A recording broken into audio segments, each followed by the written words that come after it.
koutou, ka me nui ki koutou, kia ora, welcome everyone. If you can take your seats, welcome to this meeting of the Dunedin City Council for the 30th of June. Welcome to my council colleagues, to staff, to those in the public gallery and to the media. It's great to be back here in the municipal chamber.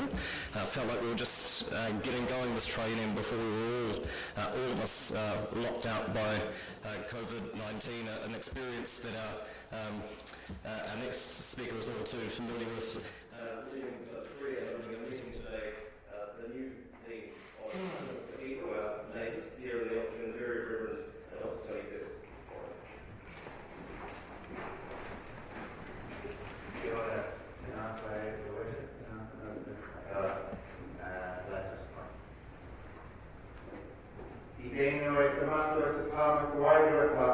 Amen. Eternal God, you have created all people in your image and hate nothing that you have made. As we discern the best path to recovery for our city, may we be especially mindful of those who face hardship and discrimination in our city today, and lift up those communities which have been hit especially hard by the effects of COVID. Through the prophet Jeremiah, you exhorted your people to seek the welfare of the city, for in it lies the welfare of us all.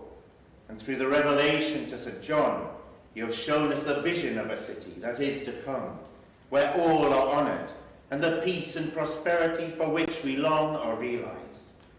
You speak to us of a city where the young see visions, and the old dream dreams, and where children and elders alike are able to work and play without fear.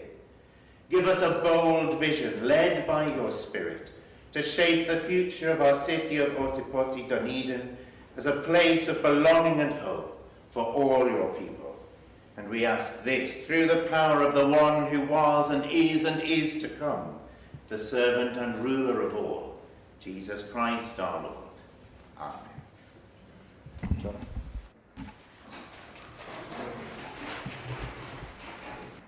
We have a series of speakers at Public Forum. Ms. Lucas and Mr. Emerson are first. Welcome.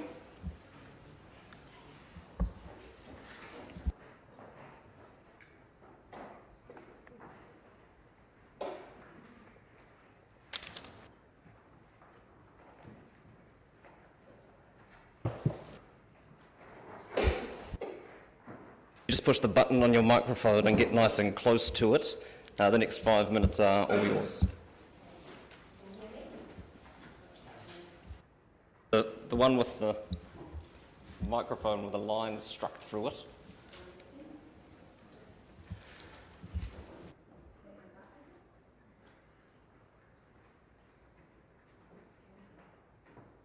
Good morning. I am Jackie Lucas and this is Richard Emerson. We are here today to give a brief overview of the Strathtyre Heritage Park concept planned for the Valley. We hope you are familiar with the Strathtyre and have taken State Highway 87 through Hyde at some time. Well, imagine you and your family and maybe some visiting friends are going over the hill to the Strathtyre for the day or a weekend. And as you pass Clark's Junction, you are entering a valley full of interesting activities, displays, and events that connect your party to the heritage of yesteryear. Whether it is historic places opened up for viewing, ecologically significant sites to learn about, or farming and homestead practices to partake in, the Strathtyre Heritage Park will delight the young and old alike. Add to that action-packed activities run by operators and a railway excursion heading out from a historic precinct of businesses from yesteryear. Imagine that there's so much to do that you end up promising to come back. And then, when it comes time to plan another trip, imagine an online park calendar involving workshops, tailored tours, mini conferences, weekend festivals and regular market days that help to let you experience what the park truly has to offer. And lastly, imagine that the Strathtyre Heritage Park is an imperative stop on the touring route being worked on now to link Central Otago and the Waitaki and Coastal Otago districts. So enough imagining. Where is this concept up to? After seeding the idea in February and 2 community engagement events gathering over 150 ideas, we are building the infrastructure to run the park, talking to interested parties about ventures they might like to run in the park, and working on securing access to vital assets to enhance the park's offerings. It will be run as a charitable trust with an overarching responsibility for fundraising and governance, as well as a direct linkage to the trust, between the trust and the 4 operational teams put together from volunteers under the 4 cornerstones of the park, being natural resources, historic places, the farming story, and the railway experience. We have commenced discussions with 4 enterprises to align with and provide initial support while we build a strategic plan and seek other venture funding. On the matter of the railway corridor, we want to work with this council and assessment teams to find a solution that ensures the Middlemarch Pukerangi section of line is available for railway travellers to enter the Heritage Park at the Pukerangi Gateway. And we already have the makings of an international railway sleeper appeal that will raise funds to help with the long-awaited improvements of the Taieri Gorge line that will allow for speedier travel and hence more time to be spent in the park as international travellers return. Richard and his project STEAM team have a plan for a railway festival for 2025, and done well will attract international rail enthusiasts to the park and the region. So, Richard and I thank you for your imagining, and we're happy to take questions.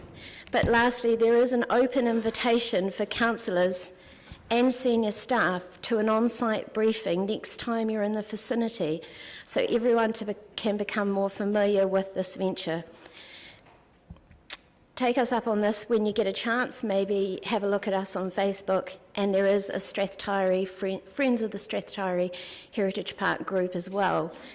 Looking forward to telling you more in the future, and thank you again for this opportunity to present. Any questions? Thank you for your presentation and for your kind invitation. I appreciate them both. We've got up to 5 minutes for questions. Should people have any questions? Councillor Walker. Work after so long. Yeah, thank you very much for coming in. 2 questions. Firstly, I'm obviously very excited seeing one member sitting there. Is a new brewery involved in this venture? Okay. And a more serious question, well, that was serious. The 2025, I think you called it the Railway Festival, 2025. Can you just explain a wee bit more about that and what it would involve? The date, several things is the opening of the railway line, and the opening of the rail trail, which was built in 1993. There was quite a few things that come on at the same time, and also the age of our locomotive celebrating the birthday of the P107. There was an opportunity to try and maybe recreate the first train coming to Middlemarch with some museum pieces from various parts of the country. So there's an opportunity to put some attention to the Strathtyre and also what we want to achieve at the Heritage Park. And as a follow-up question to that, presumably that going ahead would be dependent on some sort of retention of the current line. I guess what we're doing is clearly signalling that we'd like to be involved with that conversation, because there looks like there's going to be a fantastic destination in the Strathtyre that I'm sure the travelling public of coming to the area would love to connect up. We were thinking of the gateway to that Heritage Park as being Clark's Junction, Hyde and Pukerangi, and obviously, you may be travelling on a faster train to the Pukerangi Gateway and then potentially getting on a historic train and joining. So we would love for that corridor to stay open.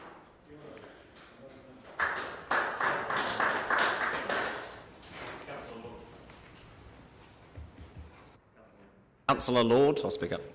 Thank you. Sorry, I didn't hear you for a minute. Can I ask the question, there has been talk of, obviously, people talk about continuing the rail trail and uplifting the tracks, which is obviously not what you want, but in the section that you're talking about, from Middlemarch to, I was going to say Purakanui, but it's not. Pukerangi. Is there room along that part of the line to have a cycleway beside the line or inside the tracks? Or My understanding that there is certainly ways to be able to do it. Some of the very constrained parts will take some creative thinking, but that is more beyond the Pukerangi, between Pukerangi and town. So just to Pukerangi is actually quite we could doable. run, you could have dual purpose, and indeed that might be a good option. Okay, thank you. Councillor Benson-Pope. Thank you, Your Worship. The council was about to have a discussion about the future of the Pukerangi Middlemarch section of the line when a certain virus arrived upon us and led to the decisions about the hibernation, or whatever you like to call it, yes, of the train. What level, so that conversation hasn't happened despite a lot of strong views about it around the table. What support do you have in the local community for the retention, in whatever form, of that section of the rail line? It's an interesting question, thank you. We have been working with the community to collect up get them engaged with the idea at the public meeting. We've run some brainstorming sessions where we had a really good turnout and across a range of people, including some people that were quite on the fringes, and they ended up coming along and understanding their contribution that they might be able to make to that park and how it might add value to the community. Middlemarch is very aware that it needs to be a bit bigger to be able to maintain infrastructure, because if it keeps getting smaller, that's going to be a hard ask. And they indeed all love that area. They love hosting people. There's young people coming through from each of those families that have opportunities therefore to run ventures, be part of the hub running the park. There's quite significant opportunities for the Strathtyre residents. And yesterday we spent some time with Bales Elliott, who's sort of on every group within the Middlemarch community, and he said, take it as 99% read that this is a really good positive thing from the community. So we took it as a go. Okay. It's an endorsement worth having. Councillor Van der Vis. It's been suggested that $10 million in deferred maintenance is a unapproachable hurdle for the rail trail. For the railway. Do you have any thoughts on where $10 million worth of deferred maintenance might come from? So there has been quite a few ideas put forward in our group and in other groups. And one of the ideas, as I mentioned in my presentation, was essentially to take the 14,000 people a year over 15 years of rail trail riders and look at an appeal to see if they would like to purchase one of the railway sleepers that's needed to start to turn this around. You know, it's $35 investment. We give them a lovely certificate. They think they own a little bit of God's own, and, you know, we put the branding on that sleeper. Things, creative ideas like that can start to turn this. And also, as soon as you start getting a heritage park umbrella around a railway excursion experience, there's a massive community out there that are interested in rail. And part of the park's opportunity is to be able to appeal to people that want to make sure these things continue. Farming practices, a lot of the bequeathing of interesting items and that sort of thing. That's one of the things we're looking at, and maybe there's a way we can also help, certainly with our part of the line. Richard's got ideas with volunteers as well to turn those sleepers into working lines. The other issue with the rail line, apart from maintenance, is the now complete absence of overseas tourists, which were largely funding it. and the possibility that we may not see them in any numbers for some years, do you think that that is an additional hurdle which can also be overcome with, for instance, local tourism? To make it really clear, the park is actually primarily directed at the New Zealand public and the travelling public around, the families of the different regions around us, the schools, potentially the conferences. The park stands on its own with or without international travel. Essentially, you could use some of the trains that you already have in your fleet to bring them to the park, and then they could take part in the heritage side of things. So we're taking this trip through to Ferrymead, Tindwell and Pleasant Point to fast track our learning about engaging the public and having that side of it. And indeed, when the international travellers do return, of course it's an opportunity for them to Could be a bonus. It will take some time to set up, like any small business, it will take some time to set up the park and things, and who knows, the whole economic climate may change, and we may have international tourists back, and this would be a bonus as well. Thank you. I've got time for Councillor Elder and Councillor Lofiso, and probably draw a line under it after that. Just a couple of questions. Thanks for coming along. My first question is, looking at regional development and Waitaki's Geopark and the opportunities around that, have you talked with them about linking those, or? We're really fortunate that the DCC Destination Dunedin is building a touring route that's linking up all of those areas, and indeed the one that's coming down through out of Queenstown and potentially linking to going off to the Geopark is available as with some other routes. So yes, we will be talking to them. We haven't done that yet. And my other question is kind of related to Mike's question, and have you thought about the opportunity for the rail trail to extend right through to Dunedin, and it being a dual thing, biking and rail? It definitely is options there, and that's why we'd like to engage with the people making those decisions. I imagine that there'd be some creative solutions available to us for the very narrow areas, but a dual carriageway obviously has an opportunity for both the Heritage Park and the rail trail. We often have people that finish the rail trail, wait for a couple of hours and disappear off back to Clyde. Why don't we turn it around the other way? Why don't we have some people starting at Middlemarch and with electric bikes now going the other way? You know, there really was there's a potential there for a much stronger story coming out of Dunedin and Middlemarch. Thank you. Yeah. Councillor Lofiso. Thank you, Your Worship. Tēnā kōrua, greetings to you both. Thank you for making the time to come. I just have one question, and it's because of my biases as a Polynesian. When I hear the word heritage, it kind of, not always, but it kind of speaks to the colonial settler history, and I'm just wondering what links you have and what relationships you have with local Māori mana whenua kaitahu in terms of this vision. So the Middlemarch community is full of people with all sorts of stories, and indeed there's been a lot of writing about all sorts of cultures. I know that just in front of where we have a property, there is an area of swampland where the Maoris and the Moas were trapped, and there's indeed stuff remains being found there.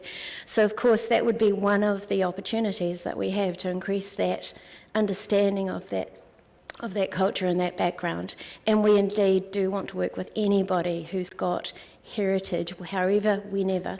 And Folden Mar is a classic case in point as well. You know, centuries of information and heritage there. Yeah. Thank you, and thank you to you both. I can assure you that you are engaging with the people who are ultimately making the decisions. Excellent. And that from next week we'll be kicking off a a public process for anybody who's interested in the future of that railway line and those assets to be involved in whatever eventual decisions that this body makes around what to do with them. So thank you for your time and for your efforts. Appreciate it. Thank you very much. Mr. Race.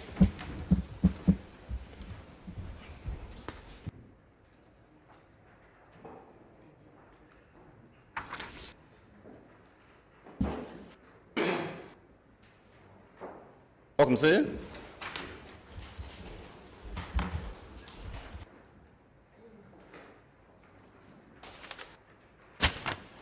Next 5 minutes are yours.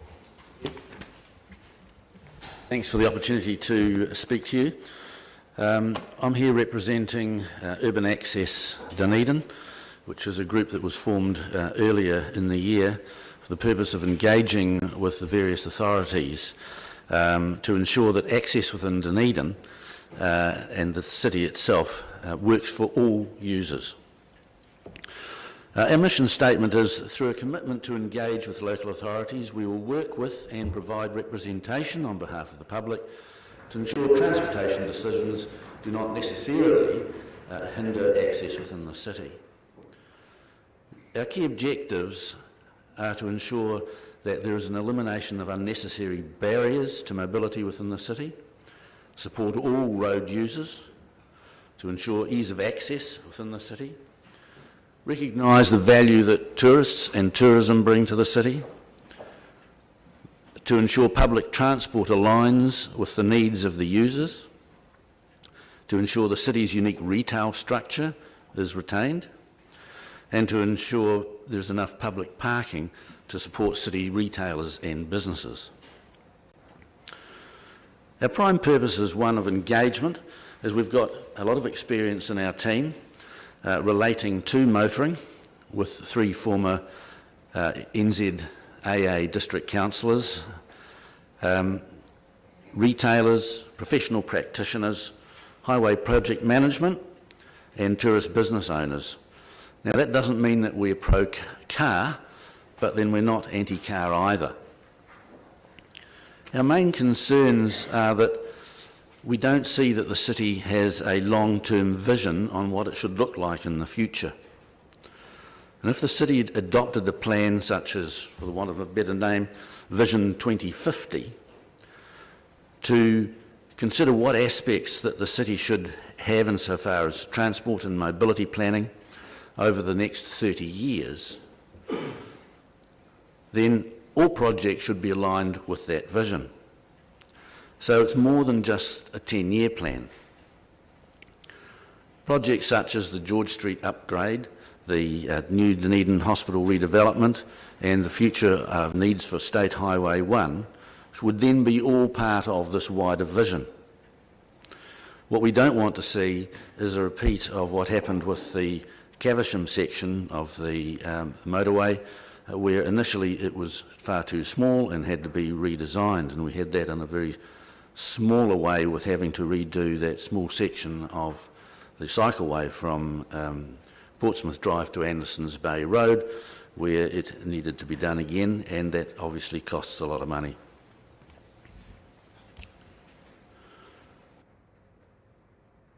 We'd like to see that this vision would be one that combined the city, the regional council, and of course NZTA.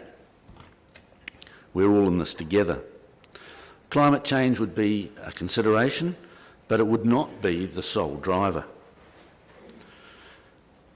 Urban Access plans to carry out public surveys, primarily on parking and public transport, to provide an independent view and to identify issues of concern.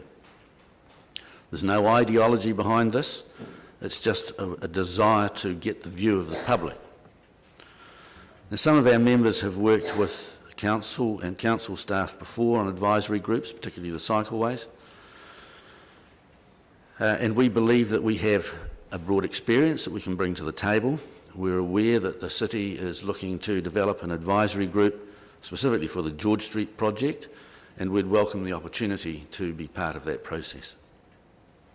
Thank you. Thank you. And you're happy to take questions? Questions, Councillor Gary?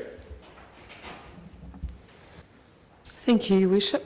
Thank you for your presentation and coming along this morning. I was interested to know how you will encapsulate in your group the needs of people with mobility issues and also younger people. I'm not certain of the makeup of your group in terms of age range. Good question. We actually met last night on one of our meetings, and we are aware that we would like to have some younger people as part of the group. But we want people who are also going to be able to contribute, and that's important. Mobility from a disabled point of view, I have spoken with CCS, and I am aware that there is very good engagement between the city and CCS now, but we had a very good discussion, and we are going to keep in contact. Whether we need to represent them or not, I don't believe we do, because I think they have very good representation themselves, but we're certainly happy to be talking with them. Thank you. When you say the goal of the group is to represent all road users, you're doing that by acknowledging that some road users are being represented by other groups? Yes, obviously spokes represent cyclists. We're happy to work with spokes or anybody, but our key aim is not to just focus on cars or cycles, but there's also pedestrians, and a lot of people walk. I walk into town every now and again myself. I believe that the public transport system is not as well used as it should be, so that's an important part of what we're looking to do as well. Thank you. Councillor Betson-Pitt. Thank you. Thank you for your presentation. Can you tell us how many members you have? We've got 15. We've registered as an incorporated society. We have talked about how do we want our membership as a group to be structured. Our view is that there's no point in us having 5,000 or 10,000 members. We need to have a wider view than that, which is why we want to conduct public surveys instead. It's individual members, or do you have organisations as part of your group? Individual members are part of the group, yes. Okay. I'm aware from what you said earlier about the need for sort of the vision. I'm aware of documents that you're probably not. Yes. That's our fault, not yours. And I'm wondering if you'd be agreeable to making, or have you made any contact with our urban design team to talk about those other background documents about the shape and future of the city? Not at this stage. We would certainly welcome the You'd opportunity. welcome that? Yeah, very much so, yes. Right, that would be great. You're quite Yes. happy then if our staff get in touch with Yes. you to organise that and get that information to you? That would be perfect. Great, Thank you. thank you. The integrated transport strategy is probably also useful in that regard. I'll move that we extend the public forum beyond its allotted half an hour. Seconded, Councillor Wiley. All those in favour? Aye. Those against? That's agreed. Councillor Elder.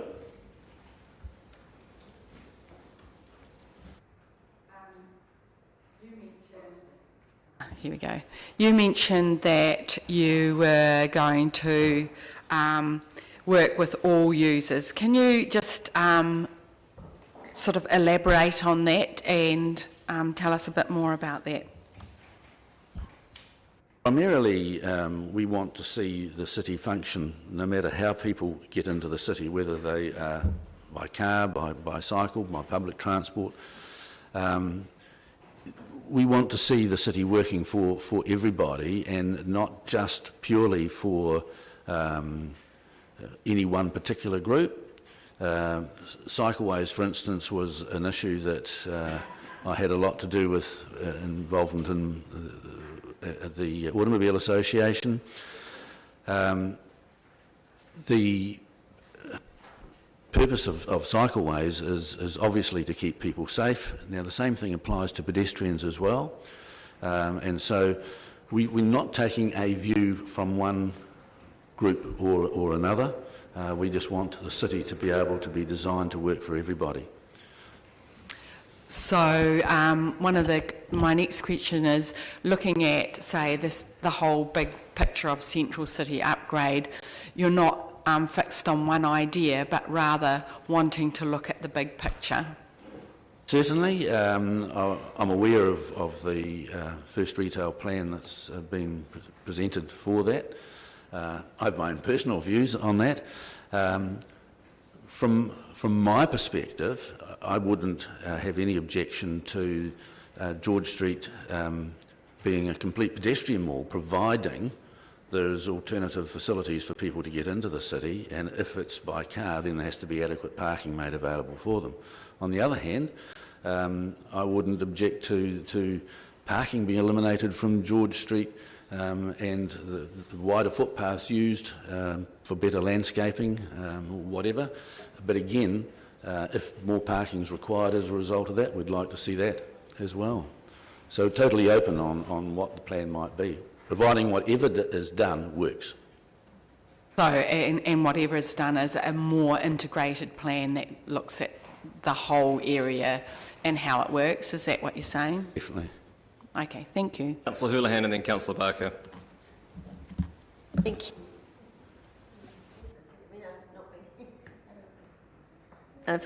Oh, there we go, thank you. Thanks for coming in.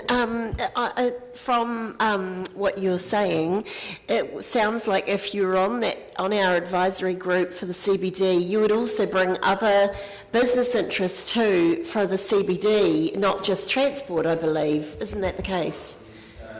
We do have some retailers on our group. Obviously, they're concerned about their future. Yes. In more ways than one. But of course there are a lot of businesses in the city, in the retail area now too. Of course the business district has moved from the exchange into the retail quarter, and so there's just as many professional businesses that have customers and clients to be able to. And the significance, the reason why you've set up this group is because you want to have engagement in what's happening in our city. Is that true? Absolutely true. Yes, wonderful. Thank you very much. Hi, Councillor Barker. Thank you. I have two questions. My first one, I just want to clarify around the membership. Is it shoulder tap representative or open to anyone? It has been shoulder tap representative at the moment because obviously people with similar interests have got together to form an organisation to see if we can contribute and what we can provide. Is it open to the public? We haven't structured it that way at this stage because we want people to be involved that can add value to the group, but it's not a closed shop by any means either. And there's no limit to the number of people who could be part of the group. My second question is just around, you talk about doing some public surveys for an independent view from the public. I just wonder, because surveys, if we're looking in later, are very expensive, and I just wondered how you were planning on funding these and ensuring that they're robust. Okay, last night we agreed that one of the surveys we're going to do, which is on public transport, we're going to do in conjunction, we're hopefully going to do in conjunction with the university and a couple of their students as a project for them. We're also going to use some of our own resource to be able to do that. We're preparing this current survey now, which is going to ask questions on how people got into town, what method did they use, if they didn't use a bus, why didn't they use the bus, what were the key reasons for not taking the public transport, to sort of get a feel. We all think we know what the problem is, but this is going to give us the data that we need to be able to provide that. Thank you. Thank you, Mr. Race. I appreciate your time. Mr. Gordon.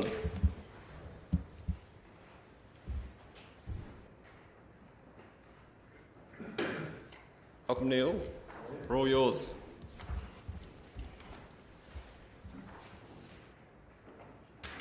Hello, good morning. I'm Neil Gordon. I'm a representative of the Unincorporated Society Central Dunedin Business Group.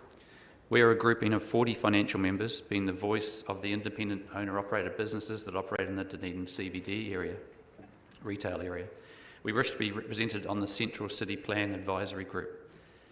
The retail sector is the largest employer in the city. We are acutely aware of the requirements of our customers, their needs for convenient access into the CBD in order to undertake their necessary commercial activities, both for residents within the Dunedin city area and for those many people travelling from communities outside Dunedin who choose to do business in Dunedin and who often visit multiple sites on one trip into town.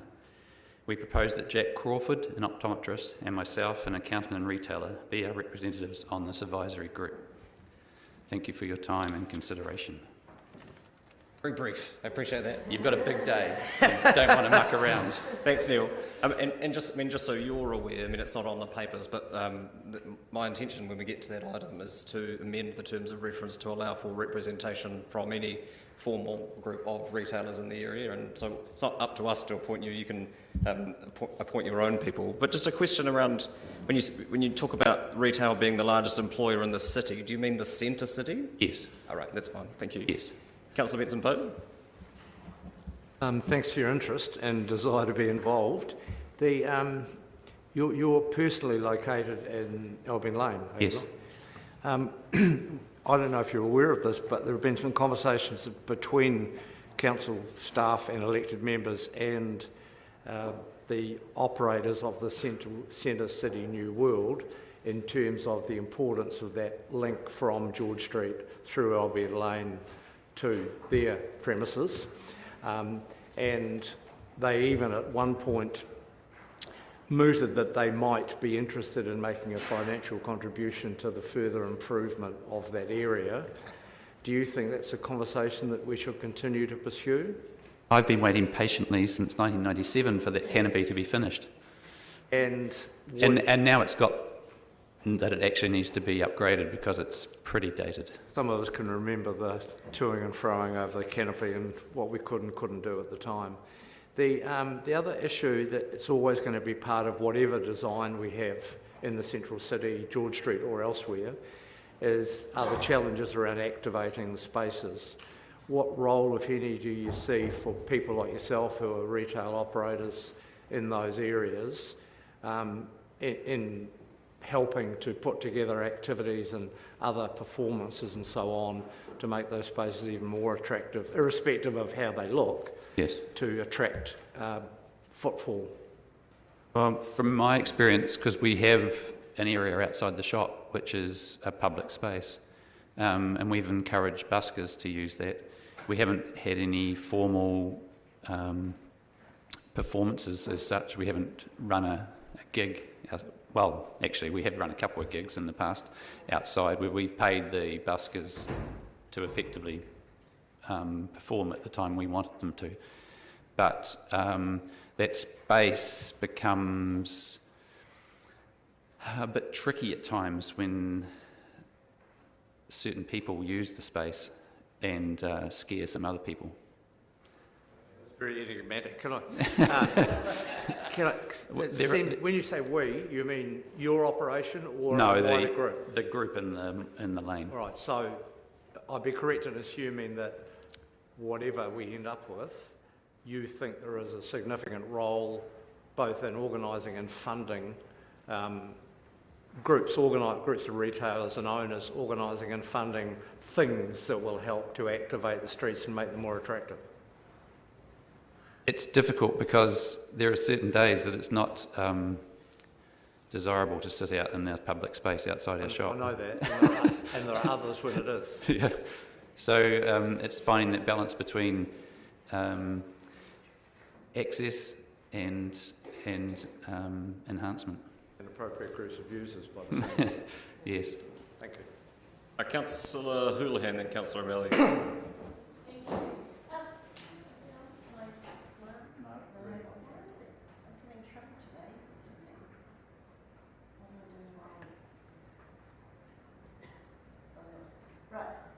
No, still not. Oh, there we go. Thank you. Sorry about that. If you're on the advisory group for the CBD, do you think that the members of that group should have a say around the co-design of the street? Well, we'd like to. That's why we're wanting to be involved. That's right. So as in like how it's laid out, on the surface, obviously the infrastructure work has to be done. But do you think it's suitable for that group should have a part in that? Yeah, well, we'd like to be part of that discussion. Yes, thank you. Councillor O'Malley. Bishop. Thanks, Mr. Gordon. The question I have is, your group seems to be quite large. You said you've got over 40 members, is that correct? 40 financial members, but there are some non-financial members which we're still waiting to... So we didn't include them. That's all right. With the formation of the advisory group, we'll be looking, and the good function of the advisory group is to make sure that all groups that are representative are agreed to be representative of the named groups that they are coming forward for. So what level of confidence do you have that you capture a sufficiently large number of the businesses in the George Street area that they would be comfortable with saying that your group is representative of that? Well, just based on the numbers we have, there's a lot of non-independent retailers or business owners in the centre city, so we can't guarantee that we are representative of them because we don't interact with them in a daily or weekly manner. We interact with others in an informal setting.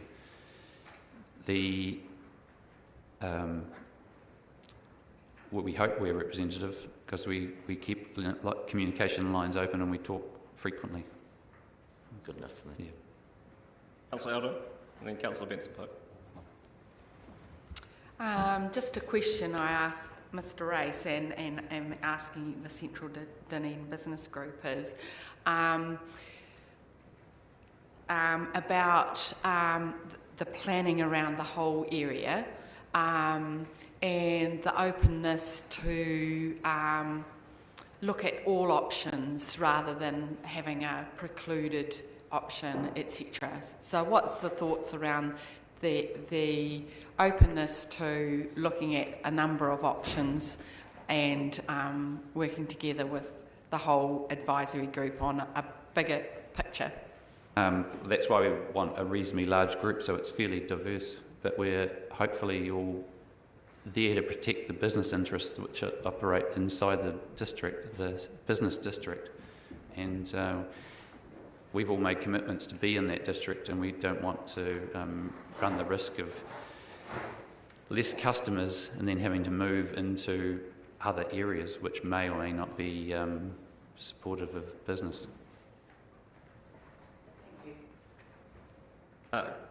Councillor Reddick and then Councillor Benson-Pope. Yep. I'm just wondering how confident are you in the geographic spread of the businesses you represent? Because there's a number of blocks along George Street, well, there's 4 in particular. Would you say that you have good geographic spread of businesses? Yeah, we've got representatives from each block, including the Octagon as well, and some of the side streets. Finally, Councillor Benson-Pope. It's an extension of that question, because I think it's fair to say that we've been sort of hampered in who we're able to talk to because of the lack of groups that once existed. And when the current work in place was done, there were 2 or more groups who were very discreetly located on 2 blocks in particular. So your representation is much more umbrella. Is that what we take from the comments you just made? Yes. From Octagon right through to what, Albany or to Albany. Okay, thank you. And there's some Murray Place people as well, if that's to be included. Yeah. Thanks, Neil. Appreciate it. Okay. Oh, because there was one other point. The Chamber of Commerce, they only have one central business district retailer as a member, so we don't see that they necessarily represent the business district. That's why we've got this grouping together. Thanks, Neil. Ms. Yeldon.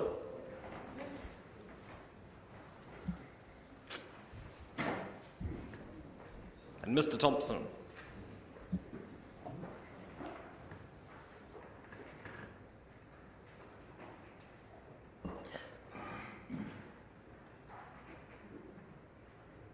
Welcome.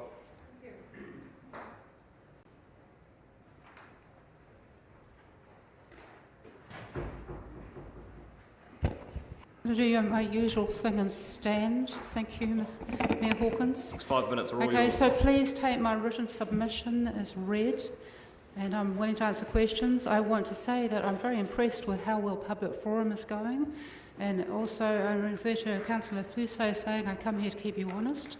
I do. I really like to see you asking questions to submitters. I know that standing orders say there's 30 minutes set aside for 6 submitters at 5 minutes each, and you, understanding orders, have the right, any of you, to move that public forum be extended, and you can move that more than once. That means that you can accommodate everybody who wants to speak at public forum. On the agenda, the public agenda that is here and at a service centre, public forum speakers are not recorded. I do not know when I'm going to speak, if I'm going to be allowed to speak until I actually get here and talk to a governance officer. Mayor Cull often restricted public forum speakers to 6. He made a unilateral decision that there will be 30 minutes for public forum. It is your decision how long public forum lasts for. Make sure that anybody who wants to speak here has the opportunity to do so. Thank you. I'll let my colleague introduce himself. It's relevant to my written submission. Hello, I'm David Thompson. I'm a member of the theatrical community in Dunedin. I'm here to speak in regards to semis this morning. Excuse me, I'll just put some eyes on. Semis, which was formerly His Majesty's Theatre, and prior to that the Otago Agricultural Hall, was built in 1897. This theatre has everything that a live venue could ask for. A fly tower, if everybody knows what a fly tower is, which at the present is unusable due to the fact that it was earthquake-proof some years ago and they stuck steel rods right through the middle of it. There's a dress circle with a bar on that level also. Commercial kitchen, adequate fire exits, proscenium arch, approximately 20 dressing rooms, and underneath the stage there is a large area which can be used for the green room. I would like to suggest to the Council that the theatre be restored to its former glory and maybe even recreating the magnificent facade, if it is affordable, of course. This theatre could be used for live theatre performances such as dinner theatre, live bands, dramas, musicals, and many other live performances, calling it a performance hub. Having been involved in theatre for the past 40 years, I believe that if a working party was put together using a representative from each theatrical company in the DCC area to investigate the possibility of having this theatre added to the city's portfolio of live theatre. If it is found to be a viable exercise, then it could be set up as a trust, similar to that of the Regent and the Coronation Hall Trust in Mosgiel.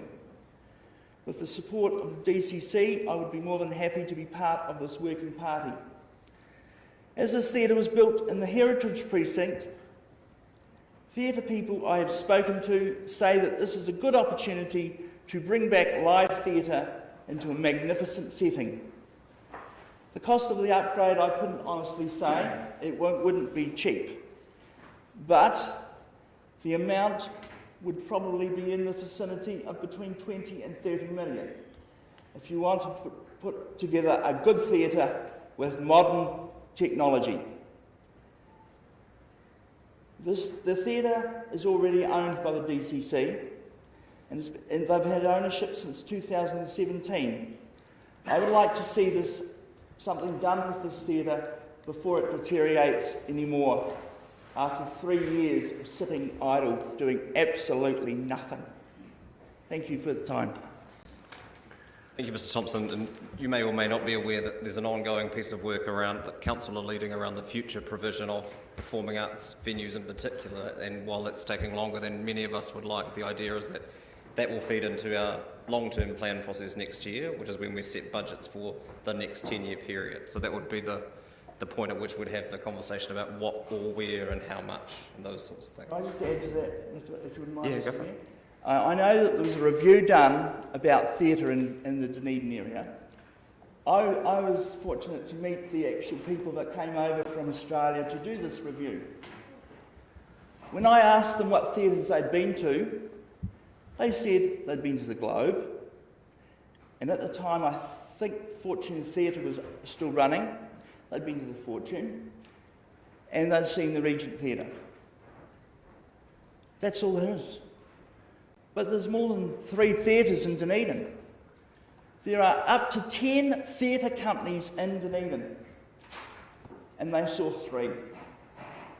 Mosgiel, there's a fire station and theatre out there that's been going for 70 years. Wasn't even considered. And that's what I like to say about that. Yeah, thank you. Questions, councillors? Councillor O'Malley. Your Worship, I'm just getting basic clarity, Mr Thompson. Thanks for your presentation.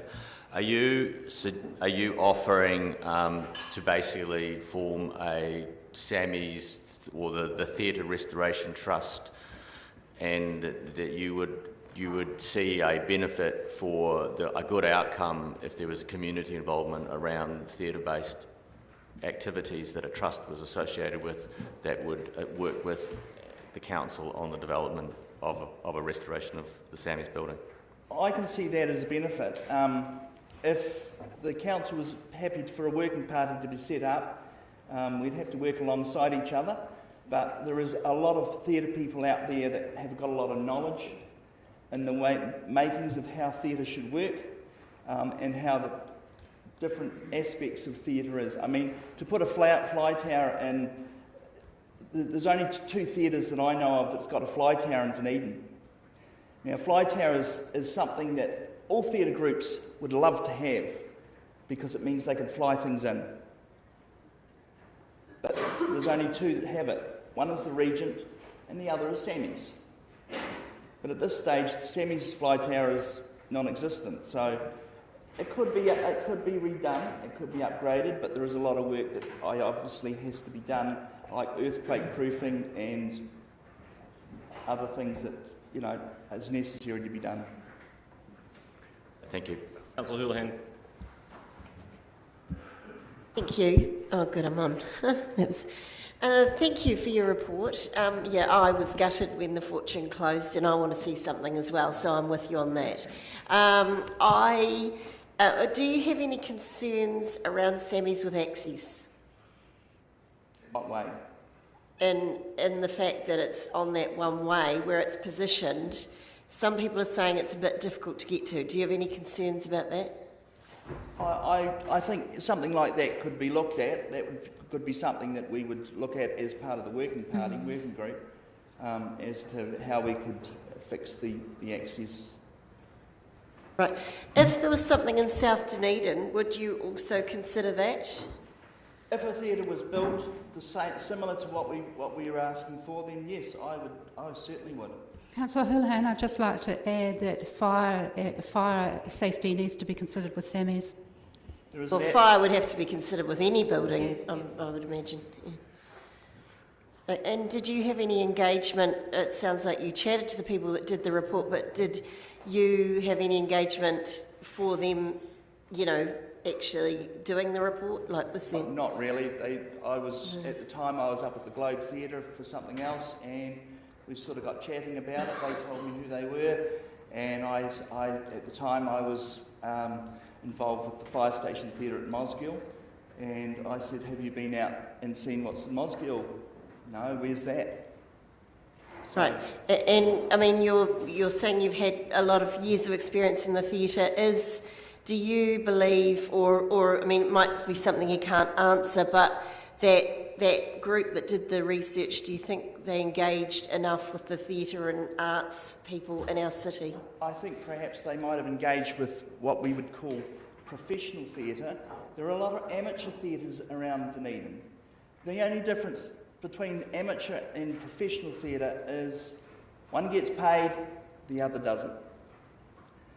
So there's a lot of good actors out there that could be professional under the professional banner, but there's also a lot of good amateur theatre. I mean, you yourselves would have all gone to theatre, you would have all gone to see musical theatre Dunedin's shows that they put on.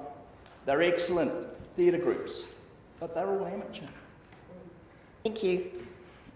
Professionalism is a state of mind, as our directors used to say. Councillor Walker.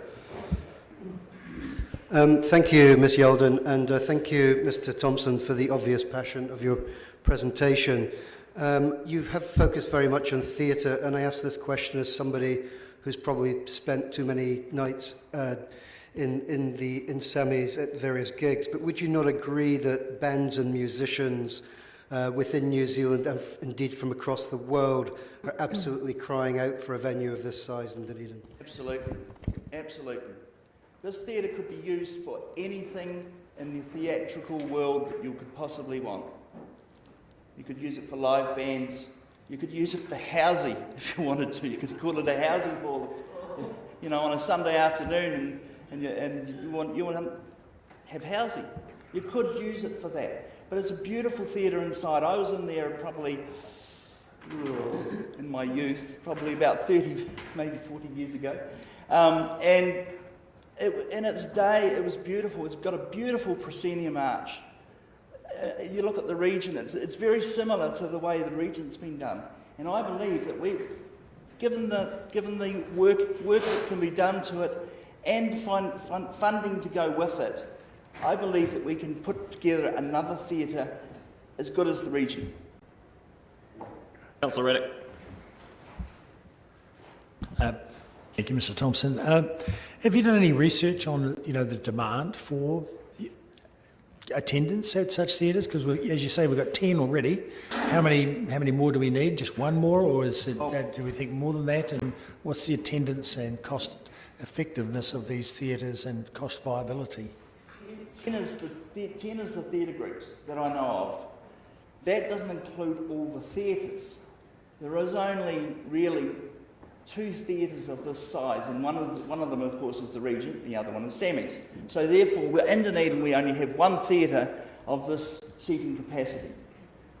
We do not have adequate seating theatres with adequate seating. We have a small theatre out at Mosgiel, which only holds about 90 to 100 people. It's what I would call it's a nice, tidy little theatre that's very comfortable, and it's got a good stage, and it's all actually been renovated inside. A lot of people don't even know it's there. I mean, the Taieri Dramatic Society has been around for 70 years, and they're one of the oldest theatre companies in Dunedin.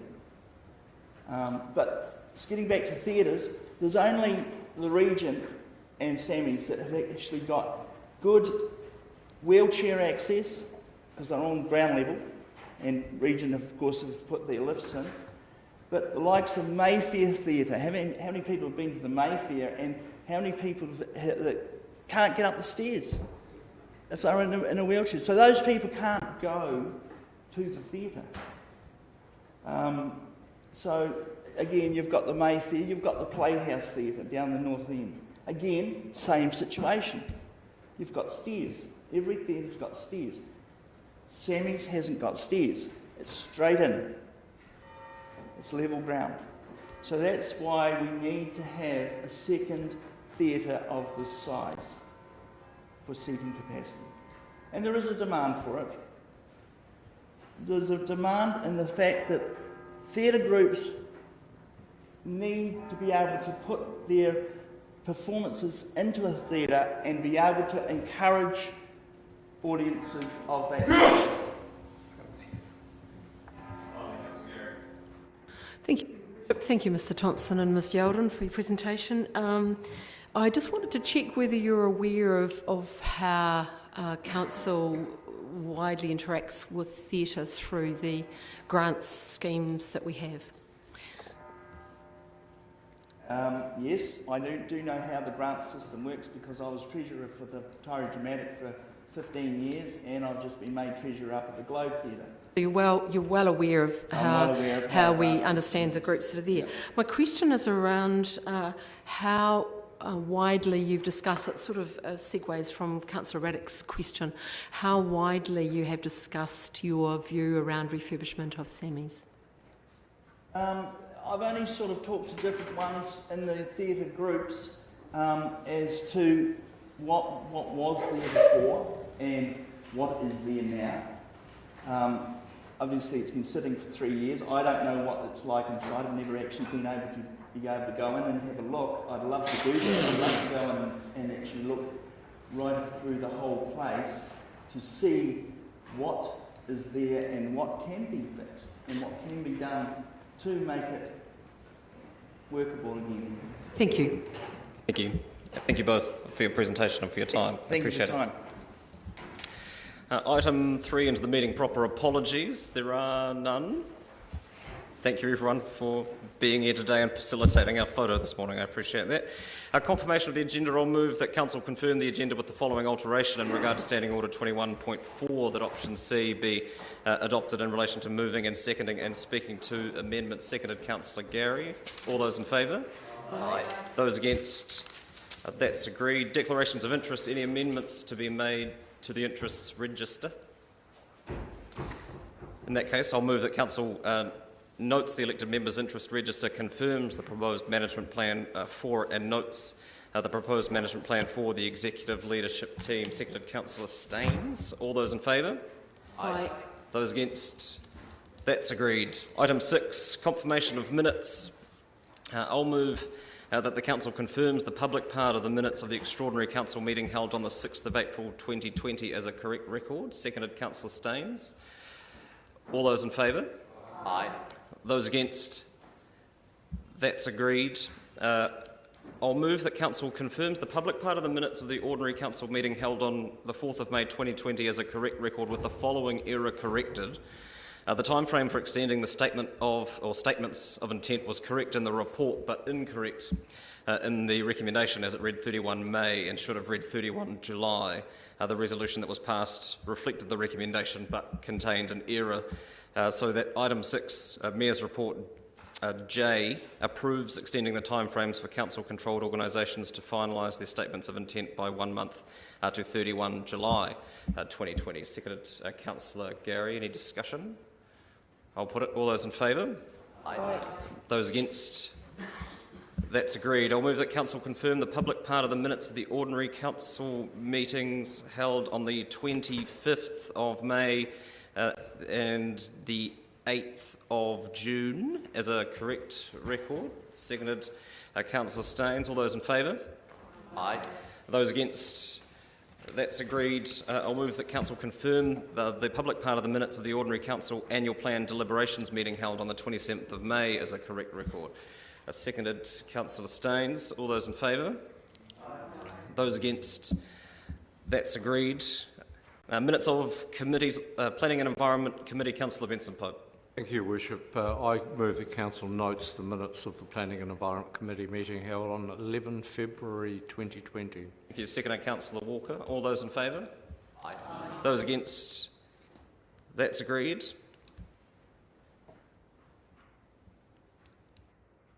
Item 8, Planning and Environment Committee, Councillor Benson-Pope.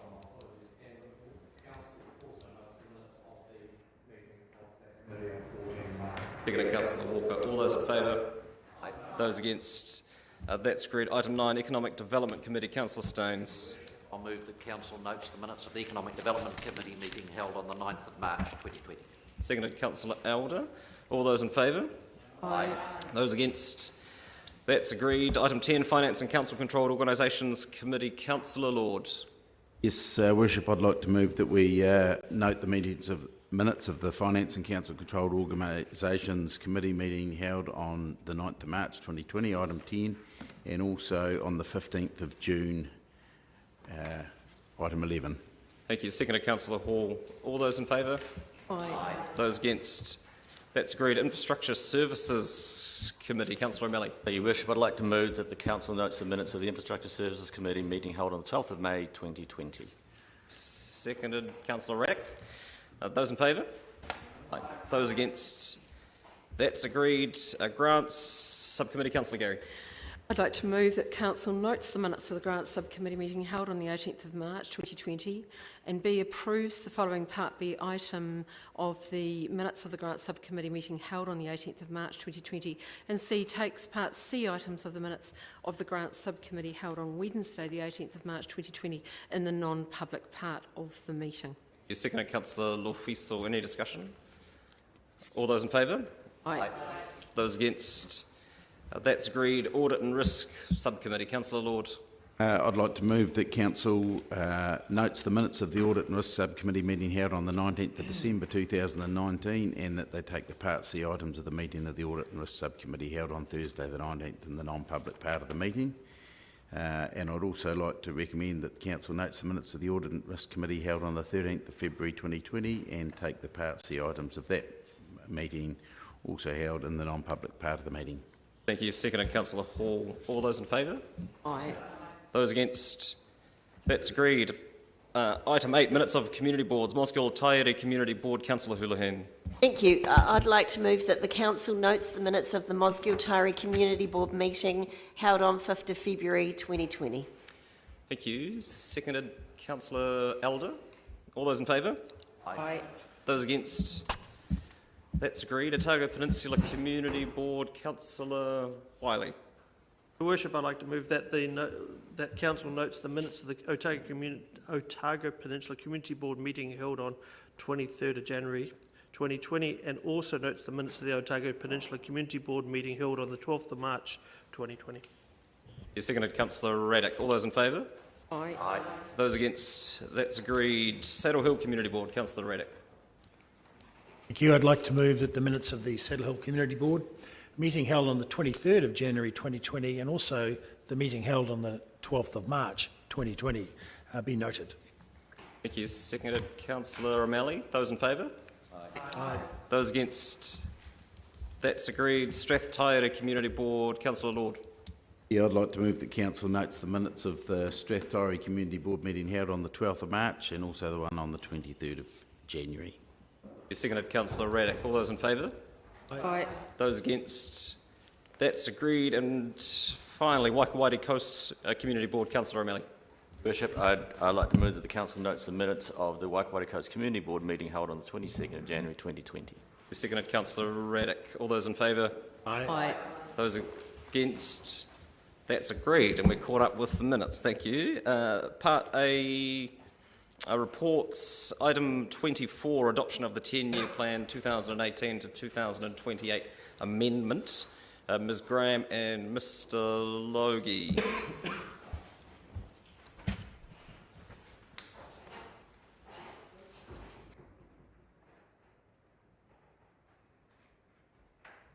Welcome.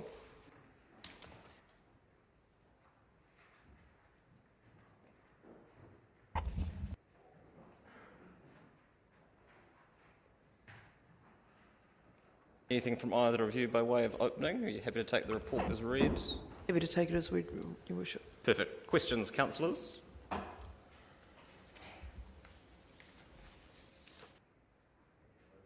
Councillor Staines has indicated a willingness to move. Councillor Gary will second. There are no questions. Would you like to speak to it, Councillor Staines? Further speakers? There being none, I'll put it. All those in favour? Aye. Aye. Those against? That's agreed. They're not all going to be like this. Item 25, adoption of the annual plan 2020 to 21. Same team on deck. Same reports taken as read. Questions? Unless you, sorry. There is just one. Oh, that's the next one, isn't it? The water one. The rates, yeah. Sorry, that's the next one. That's fine. One ahead of himself. Councillor Barker. I just wanted to talk about or ask a question around number 7, the shortfall in Dunedin Railways Limited, and I just wanted to see if City Holdings had applied to the Strategic Tourism Asset Protection Program for Dunedin Railways, and whether it was around the mothballing costs or whether it was for more than that.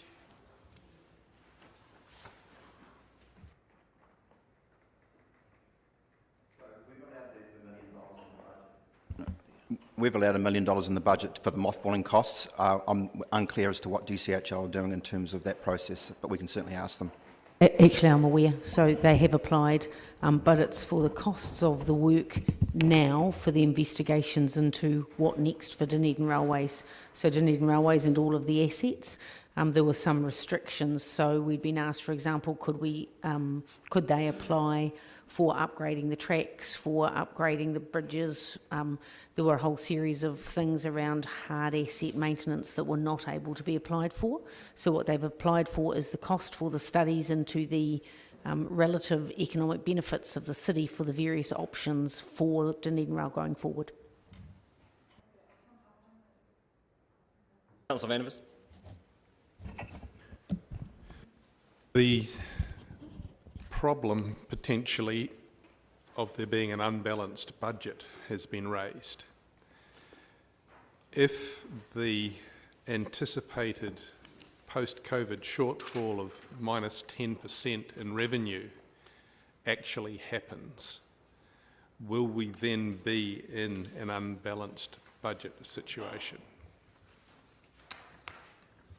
So the budget as it stands is unbalanced, i.e. we are budgeting for a deficit. So that's in the supplementary papers. It was clearly stated. So as part of this budget, you are approving the fact that it is unbalanced, but you're recognising that the unbalance is a result of a one-off event, and that it is anticipated that obviously the mothballing costs for Dunedin Railway will not be required in the subsequent year, and one would expect that the revenue will recover once we get back to some degree of normality in 21-22. So the unbalancing is assumed, but it's based on a projection that our revenue will be down by 10%, and we have the rail issue as well. Correct. Thank you. If the revenue doesn't go down 10%, are we still looking at an unbalanced budget? No. The deficit is currently at $2.9 million, and 10% of the revenue is around $7 million. Right. And if the reduction of 10% continues on to the next year, and we also have minus 10% for the following year, will we again be in an unbalanced budget situation? That would be a discussion for the preparation of the 10-year plan for 21-31. So it would be part of that wider discussion. And what date are we going to have that discussion? We're working through that process now. We're planning on having the first discussion with councillors on budgets pre-Christmas. Has the Dunedin City Council ever had an unbalanced budget in the past?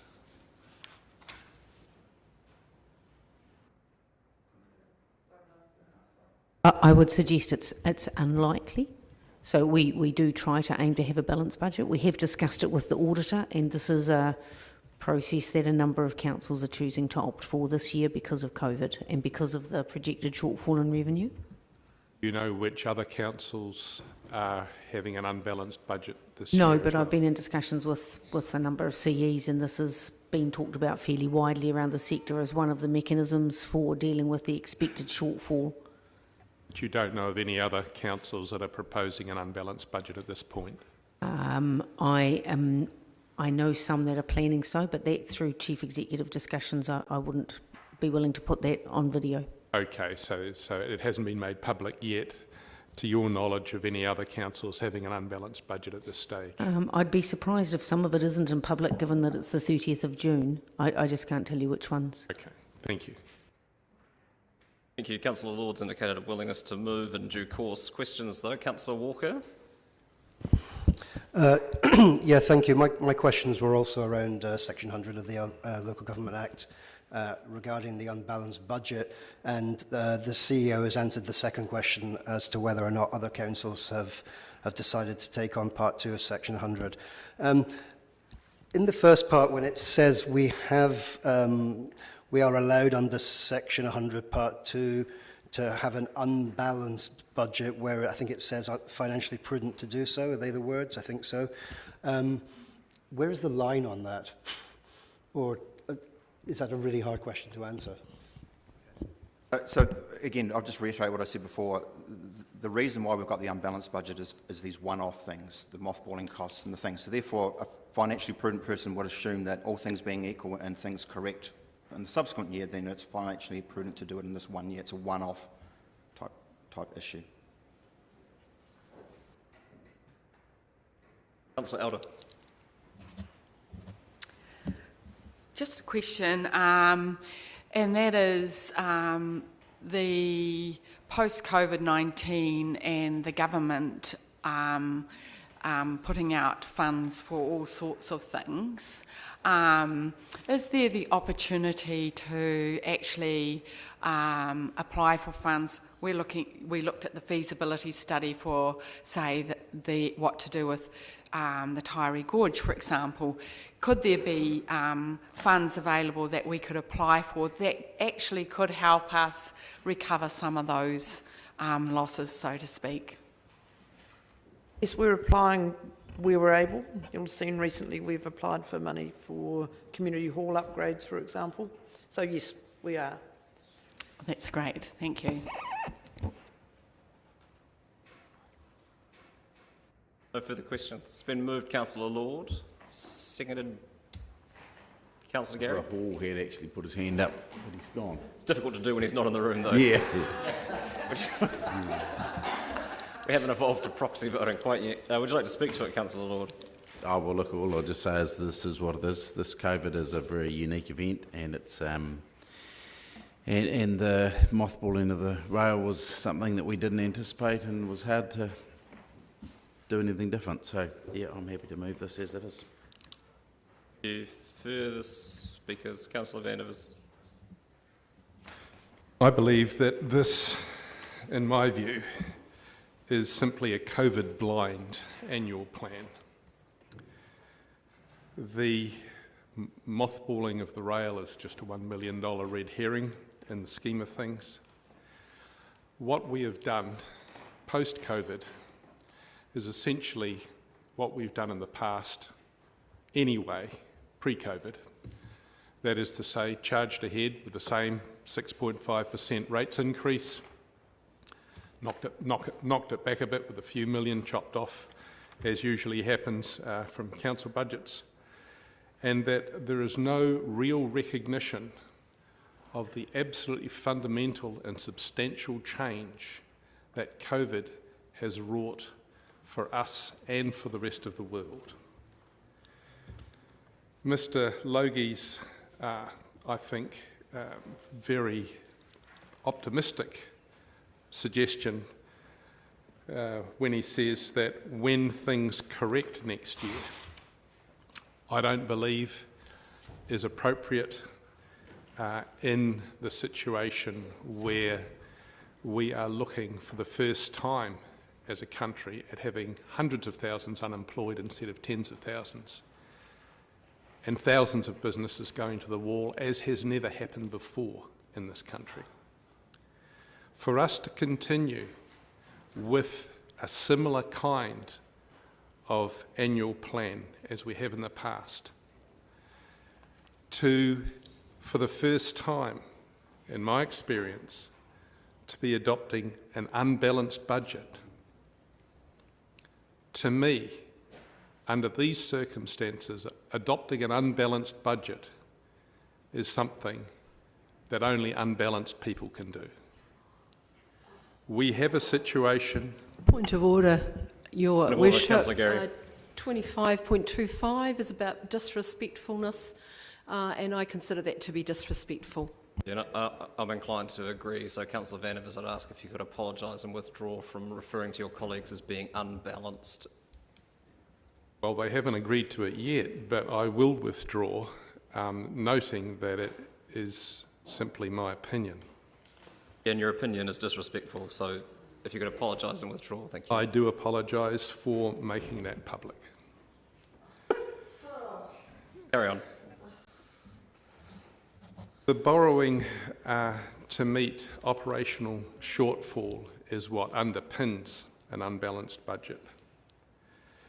And when you look at what we have had in terms of consultation feedback, the two top issues on people's minds were rates, which most people wanted frozen or not increased, and the Central City Plan, 200 and 172 submissions respectively.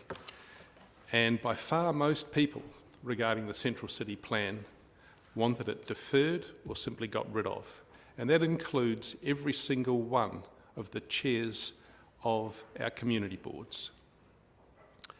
So in terms of the consultation feedback we have had, the mayoral statement that we have gone for this particular annual plan after carefully considering public feedback, I believe to be an affront to the people that gave us that feedback.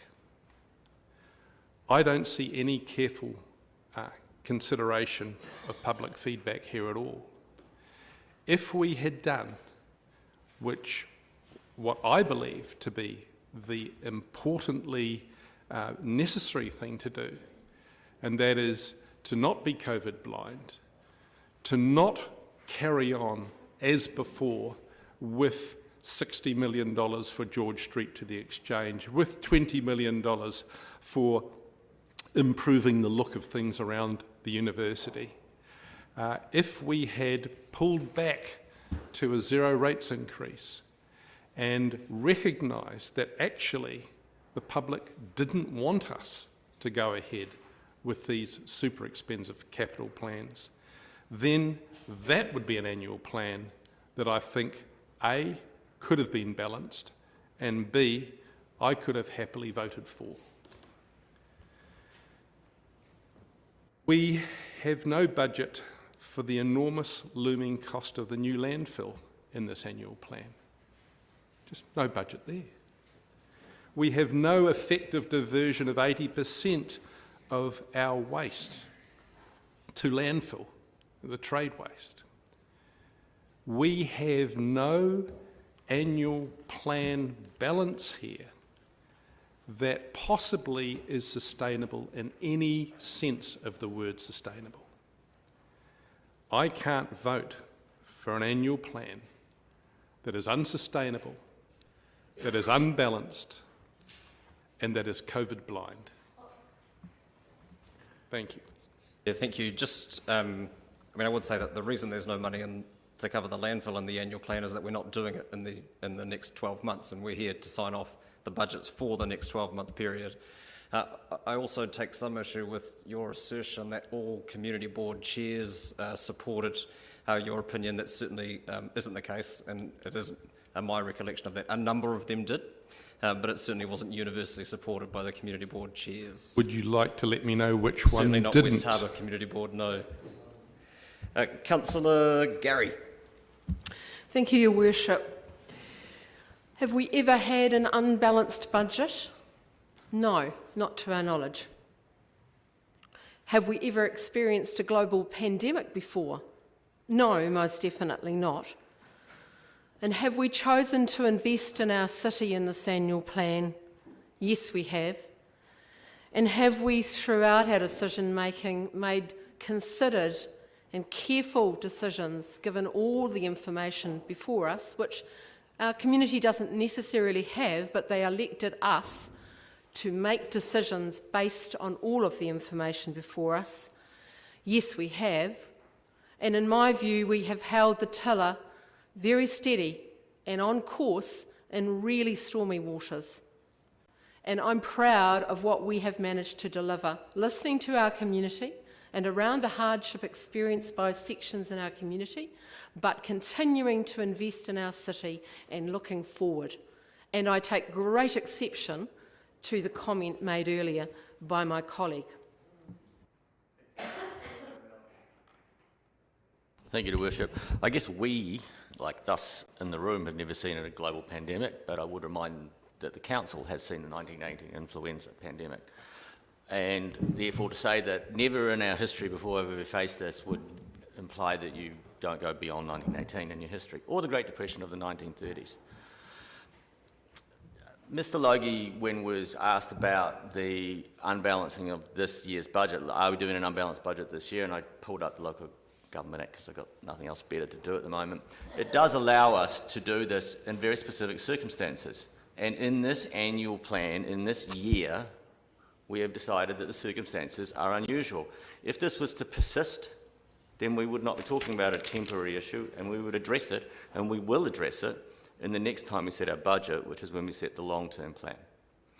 To the point of the long-term plan versus an annual plan and solid waste and other such things, I will acknowledge that I wish I had gone into the last long-term plan, but it is a long-term plan issue. It is not what we are discussing today, so therefore it is not relevant to today's vote or today's discussion. At the time that we were asking about the Centre City Plan and what influence it would have on the annual plan's budget this year, Mr Toombs was able to inform us that the Centre City Plan has minimal impact on this budget this year. So again, not relevant to what we're voting on today. What we did is we listened to our ratepayer, in my opinion, and we voted on it, by the way, back at the time when we looked at this, to the concerns about raising the rates. We also listened to other ratepayers who said, please don't cut back on your spending because you yourself will be, in doing that, contributing to the recession that we face right now. So we came up with a compromise, and we carried some of our operating costs in the form of debt, so we deliberately unbalanced our budget. This is an act of deliberate intervention to save our economy, to do our bit, and to act responsibly. I might be unhinged, but I'm not unbalanced. Thank you very much.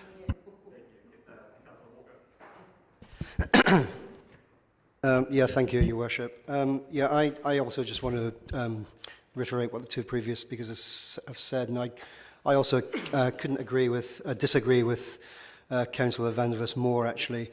And I would suggest that COVID-19 has arguably made this one of the more, if not the most difficult annual plan processes this council has probably had to go through. And as Councillor, I always forget your name, Councillor O'Malley, when I'm not looking at you. As Councillor O'Malley said, this, instead of a reactionary slash and burn approach, I'm also proud that as a council we have decided to continue investing in capital projects and of course core services that are far more likely to stimulate rather than stagnate economic recovery.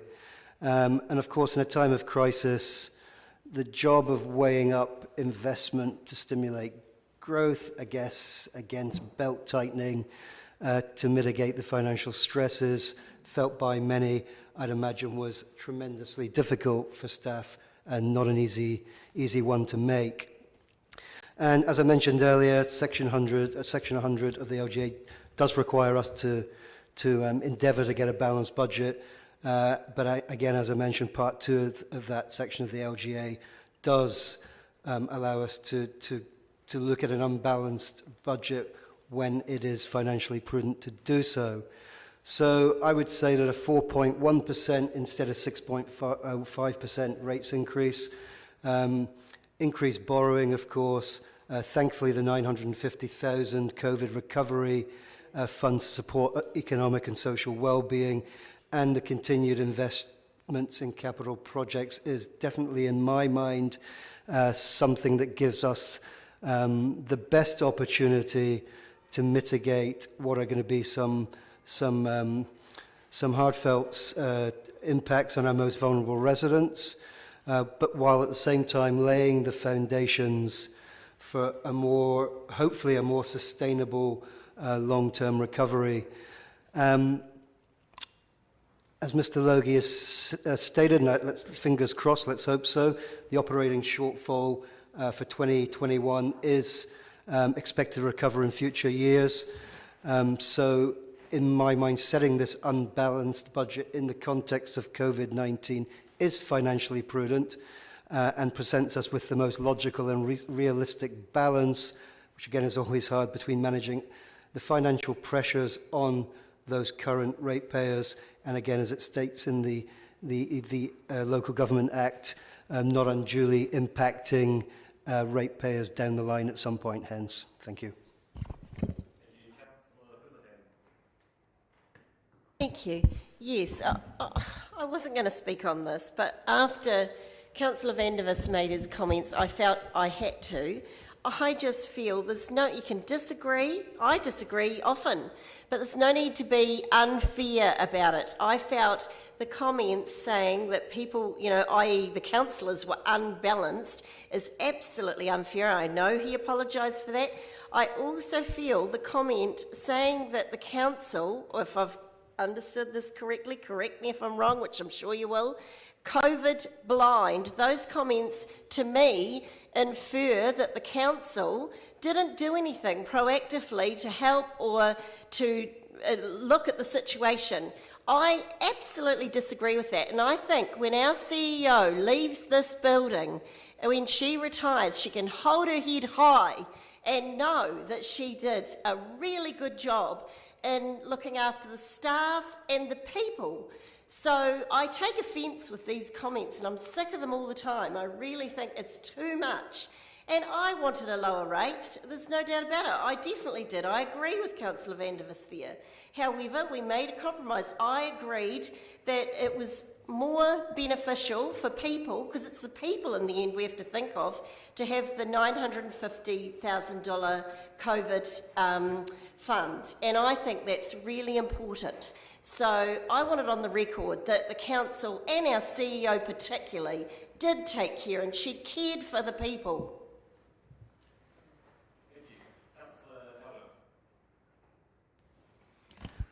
I too found it very difficult going through the budget and the annual plan. I can see that there are a whole lot of people hurting, but I believe that actually spending and helping people and creating jobs is one of the ways of moving out of this. I also support the $950,000 that gives us the flexibility to respond. Help me agree with this. I think as a city we face a huge challenge, and that is recovery, COVID-19 recovery, and I look to the current government and what they are doing, and they're not reducing, they're actually spending to create opportunity. And I see us as a city be looking towards that and going, how can we work with current government and future government and all our sectors across the city to take the opportunities available post-COVID of ways of working together to actually help our city recover. And part of that is our own investment, and we need to be looking at that and going, well, if central government is doing this, we need to step up and work with them to help Dunedin recover, and this is one way of doing that. Hard decisions, yes, but necessary ones to help Dunedin recover. Thank you, Your Worship, and I'd like to begin by thanking colleagues for their intelligence and vision. And in particular, the councillor who's just spoken and Councillor O'Malley. I think the wider context is critical, and we're only too aware of that. And we're only too aware that that context is going to continue for much longer than we would want.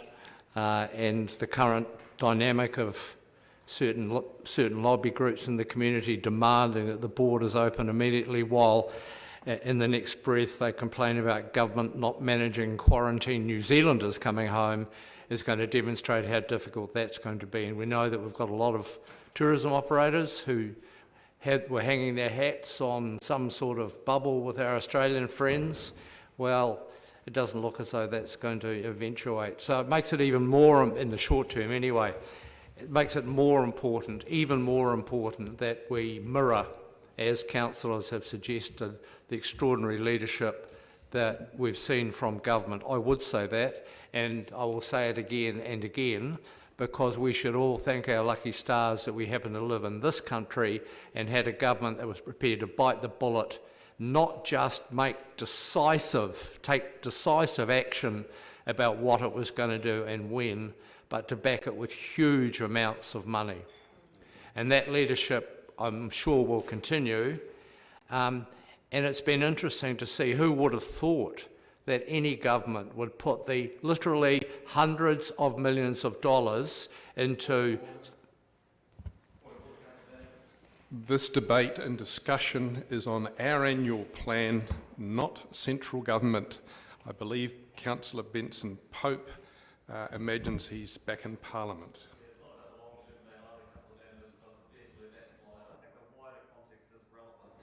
How we respond and doing the work in our community. Thank you, Your Worship. That money has been spent on support for our communities, it's been spent on support for individuals. It's been literally hundreds of millions of dollars in salary support and subsidy. It's been support for projects, it's been support for tourism, and the list goes on. There will be gaps. Some of those we will be able to help fill with the discussion we're going to have later about the funding we've put aside for our own communities. But we've also put a hand out for some of that government money, as was asked earlier, for various projects. Some we've got, others let's hope we get. Government have also told us that they expect us to behave in the same way. So what sort of hypocrites would we be? What sort of double standard would we be demonstrating if we didn't make similar decisions to especially focus on projects that are job rich? And that is what we've done. I believe that our decisions about this annual plan are totally appropriate, especially given the wider context. And the best thing we can possibly do for our communities is to continue the normal work we do, especially those areas that are more employment rich, to make sure that the numbers of people who are in difficulty is as low as it possibly can be. Thank you.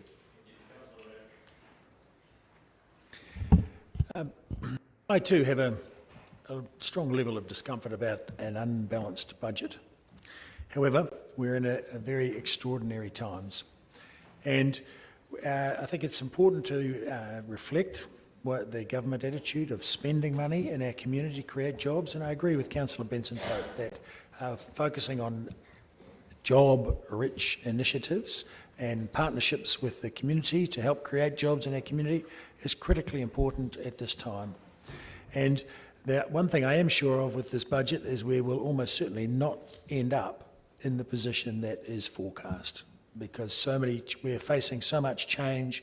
Who knows where we'll end up, and we need to be agile and flexible as we go through the coming year. But included in that flexibility, we've put in some additional spending on capital projects and other things, such as our COVID relief fund. I think we also need to be prepared to cut expenditure in some areas as might be deemed necessary. So that's one of the things that hasn't been received much attention, and I just think we should be mindful of that we may have to reduce expenditure as we go through, just as our income side may not achieve the numbers that we expect of it. Similarly, our expense side need not go to the budget that we have set for it. So we can adjust things as we go, trim our sails to suit the winds of change that we face. Thank you.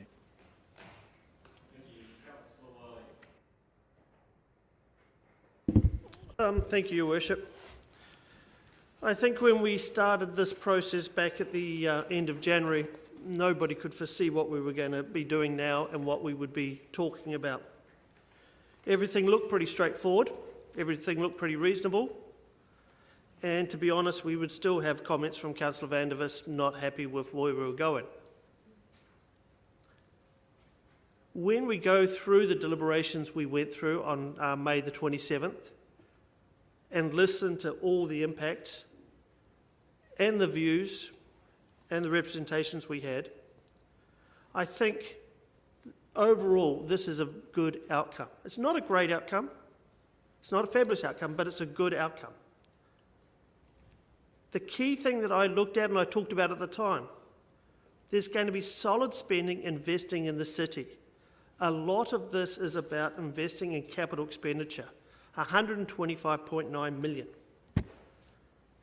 But more importantly, when we go through the reports, and this is the report from the 27th of May, item 8, paragraph 14, it talked about external revenue budgets. That was reduced by $6.488 million, approximately $6.5 million. The personnel cost savings of $1.8 million. It wasn't just some numbers and let's try and make this happen. And I applauded stuff, and I look at it back then. Everybody has gone through and re-evaluated and spent hours trying to see what they could do in their departments. So for us not to actually look at what they've done and acknowledge what they've done, I think is actually quite disrespectful. But I think the key thing here is that we didn't want to see rates increased.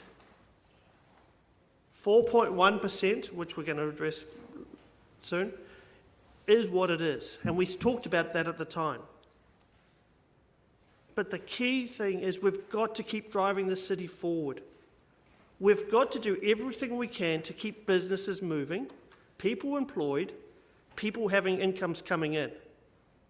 I'm sorry, I don't have the faith that Councillor Benson-Pope has on central government. I would if they had have already come to the table and showed us where they were investing in shovel-ready projects. How are they going to invest in Dunedin? I welcome the Prime Minister coming to our town and presenting us and talking about $85 million spend in our city. Hopefully that day will come. But dealing with what's in front of us, that's what we're tasked to do. And I'll be supporting this because I think this is the best way we can support our city and our residents at this time. Thank you.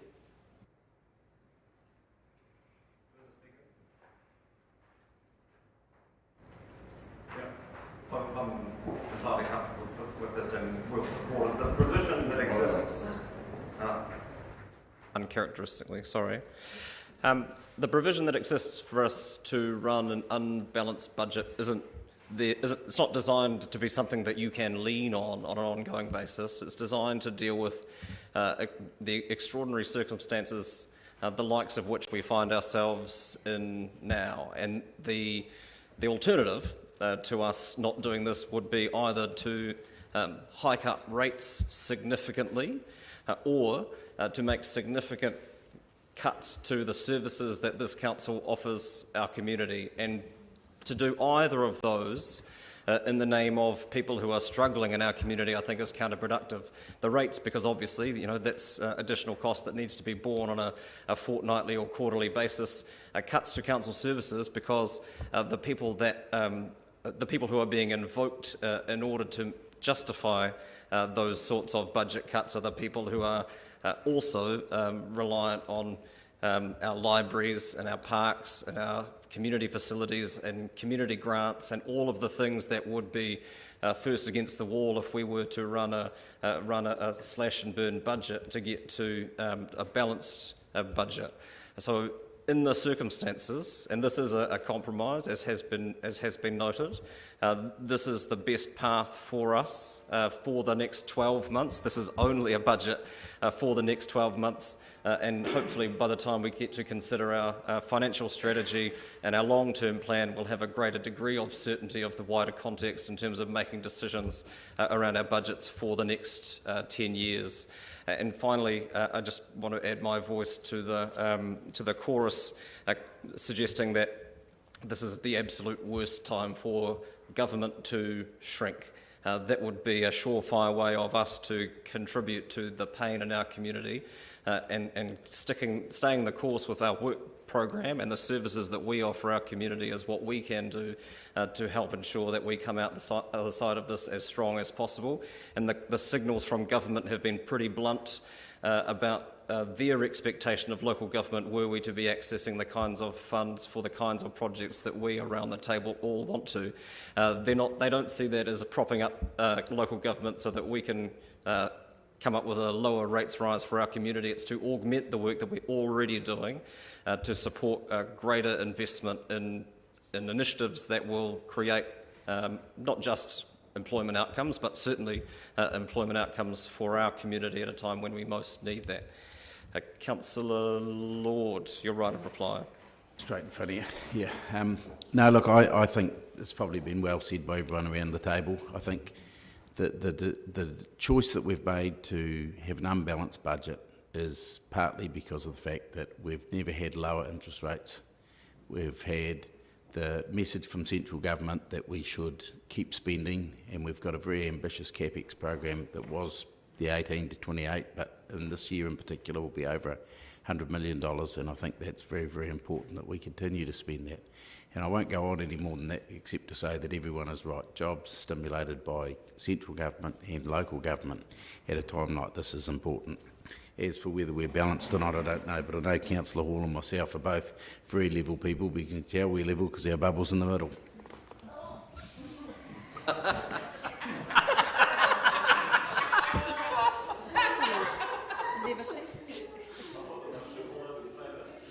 Aye. Division, please.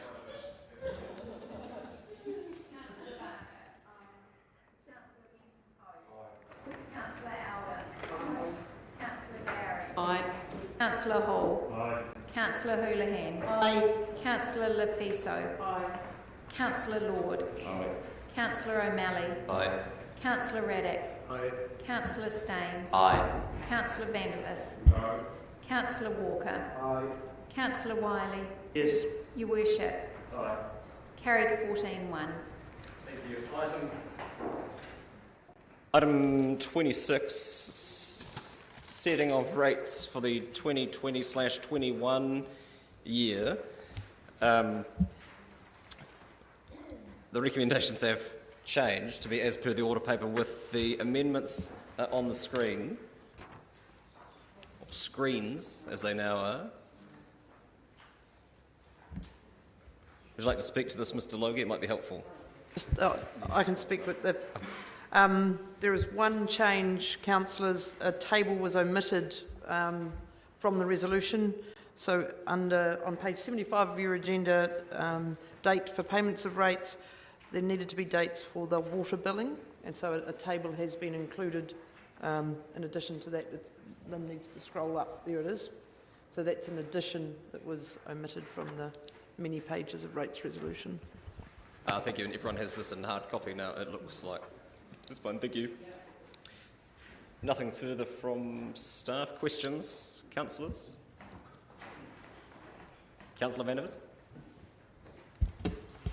What is the value proposition justification for having a commercial rate that is 2.46 times the residential rate when Christchurch only has a 1.66 and Invercargill only has 1? That would be a question that you're probably better to put to your colleagues, given that this reflects the decisions that council made at our annual plan deliberations meeting.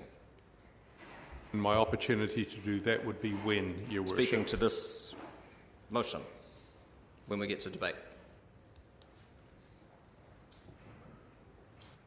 Further questions?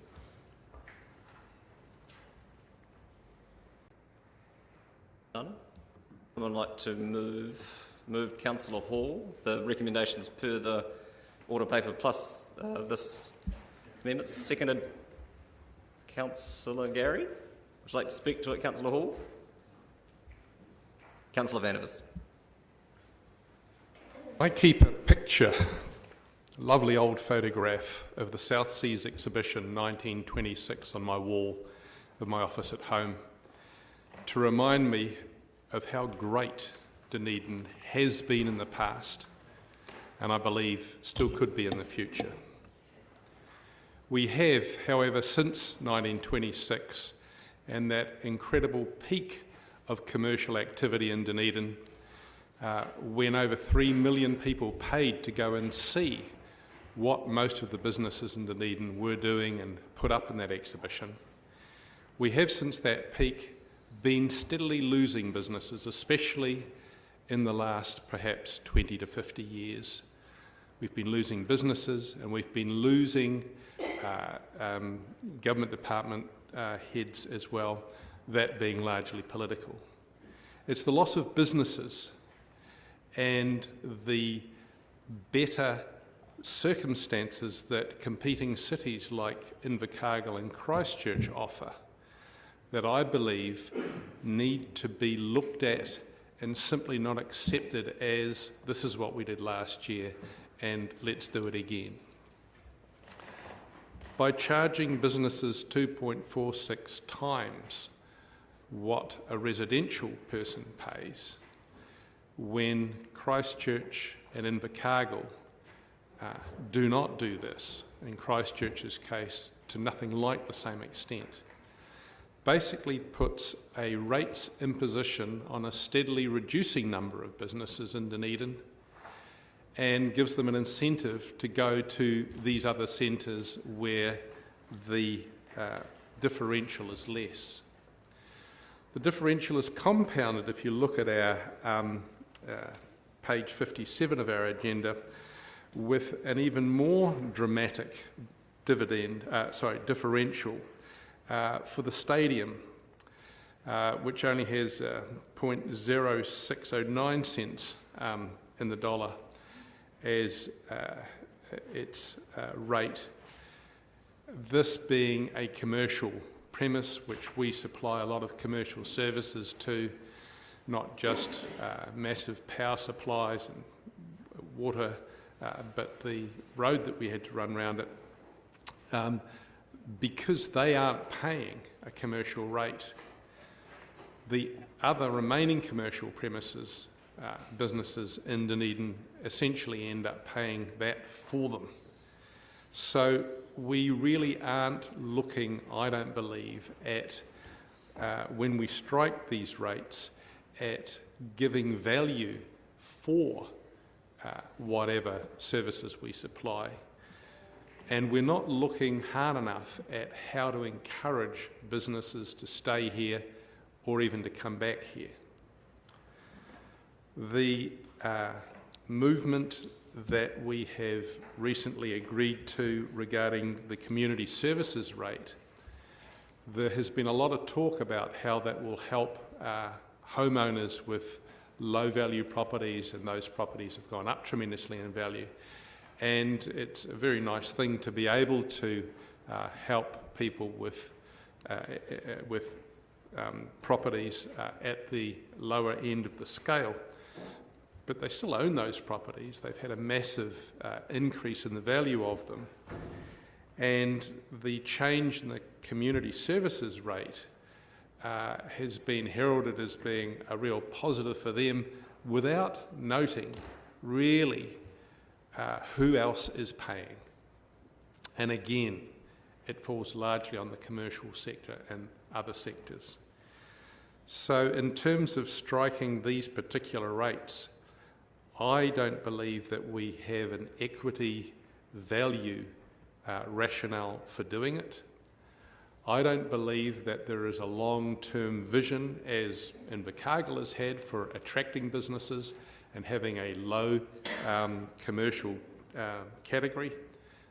So I think that in charging them in this way, recognising that there is a bulk to be charged, that we need to have a much more enlightened and forward-looking approach to the differentials, and that we need to align those differentials in a way that doesn't penalise Dunedin as a place to do business compared to our immediate neighbours. Thank you for hearing me out. Thank you. Councillor O'Malley. Worship, given that we've already just had a discussion about balancing the budget, everybody be acutely aware of the fact that if we drop the commercial rate, we increase the residential rate. So Councillor Van der Vis isn't suggesting that during these difficult economic times we should increase everybody's personal residential rates. In addition to which, when you do that, of course, the commercial is still at some ratio, whatever that went to, so therefore you don't get the level of savings that you might think you would. When we talk about relative rates versus absolute, we need to say, what would a business be paying in these cities if it was performing business there? And in fact, they're basically about the same, no matter which of the three you're in.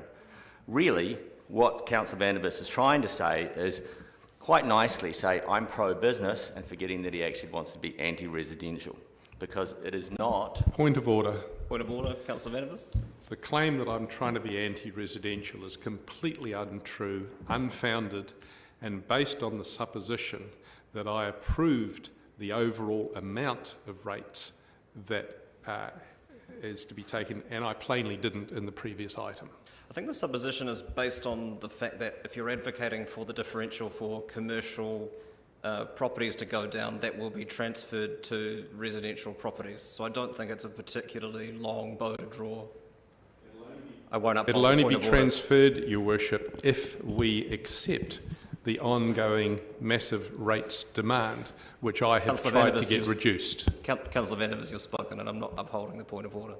Councillor O'Malley. I'm pretty much willing to wind this up at this point.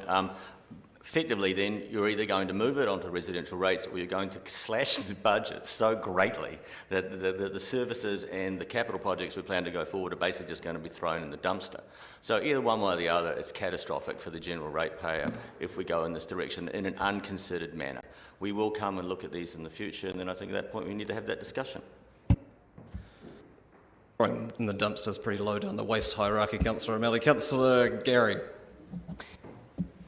Thank you, Your Worship. And to Councillor Vandervis's point, my grandfather happened to be on the organising committee for the South Seas exhibition, and he died of pneumonia. The point I'm making is that these are different times we live in.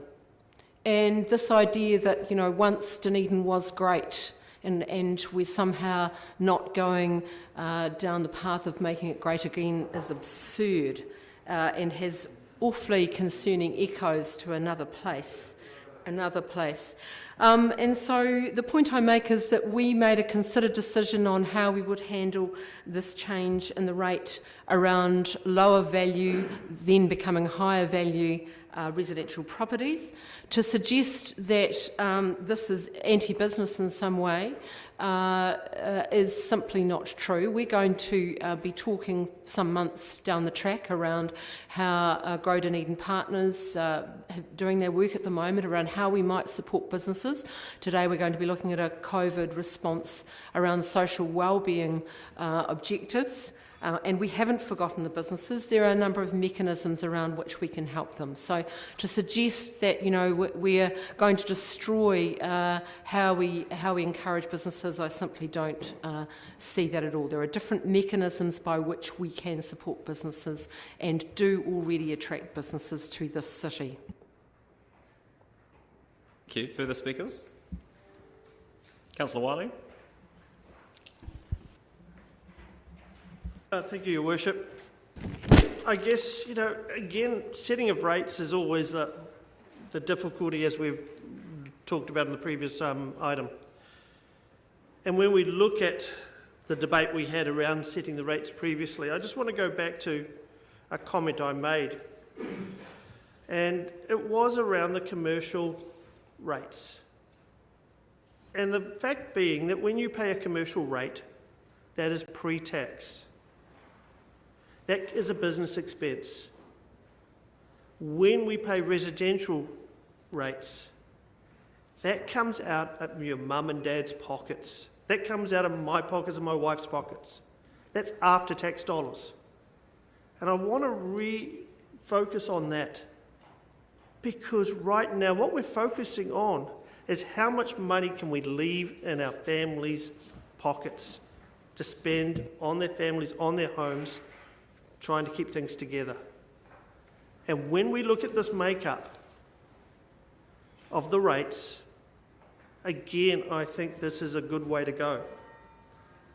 The other factor being, and what really hit home was yesterday was the 17th year anniversary of when my family arrived in Dunedin. They arrived in Dunedin on June the 29th, 2003. We were only coming here for 3 or 4 or 5 years, and then we were leaving. Some of you may have wished that had have happened, but we have, yeah, exactly, I know. We fell in love with the city, and one of the big parts we fell in love with the city, it has a lot of great aspects to it. And that's what draws businesses is here. That's what, when we look around the world, where do a lot of people want to move to? Our stakeholder, our profile has lifted dramatically on the global stage. I'm sorry, rating businesses a little bit more, and I'm pro-business. You know, I'll probably get it from a lot of the business people that I know, and they'll basically probably come after me on this one. But when what they have and what we can offer them versus other regions of the country and around the world, is remember, we've got the fastest internet in the Southern Hemisphere. We've got quality education, world-class education, unbelievable healthcare system, and an awesome quality of life. That's what makes up our city. That's important why we all choose to live here. And when I look at the rates and what we're going to pay to be here, I'm comfortable with where we're at and setting the rates for this year. Thank you. Thank you. Councillor Walker. Yes, I'll be very brief. Councillor Vandevers refers to 1926 Dunedin. The shadow of war, the impending Great Depression, huge gap between rich and poor, horrific spousal abuse, terrible health outcomes. Let's make Dunedin great again. I don't think so. Further speakers? While Councillor Wiley was reflecting on his migrant story, it reminded me that, as many of you know, I come from Invercargill and I still have family down there, and it's been invoked often in the last few months, particularly by Councillor Vandevers, around rating differentials. And if what has happened to the city centre in Invercargill over the last 10 to 15 years is the vision and is the outcome of the rating differential system that they have, then that is not something... Point of order, Councillor Vandevers. That's plainly absurd to suggest that their one-to-one rating system can have produced their central city development. And you could argue equally as absurd that the opposite is true. But it is the statements that you have made around the success of the business community and the vision that that city has is related to the differential rating system they have. Is that not true? It's not what I've said. I've said that if we want to attract business, having a rating differential 2.46 times a near competitor like Invercargill is not a positive thing for Dunedin, and that's as far as it went. Thank you. Thank you. But the point still stands that that is not necessarily a business community or a city centre that I think we would aspire to replicate, particularly given now there was $16, now $28 million that the Invercargill City Council are putting into restoring some kind of dignity to a city centre that was once reasonably significant in terms of its contribution to the streetscape and its colonial heritage buildings, and has been ignored and let to waste, sadly, by both public and private interests. Councillor Hall, your right of reply. Your Worship, did you rule on the point of order? I didn't uphold the point of order. Sorry. Your right of reply? Yeah, just one point, that the commercial sector also covers industrial. You get a little closer to it, sir. The commercial rate also reflects our industrial, which is not the main street, and on different occasions around this table we keep referring to the commercial being the main street. It's not. It covers the industrial side of the city ratepayers as well, which are struggling. Thank you for the reminder. I'll put the motion. All those in favour? Aye. Those against? No. Recorded against. Thank you. It is 4 minutes past 12, Councillor Houlihan, which means it's time for lunch. So I'll move that we adjourn the meeting. Seconded, Councillor Elder. And we'll come back at 1:45 to resume the meeting. All those in favour? Aye. Those against? That's agreed. Thank you.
Welcome back, everyone. Item 27, the COVID-19 Support Fund. Ms. Graham, Ms. Gunn.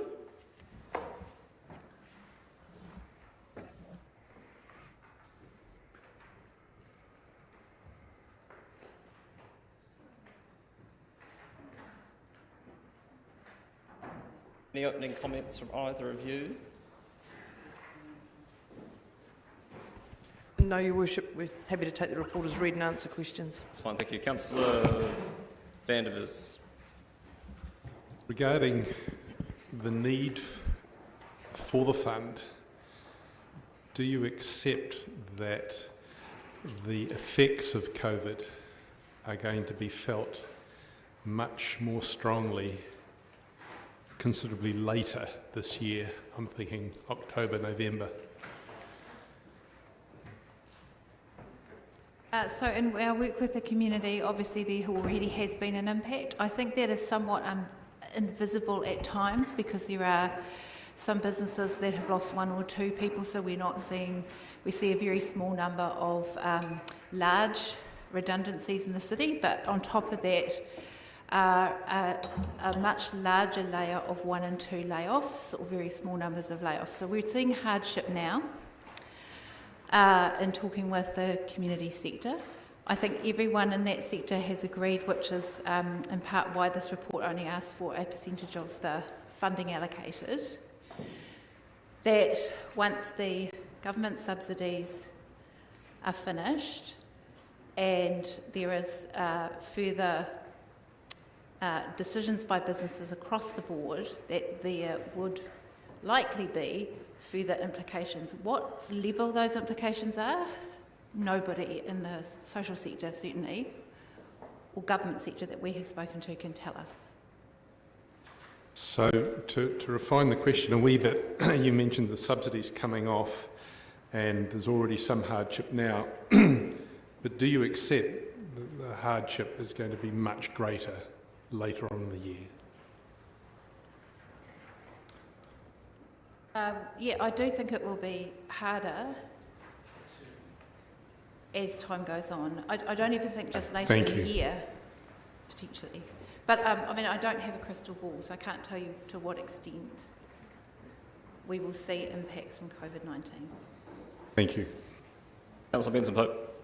In terms of the wider salary support and other proposals from central government, we've already unfortunately seen some of the bad side of human nature with the double dipping that people have been caught doing in various ways, and or the funds not being used in the appropriate way. Are you confident that you will have, by the time allocations from this fund start going wherever it's decided they go, to ensure that that sort of behaviour is avoided as much as possible? Yeah, I think that I am confident about that, and the reason I am confident about that is because when you look at the recommendations that we made, they use our current framework. So, you know, looking at grants through the grant subcommittee process, so we have a very clear application, assessment and accountability process now. Guide against that. And the same exists for the other innovation funds where we have, which we are suggesting, the partnership with Otago Community Trust. Again, that's already a mechanism that is used for the Arts Capability Fund, and so it wasn't about trying to develop something new that could take us 6 months to implement and we wouldn't know how it worked. We have very much tried to focus on the things that we as local government can do and the frameworks in which we can do them. Thank you. Councillor Gary. Thank you, Your Worship. I've got several questions. In the just gone by community grants round, what was or you could speak to the city services round, which is a different one to the one we're bolstering, but what was the kind of a level of requests coming in, Ms. Gunn? I mean, all of our current grant funds, funding mechanisms are already oversubscribed to almost 100% more than we have. What we do know from the many conversations that we've been having with the social sector groups in particular, who are the groups who apply for community grants and city service grants, is that there is significant hardship that many of those groups are facing. International research points to the fact that if unsupported, we could see a third of our community organisations close as a response of this, as a impact of this pandemic. So the kinds of conversations that we have heard are around hardship around paying salaries, but also paying rent, power and other things, because there is not great movement for most community organisations in central government increases of funding. There are for some groups, such as those who support family violence prevention or food banks. But many other organisations in our city that are supporting communities are not seeing any increase in central government funding, yet are experiencing additional pressures. So many more people going to them for support, mental health, social support, budgeting advice, information on how to access services, alongside the additional costs that they are also facing.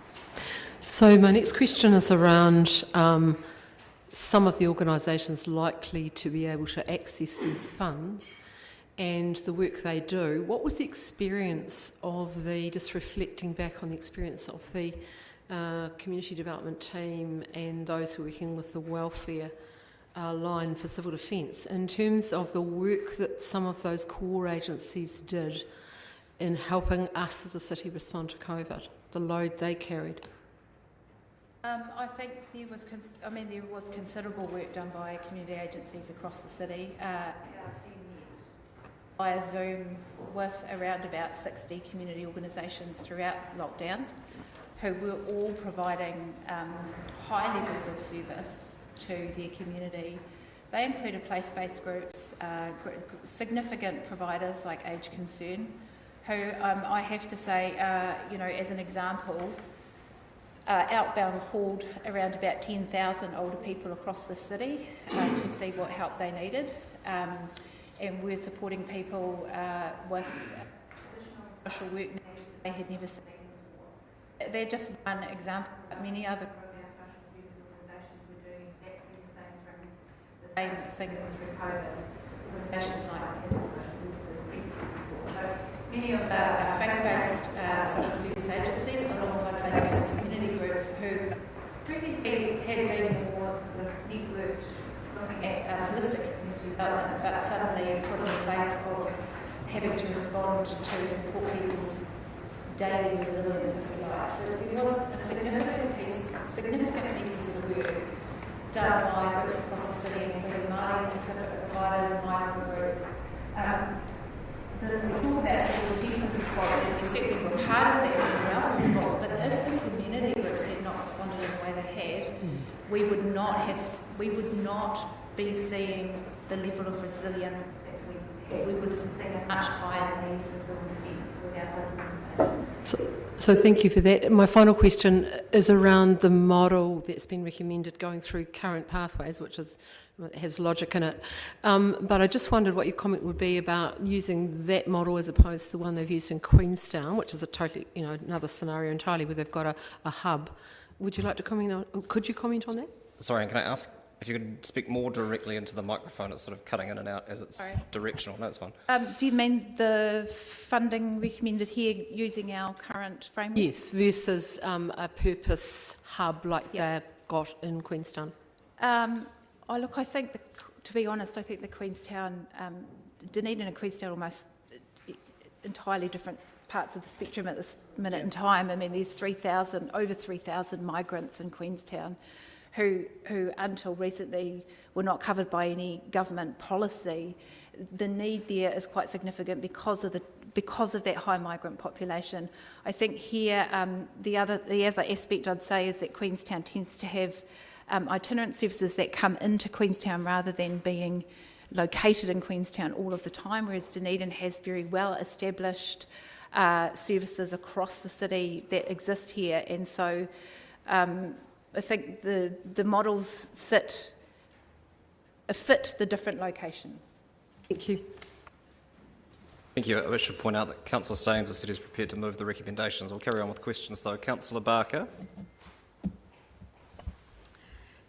I just wanted to ask, looking at the way that the fund was allocated and the issues around how much the community bodies have available for grants, do you think $100,000 is enough to allocate towards community grants? I think we have $200,000 already sitting in the grants pool, so this would be additional. I think that is probably acceptable for this year. I mean, it would be up to the council to consider what that looks like next year. So do we have a timeline for the central government framework for COVID recovery? Not at this time. And just my final question is, if the proposal of funds was agreed to, would the criteria for the funds come back to council to be approved? I note there's some that don't have any criteria around them. Yes, we could. We could do that through the relevant committee, yes. Thank you. Thank you. Councillor Houlihan. Thank you. Yeah, I think it's great that there's a need and we're able to have some money, and that's why I voted for this in favour of having this fund. My only concern is around, you know, whether welfare, you know, whether the money, perhaps people could have accessed it elsewhere and then they might think, oh, I can get this. That's my only issue with that, is that I think I'm just saying, do we have to be careful that we're not supplying money where the government or welfare could give it? That was so we have done a piece of work already looking at all of the funds that the government have. I think that very clearly none of these funding pools are there for individuals. There is, funding available for individuals through work and income who've been made redundant, etc. But we have also done a piece of work looking at all of the different funding pools available for organisations, and the ones that we have requested are because they're not covered by central government. It's probably relevant to note that we are, through the community grants or through the grants subcommittee more generally, one of the very few funders that cover operational costs for organisations. There aren't particularly many alternative options for them to go to were we not to support them in that way.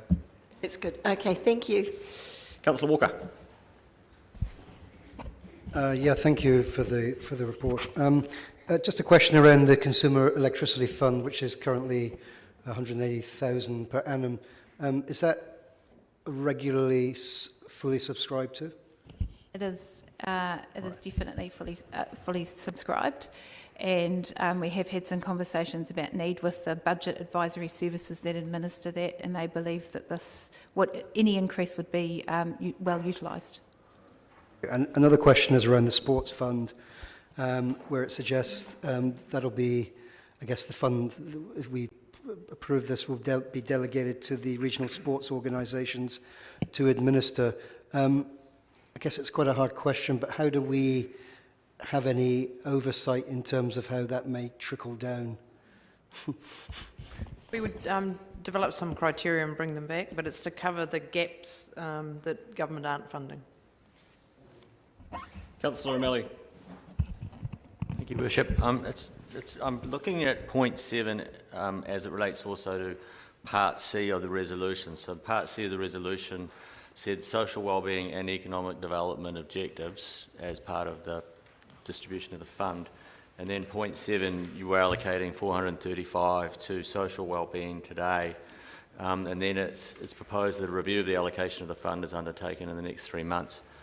To what extent will the relative contribution to the economic versus the social wellbeing be taken into account as we go forward with the review of the remaining amount? That will be one of the main things that's taken account of. We've had good discussions with the Chamber and the Chair of ED and various folk around how best to meet the needs of the business community, and I understand the Grow Dunedin Partnership are working on a recovery plan that will come to this group for consideration, and as part of that conversation, councillors will be able to look at whether it requires funding and if they want to fund it. Councillor Lord. Yeah, Joy, I'm just wondering, do you have any idea, or can you tell us, do you know the figure that these groups altogether, the amount of turnover they are in the light of this 435,000, how big a percentage of that would that be of their budgets, these groups? Oh, look, I really couldn't say. What I can tell you is we have about 1,200 not-for-profit groups across our city, but I couldn't tell you what the full extent of their turnover is across the board. Sorry.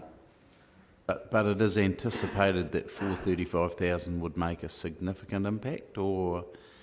I think there's a couple of things in that. I think there's parts like the Consumer Electricity Fund increase that makes a significant impact for our vulnerable citizens and residents who are in fuel poverty, and the increase in grant supports our social sector to a higher extent than they have been previously, and acknowledges the kinds of pressures they're under.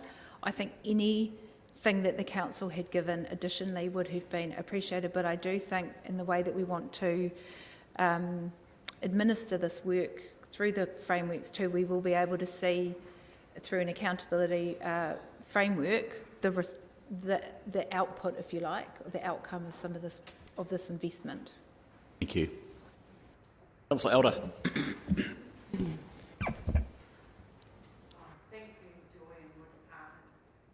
For all the work you've done, which would be considerable. I have a number of questions, and one of them is I know that the Community Trust of Otago is also putting money towards community organisations and COVID-19. Do you know how much that fund is? Yes, I do, but I've gone blank. It's 200,000, I think. 2 million. Sorry. Yes, I had gone blank. It's 2 million. And we have had discussions with them about what they're funding and what we would be looking to fund if the council agreed to this. So we would be working together with them. So you could work together and definitely. We've already had that discussion. Oh, awesome. Now, just updating, the government has funding for, is it Creative New Zealand? Is that right? Creative community funding, yes. And have we been able to get some of that, or? Oh, the funding from a COVID-19 recovery perspective that was allocated to CNZ was largely to support arts organisations and arts practitioners. Okay. It's not this. It's certainly not the same funding pool that these sorts of projects will be funded out of. So do we know of any more or funds coming from the government in this sector? The arts sector or the wellbeing sector? The wellbeing. I mean, look, there is, the government is still formulating its COVID community support initiative, and there is the psychosocial mental wellbeing strategy that the Ministry of Health is also putting out. The focus on that will be in early intervention mental health. Oh, cool. So, excellent. In terms of that, that's why we haven't specifically talked about mental wellbeing or supporting mental wellbeing, because we know that there will be places that there will be funding. It won't be immediate funding. That funding will come, and hopefully will stay for quite a period of time. So, but in terms of other things that might support the community groups that we've referenced, very much that is probably being left to local government and philanthropy trusts at this point. I would anticipate we'd hear a lot from government over the next 2 months about what money might be spent and where, at the times that it's politically convenient for them to tell us. Exactly, Yeah. exactly. Just my last question is, I know there was some funding for sports from the government, and I wasn't quite clear on that. So, I can do the best I can on this one. There is there is still a gap in what the government is funding. Yes. And in our conversations with sports clubs, it was felt that we needed to provide something so that people who weren't able to access, you know, the hard costs are being paid for, I think, but Yes. some of those other things are not. So this is to facilitate people, say, who have lost their jobs and their kid wants to still play a sport, to enable that to happen. That's great. That's great. It's just clarifying that for me. And so, no, that's all I need to ask. Thank you. Thank you. Councillor Wiley. Thank you. Ms. Gunn, the Gaming Trust funding area has really taken a bit of a hammering as well, and they has quite an impact with many organisations. And I can think of sports clubs as being one area and many of the social entities. Do we know how much has been lost in the community through that, through the shutdown, and that's not being now brought back into the community? No, I couldn't tell you that. I couldn't give you a number. What I can tell you is that, yes, we're very aware of that, and that's become evident through the community grants process that we have here, that lack of additional funding, that particularly through gaming trusts. And the message that we've had from those trusts is that they will focus on the core high needs, so, but I can't give you an absolute figure.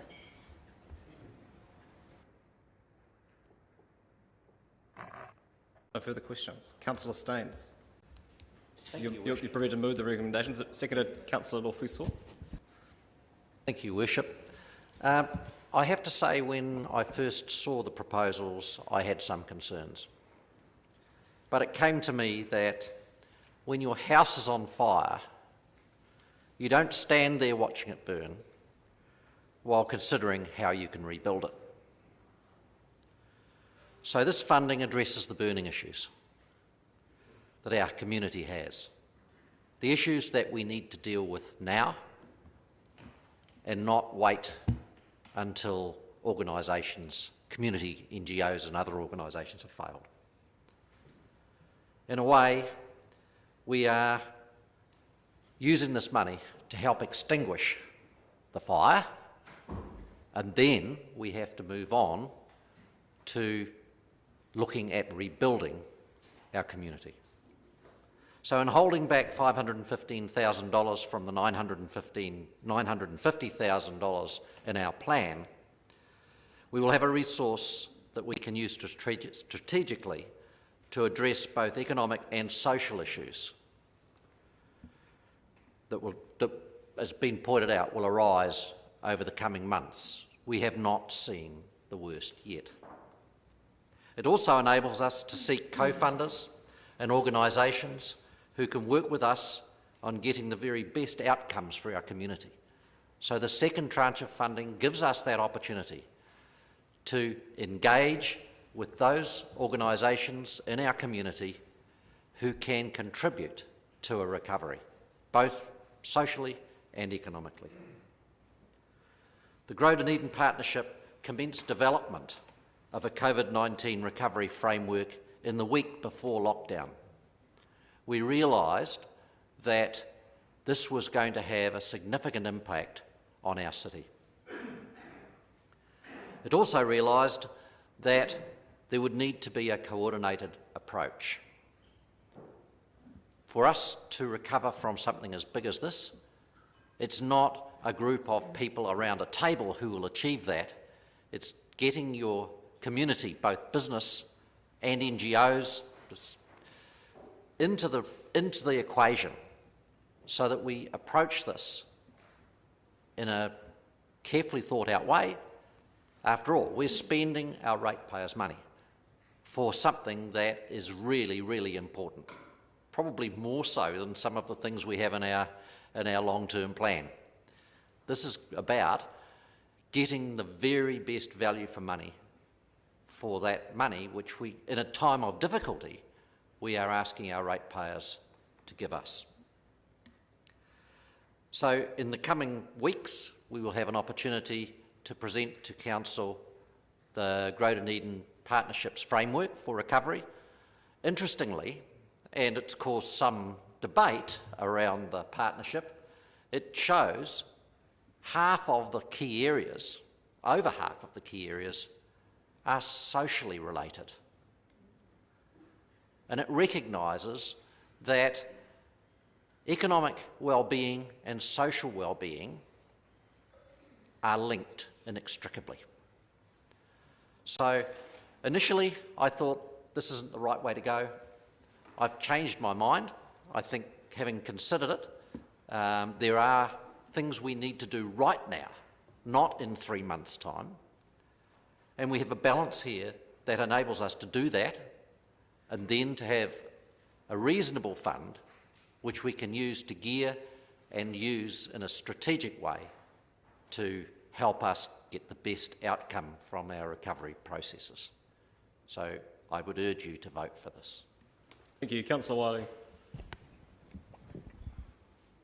As I read through this paper, I was really struggling with the spend and the timing. I looked at the fact that many of these issues we're going to be facing are going to be many weeks and many months ahead of us, and yet I felt this paper was premature in the sense of what we were discussing. As you can tell by the tone, I'm actually now going to support this paper. And the reason I'm going to support this paper and this motion is because there were some really good questions asked, and questions that I was really struggling with. And the answers clarified many of the issues. It wasn't around the fact that, did I agree with one group getting funding and not another group or anything like that. It was about the timing of the spend.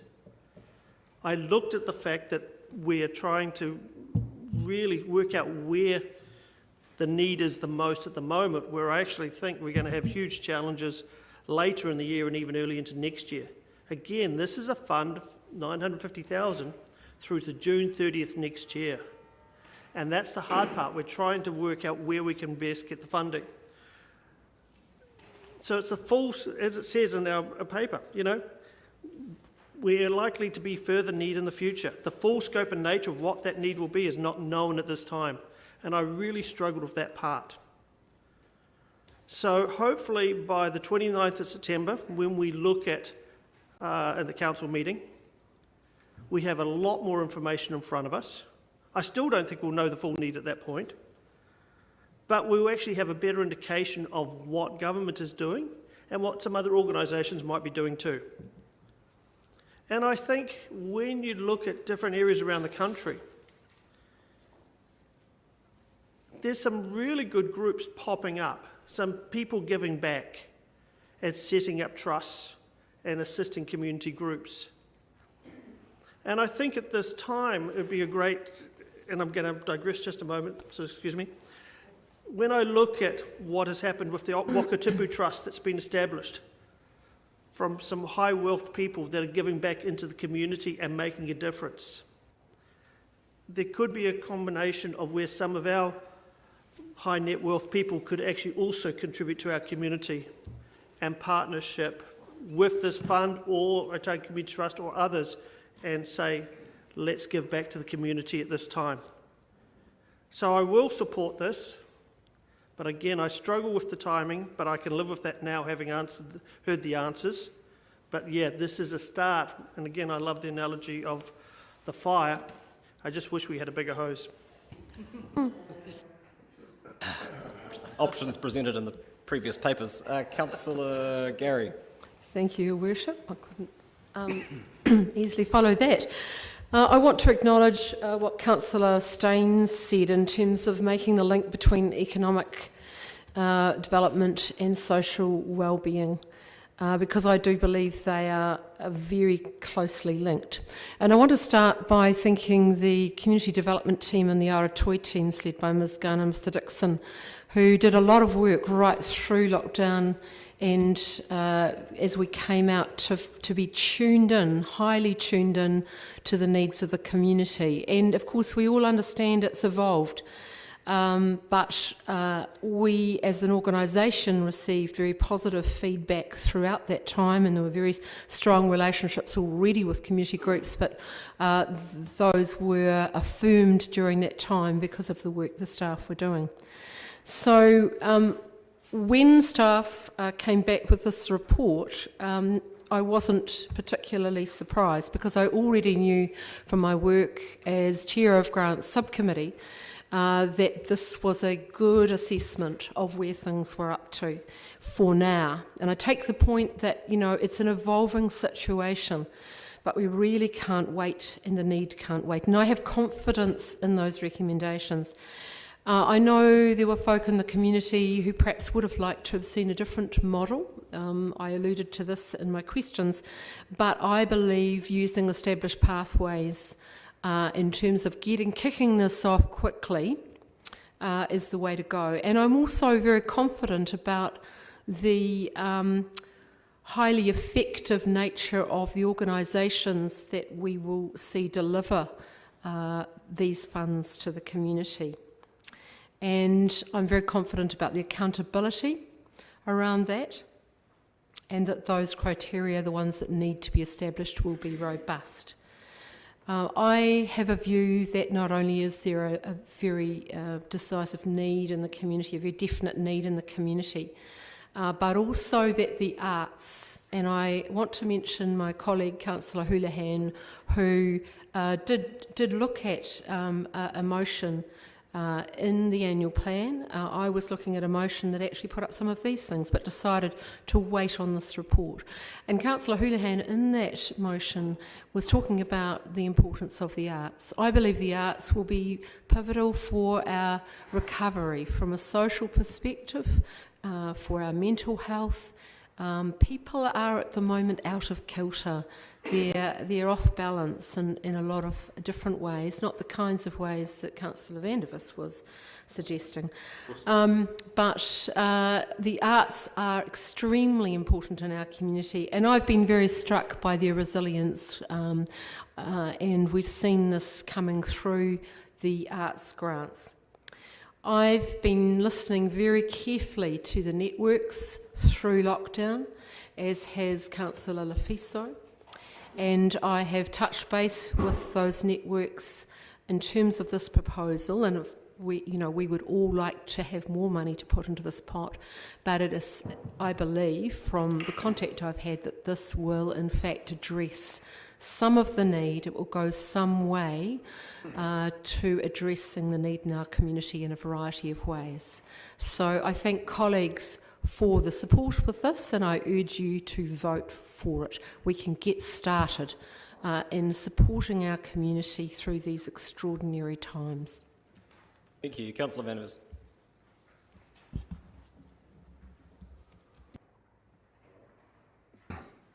Check. I was very pleased to hear Councillor Staines make a lot of comments that I entirely agree with. He cautioned that we are spending a significant amount of ratepayers' money here, and that this spend may well be more important than a lot of the other spends that we've been ticking off. The statement by Ms Gunn that we have hardship now, I also accept, although I believe that we've always had smouldering hardship actually, and that when Councillor Staines says we haven't seen the worst of it yet, I think he's actually being his very usual optimistic, half-glass full self, if you'll excuse me quoting him. I personally think that COVID has broken the glass, that we have shards in our lap, and that we haven't seen the real effects of it at all yet because of massive government subsidy. Not knowing where those shards have fallen and how much the economy has been laid to waste, not having any idea of actually what the burning issues are, I believe is the reason we are going to need this money later. I'm not saying it wouldn't be welcome now. I'm not saying it wouldn't be useful now. What I am saying is that there's a limited amount of it. We can't print it. And that it's going to be much, much more effectively spent in a number of months' time when, post-election, the subsidies have stopped, The government has run out of money and the wheels have fallen off. That's when we're really desperately going to need the full COVID support fund. And I believe that's when we're going to need a lot more than this, which is why I've argued against some of the other spending that we've had in the previous items. I wish to apologise upon reflecting that I went too far with my unbalanced budget comment. I do believe that we are going, especially next year, to be put in a situation where budgets are going to be much more unbalanced than they are now. We're talking relatively small number of millions now. So much as I would love to be of an optimistic disposition like Councillor Staines, because I've read the research and I know that optimists are generally happier people. And the research, no, seriously, the research is very well founded. Optimists are happier people. Pessimists, on the other hand, have a better grasp on reality. And the research is unequivocal if you want to read it. So, at the risk of, again, being a dampener on the current supposed burning issues, I caution everybody, please wait. And if you can't wait with this spend, try and think of ways that we can actually find money 3 months, 6 months down the track, post-election, that we really are desperately going to need then, when all the subsidies are gone and when people are really going to be desperately in hardship. Thank you. Thank you. Councillor Barker. Thank you, Worship, and I'd like to thank Councillor Staines for the fire analogy, because I too was struggling with spending this money now. I also was struggling with spending money on festivals, and I hope that if things occur, as Councillor Manders says, that we can look again at that spend and possibly reprioritise it. I feel comfortable that the next spend is going to be coordinated by the GTP, and I hope that we see that actually a task force across the city. I'd like to see us follow an example like Christchurch's process, which I googled at 3 o'clock this morning, and we should look to them because they are actually the leaders in recovering from huge issues, and I think COVID is not quite similar to an earthquake, but it is a huge impact on their economy. So I just wanted to quote from what the Christchurch Mayor actually said in their report to Council last week. We know from our experience following the earthquakes that recovery planning must be co-designed with our local communities. It will also support the other priority areas of work in ensuring that decision-making is based on the best available data, evidence and information and draws on a wide range of expertise, locally, nationally and internationally. This commitment will also develop mechanisms for accountability to ensure agencies are focused on making real progress, i.e. indicators and performance measures. So I would like to see a wider recovery task force than just GDP. Thank you. Councillor Houlihan. Thank you, Your Worship. Yes, I'd like to say I'm really pleased to hear Councillor Staines say that Grow Dunedin Partnerships will have used some of this money, and probably at a bit of a later date where I think everyone agrees things are probably going to get worse, and I think that's really appropriate that we have that.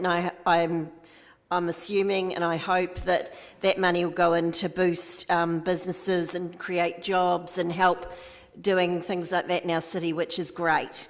As everyone probably around here knows, and thank you, Councillor Geary, for acknowledging that, I am really passionate about the arts, and I know I say this a million times, but in a time of you can't say like a pandemic because there's nothing like this, it's not normal, but in times of extreme, what would you call it? I don't know, extreme times anyway. A lot of innovation and creativity, actually it sounds unusual to say, but do come to the fore. And I would love to see from Dunedin particularly, because we have a lot of gifted writers and theatre practitioners particularly, that's my particular area of interest, but all over New Zealand. I hope that some of this time gets documented in plays and theatre productions and in books, and this sort of money, I'm really delighted to see quite a bit of this going to the arts. And I know some people will say, oh, arts, what a waste of money. Well, I actually obviously I disagree, but I think it is an area that have been hit really hard during COVID because of the fact you can't, during lockdown, they couldn't put on any shows, they couldn't do, musicians couldn't make money, theatre practitioners couldn't do, put on plays. As a playwright myself, I think it's, I think it's really important to document this time in history. So thank you so much. I'm delighted we're getting some of this money. Thank you. Councillor Raddick. Thank you. I think it's entirely appropriate to be spending this money on social well-being at this time. I think one of the reasons why New Zealand is in the privileged position that it's in, as far as the COVID pandemic goes, is that the government acted early and spent the money and brought the population along with it to do the hard yards and stamp out, eliminate the virus within New Zealand. And similarly, us putting this money into the community to help preserve the well-being of our community puts out a lot of little fires throughout the community. And I think never better exemplified than when asked about the sports fund. The reply was to pay for the sports club fees for children of people that may have lost their job, and similar things like that, which goes right to the heart of things that affect the people in our community, and especially that makes a big difference to the well-being of families that may be out of work or however circumstances may afflict them. But similarly, I think, as Councillor Stain says, it's really good now also to have an equivalent amount of money to be spent later on, not on putting out the fires, but in fire prevention. I see that the Grow Dunedin Partnership will be looking to grow jobs and improve the well-being of our community with more employment, because it's equally important that we have people that may be repositioned and pivot to change their outlook and change where they are looking for work, and that it's important that we're in a good position to be able to assist that in a practical way. So I'm looking forward to the difference that this might make, and I'm also looking forward to the difference that we'll be able to make later in the year. So I fully support this initiative. Thank you. Councillor Walker. Thank you, Your Worship. A playwright, Councillor Houlihan, who would have known? And Councillor Vandervis, I can assure you, being married to an associate professor in the psychology department at the Otago University, I'm very cognizant of the optimist-pessimist studies, and my wife is oft reminding me that I am a happy, optimistic pessimist. In terms of this motion, I support it as it addresses urgent community needs now. And again, Councillor Vandervis, of course, yes, there has and always will be smouldering needs within the community. That's called society. So I do support it, rather than delaying the decisions while members of the community, as I mentioned, do it hard now. But I'm really glad that we are leaving a significant fund for future recovery activities. My hope is, of course, like Councillor Stains's, that we can use those remaining funds to develop partnerships with other organisations, whoever that may be. OCT obviously would be an obvious one. Government departments, some of those funds may be unannounced yet.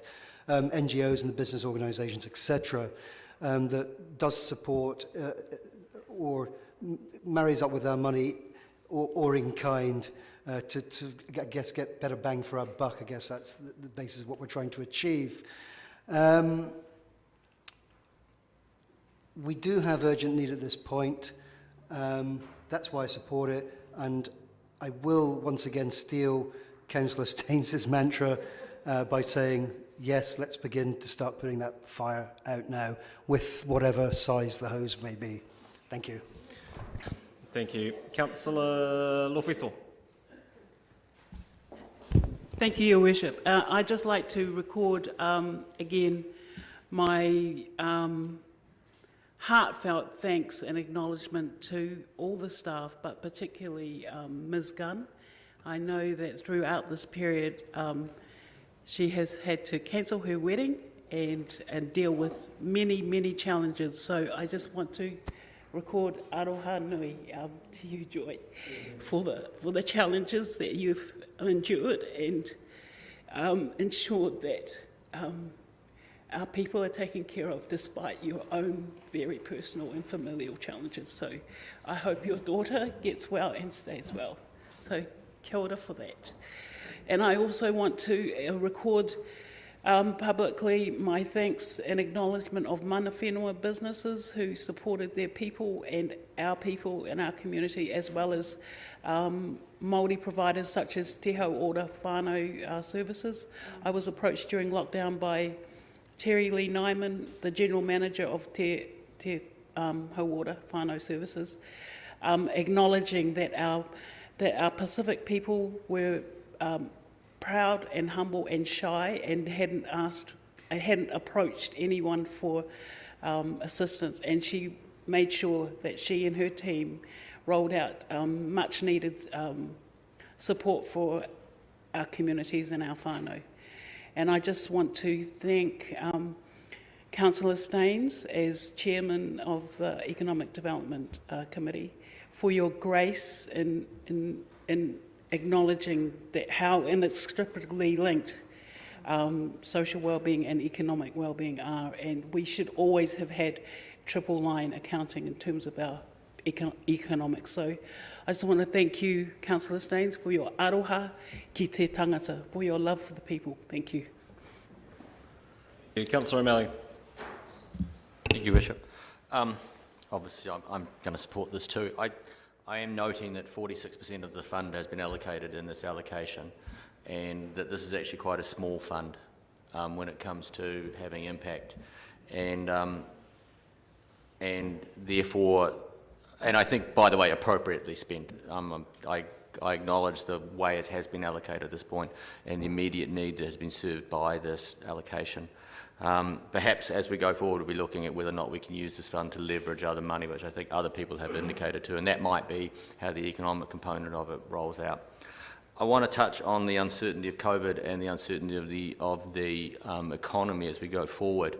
I do not believe that this government will sit on, or I don't think any government in power, depending on who's in power in September, will have the option of sitting on their hands if it has not resolved itself by the end of the year.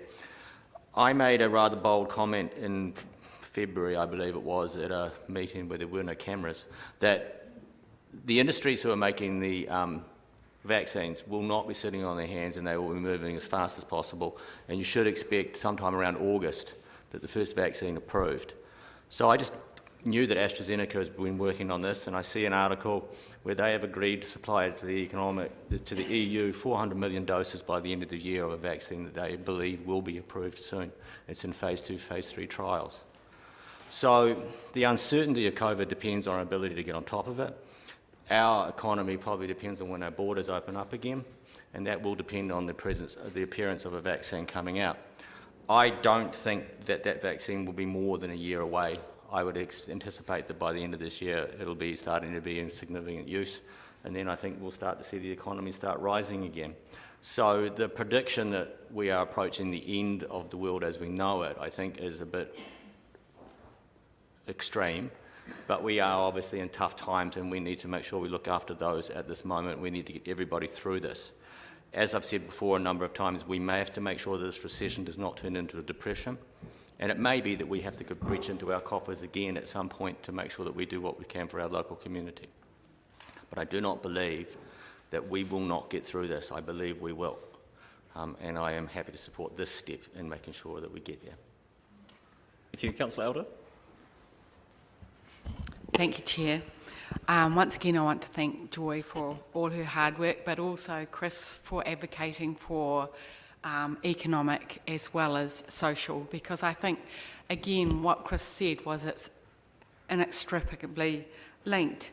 And my line of questioning was just around the opportunity for us to work together as partners in the city.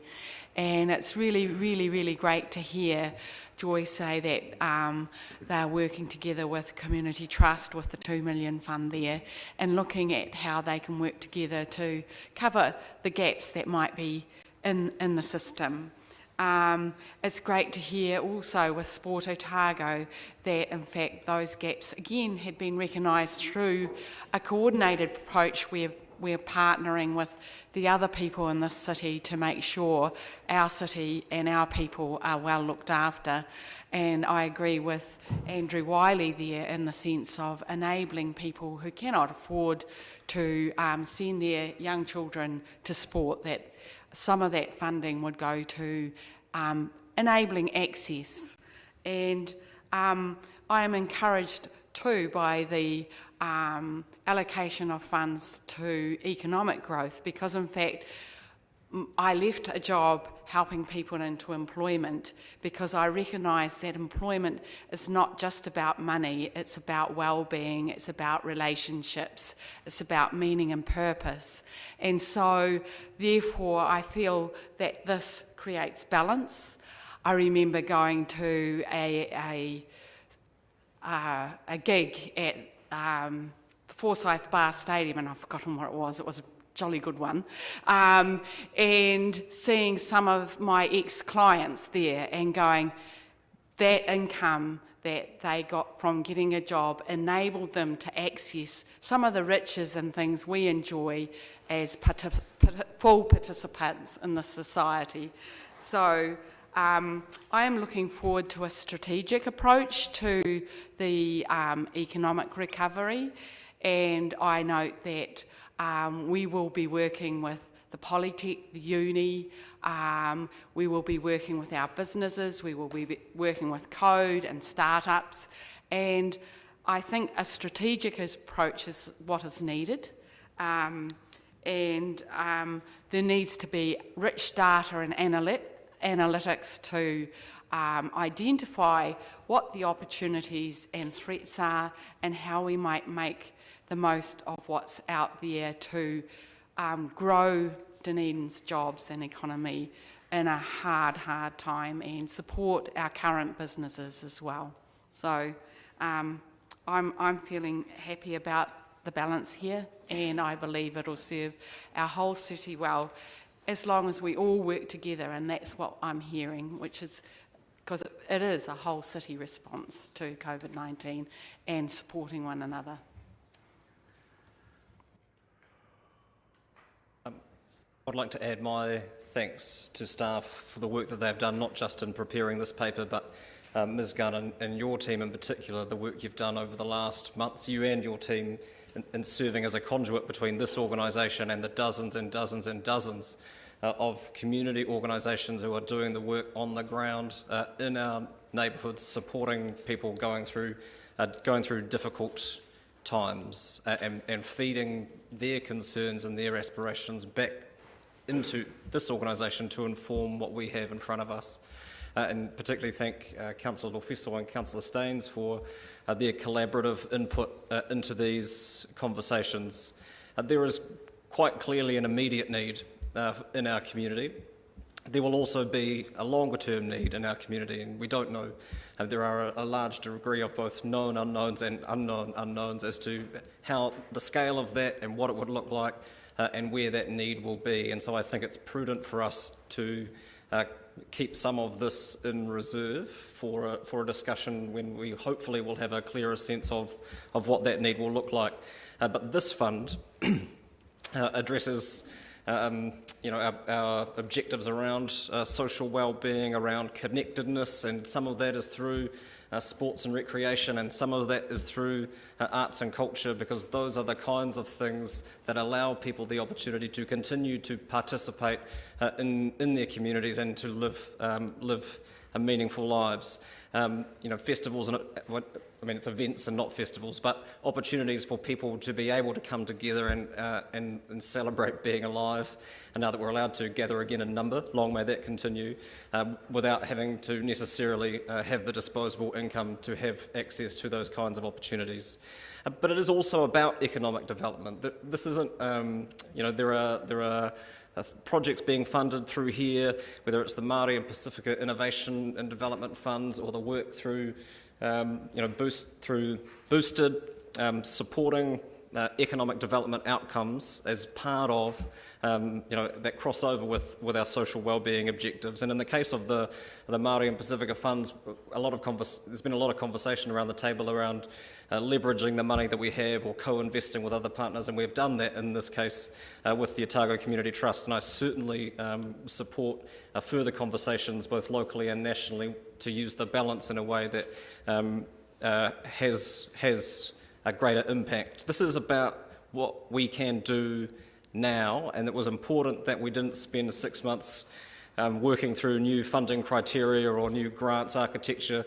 And so the most efficient way of doing it is using the frameworks that we have that are robust and have significant accountability requirements built into them to deliver what the community needs now. And we've had those conversations. These are staff recommendations, but they're built on hundreds of conversations that have been had out in the community, ascertaining where the immediate need is. I look forward to seeing the Grow Dunedin Partnership Recovery Plan, and that will inform not just our economic development strategy, but obviously how we invest or look to make the best use of the remaining funding here. I hadn't intended this to look like a carve-out for let's fund social wellbeing things now and let's fund economic development things now, and I don't think it is that either, because just as I've mentioned that there is an economic development component to the things that we are being asked to support now. The message has come quite clearly from the Chair of Economic Development that any plan being presented to us or any framework being presented to us by the Grow Dunedin Partnership will also have a significant bearing on social wellbeing outcomes in our community, and that gives me great heart actually that group is making those connections between, as has been pointed out, the intrinsic link between social wellbeing and economic wellbeing in our community. And I thank colleagues for their constructive input into this discussion, every single one of you, and I will be supporting this. Councillor Staines, your right of reply. Thank you, Your Worship. Perhaps just a clarification. I didn't say that the GDP framework would be how we get through this, but because that is a decision of Council. But I hope that when we are able to present it to you, that you will see that it does have a very balanced approach. And yes, GDP does realise that recovery will need every bit of help from other organisations that we can possibly get, both business, education, NGOs. This is too big for us as a council to solve.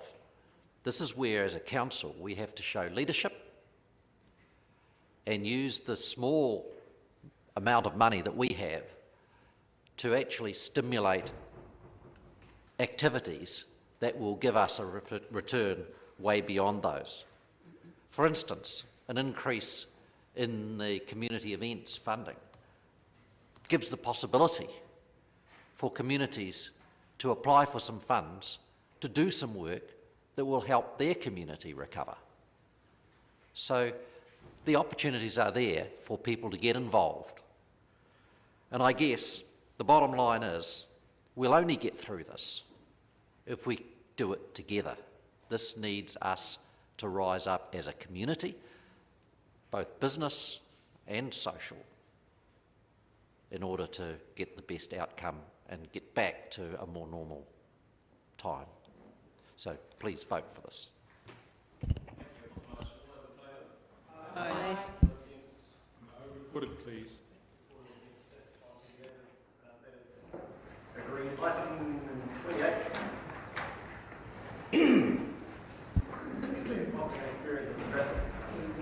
Item 28, Opting and Experience Evaluation Report. Ms. Graham? Ms. Pinfold? That's quite all right.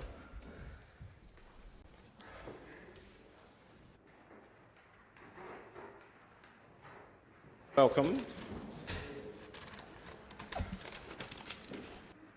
And for the benefit of colleagues, it's my intention in due course to move the recommendations as per the order paper, but are there anything that staff want to add at this point? I have just an update to the budget figures for councillors. You'll have received some additional analysis from Professor Berg. We've received a bill for that for $5,725, so that takes the overall expenditure to $333,668. Just for completeness, I thought it was important that you knew that. Thank you, and I would remind, councillors will be aware that the authors of any of the reports appended to the staff report aren't present, so aren't here to answer questions of them. You can ask staff questions of the covering report or how various bits and pieces have been interpreted in the covering report, but there's little value in asking questions of the various pieces of work that have been commissioned as part of this process. Councillor Benson-Pope. Thank you. Staff will recall and councillors will recall my question about the opportunity being provided to Te Waka Kotahi NZTA to respond to the claims that were made about their lack of evidence-based decision-making around all sorts of issues in the Berg report, in the initial Berg report. They were given the opportunity. Have we heard back from them? Yes, they had nothing they thought they could usefully add. Councillor Houlihan. Come on, slide. Thank you, Your Worship. Yes, I have a question. In the report on the Octagon experience, it talks quite a few times about future trials. Can you just clarify what do you mean by that?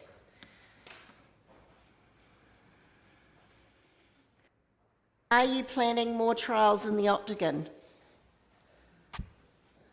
The intention was just to indicate that lessons have been learned from this experience and that future trials would make use of the learnings.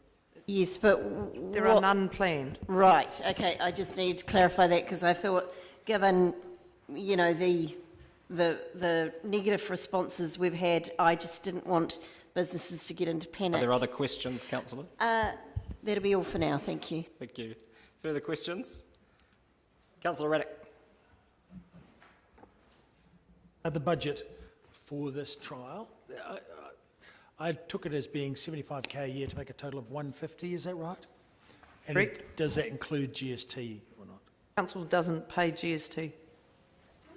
It's a no, it doesn't include GST. And so it was incorrectly reported at a higher cost than it was in the paper recently. Councillor Walker. Yep, thank you for the report. I have a question around number 99 and 100. As it's widely recognised throughout the world that one of the primary benefits to accrue from having less traffic movement throughout cities is the improvements in air quality. Even when in the future that there are similar trials, is it now intended that that will be something that is robustly measured? Absolutely, that's the intention. Great. Councillor Manivas. Is it staff understanding that air quality in Dunedin, as Prof Berg has pointed out, has improved significantly over the last decade anyway? Neither Ms Pinfold or I can offer a view on that, I'm sorry. And given the jurisdiction around monitoring air quality sits with the regional council, I doubt would have staff on hand to be able to answer those kinds of questions anyhow. I thought they might read some ORC literature occasionally. Another good reason for having a unitary council, Your Worship. But carrying on, the second recommendation here is one that I find fascinating. It says that it notes that the findings of this evaluation report will be used to inform planning on George Street and other major projects. Given that the findings are that pedestrianisation could produce big losses and obviously damage business, is the information on planning is one of the options now being looked at to actually can the idea of pedestrianisation altogether, and to, having been informed by this information, decide on another approach to George Street altogether. What that's referencing, Councillor, is that the report clearly says that we got our consultation and engagement wrong. And so with George Street, we've had feedback from the community that they don't feel like they've been, the George Street community and the community generally have been adequately involved in discussions to date. So that is referencing that those lessons that we learned, we will apply to how we now engage with folk as we progress with the George Street project. I understand entirely the consultation lessons to be learned, and they are important. However, this talks about the findings. So it's worth pointing out. The findings are not just the consultation. The findings, as I understand it, are that pedestrianisation will have a net negative effect, that slowing and excluding cars will also have net negative effects. And given that these findings in this evaluation report will be used to inform planning, are we going to re-evaluate the fundamental concepts of pedestrianising George Street? So it is worth just reminding all you councillors that there are no plans to pedestrianise George Street. There never have been. There are no plans to pedestrianise George Street. So you could say we learned the lesson already. And yet the DCC Chief Executive Bidrose has printed a number of artists' impressions of a George Street that is entirely pedestrianised. In fact, some of the images have no cars in them whatsoever. I think you all find they have a roadway, that by definition is not pedestrianisation. I note your new definition of pedestrianisation, Chief Executive Bidrose, with interest. Getting back to my question, given that the findings have shown slowing traffic produces costs, reduces business activity, makes businesses less viable in the central city, given all of the findings that we have, especially as noted in the Berg report, how is that going to change what is proposed for George Street? And I simply avoid the use of the word pedestrianisation, although obviously Prof Berg seems to think that's what we're doing. Yeah, that may be the problem. Staff? As I've said, and I'm sorry if I wasn't clear, we intend to take the lessons from this and engage with our community and have that discussion with them about what it is that they want to see in that space and how we go about achieving it. Ms Graham, you've talked about the lessons of consultation. I'm talking about what the order paper talks about, which is the findings from this evaluation report. The findings are far wider than just the consultation lessons. It's those wider conceptual issues that I wish to know whether or not staff is taking on board. It would seem that even my question doesn't want to be taken on board at this stage. Councillor Van der Vis, I'd remind you that there's a distinction between the opinion put forward by Professor Berg in his report and the findings that staff may deduce from that among other reports that have been produced as assessments for this work. And I don't think staff can answer questions or speak to the content of those reports, perhaps to the degree of detail that you might like. With respect, Your Worship, I'm not speaking of the opinions of Professor Berg, I'm speaking of the extremely comprehensive data and the findings that are referred to, and I come back to the word findings. Not opinion, not consultation lessons, findings, fundamental findings, findings that I have already enunciated, some of, but that are fully the data fully exposes them in these quite expensive research evaluations that have been taken forward. What I want to know is there any chance that these findings are going to alter the fundamental thrust of the development that's going to take place in George Street, which the Chief Executive says is not pedestrianisation. Councillor, the fundamental thrust of the future of George Street is a decision that has been taken by Council, and staff's job is to implement the decisions that have been taken by Council. So were that to change, it would require Council to change its direction. That's why I've asked why this section B here notes that the findings of the evaluation will be used to inform planning. And I want to know how it will be used to inform planning, given that the current plan obviously needs to change if it's going to be informed by the data that we have quite expensively and comprehensively recently received. Some of the data we've received, yes.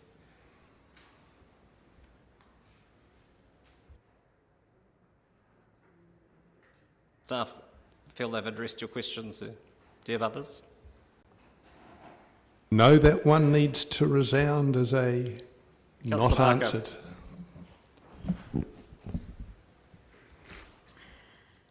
Thank you for that report. I just have a minor point, and it relates to the engagement and who's consulted with. I was concerned to read twice in the first retail report that there is no collective organisation representing the tourism sector, and says that it's fragmented. Of course, we know that there's an organisation, Dunedin Host, that's been around for a very, very long time, and I just wonder if First Retail actually asked you before they wrote that report if there was such a group.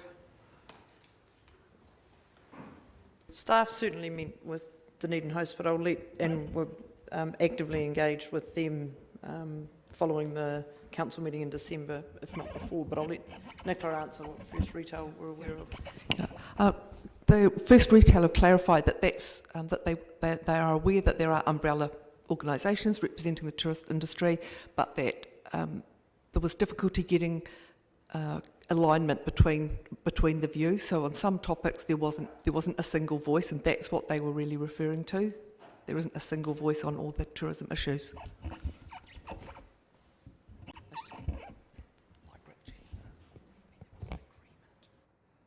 Sorry. Councillor Gary. Thank you. My first question is somewhat of a rhetorical one, and really... Necessary then? Yes, it is, quite necessary. It's like pedestrianisation, and the definition is, are we planning to exclude cars from our city centre at this time? No, and a quick look online will send you to Wiktionary, the Free Dictionary, the Cambridge Dictionary, the Collins Dictionary, the Oxford Dictionary. They all say pedestrianisation is the removal of cars and turning spaces into pedestrians only. There are no plans to do that. Thank you. My second question is one I'm not certain if you're able to answer, but I'll ask it. And it's around a concern I have about the Berg report and the methodology for choosing the participants. Do we have any further information? Because it was incomplete, I felt. I didn't have confidence in that. Very small sample size, referred to by First Retail, but I didn't have confidence about how they chose those folk. And we have no knowledge of that, I'm sorry. Okay. Final question is around the Chinese FIT market. From my experience of working in the tourism industry, I was very aware that the Chinese Friend of Independent Travellers, it's a sector that's been growing a great deal over the years. And on the 3rd of February, the border restrictions on Chinese visitors meant we didn't have that group coming into our community through the cruise ships, or other of the independent travellers anyway, coming in the same volume.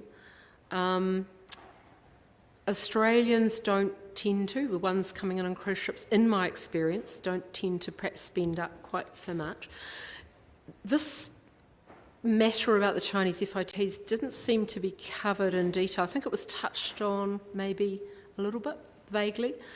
Any further information about that and the impact that had on spending? I don't have anything on that. John, do you have anything? Mr. Christie, I mean. Sorry, just the only thing I know around the China market was that it did drop off at the beginning of this year quite considerably, and we'd expect that that's been a result of some of the lower sales in the eyesight. Thank you. Councillor Houlihan. Thank you, Your Worship.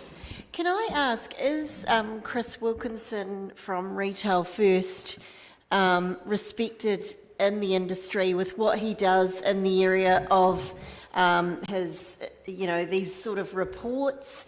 And has he got, would you say, a very good reputation? Yes. In the first retail report, they actually outline their experience in this area. So they have got a significant track record in this area, and Chris Wilkinson, as the principal, does also. And you would you say it's fair to say you respect his opinion?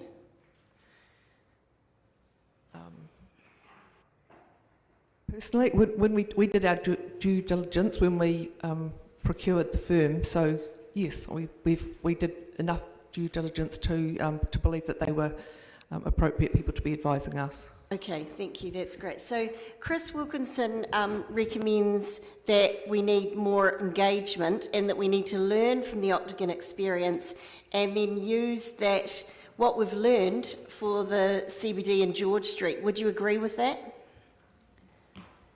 Yes, and we've already said, yes, we do believe we need to learn. And he also says that he recommends a stakeholder group, which is what pretty much we're doing with the CBD advisory group, be set up.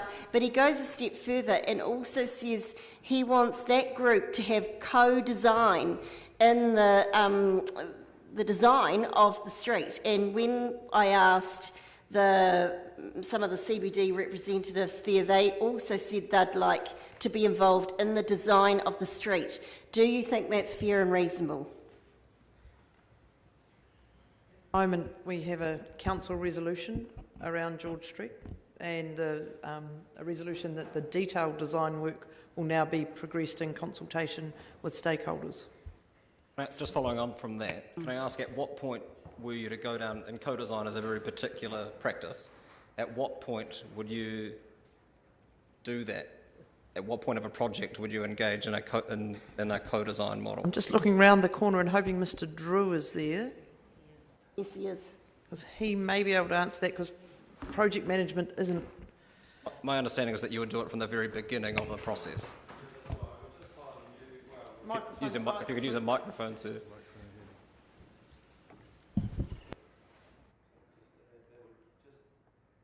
Working?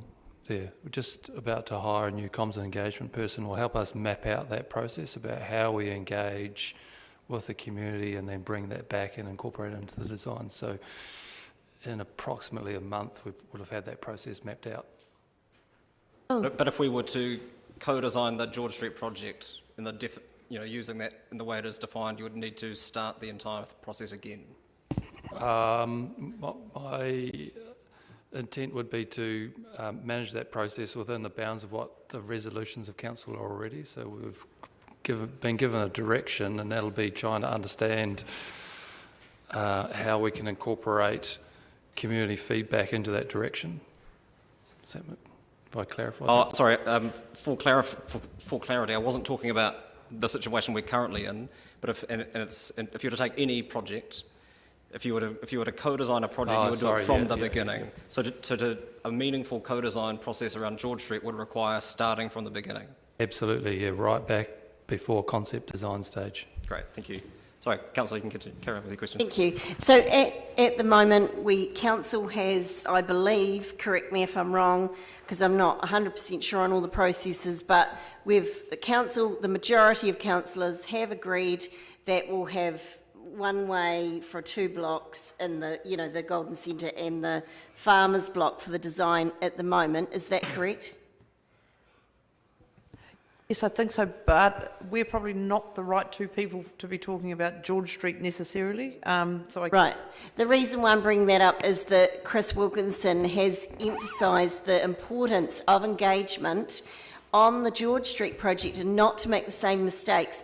Now, if that design, okay, we've talked about it, but we haven't actually done it, the street's still two-way, so there is opportunity for us to now have active co-design and engagement, is there not?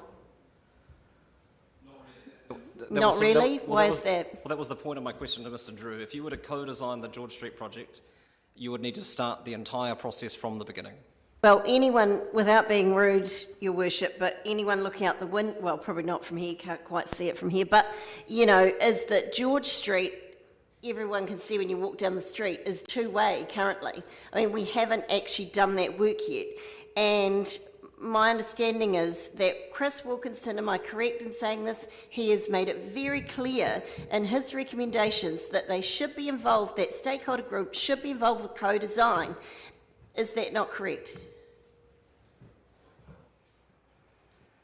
That was his view in his report. Yes, and he is well respected, you confirmed, is that right? Yes. So, I mean, if we ignore his advice when we've paid, you know, for all these reports, we've paid a lot of money, why do we bother getting these reports, could I ask? The reports are done as part of an evaluation process of the work, which was always part of the project, to report back to council on the activities that were undertaken. I've noticed that some of the councillors have been quite critical of Nathan Berg's comment, Professor Nathan Berg's comments in here, and maybe some don't fit. Is this a question for staff? Yes, it is. I'm getting to the point. Good. The question is, don't you think we have to be careful not to employ contractors and professional advisors to give us advice and then discard information we don't like? The problem here is that you have conflicting ideas from two people who were commissioned to do pieces of work to assess the study. So, were that to hold true, it would be you can't agree with everyone when you have conflicting advice. And if I could just add in, Chris Wilkinson is an advisor for the George Street project as well. And I read, I mean, all of us, I assume, read both these reports, or three of them actually, I think there were, or I can be corrected if there's more, they all say similar, I thought personally anyway, reading them, I mean, they all say similar things. I felt that even Chris Wilkinson said, look, there were faults. Well, there was a lot of things that weren't right with this process. Is that not correct? Councillor, do you have any questions of staff that is a question. That aren't rhetorical? Well, it is a question. But you said the two reports were very different, but I'm saying that both reports were, certainly, Chris Wilkinson, who is a respected person in the industry, gave a lot of things he didn't think were done well in the Octagon experience. And much of that has been translated in the staff's covering report. It's quite open. But I mean, it's the point. The point is both Professor Nathan Berg and Chris Wilkinson found fault with it. Councillor, do you have any further questions? Well, okay, I'll leave it for now. Thank you. Councillor Vandervis.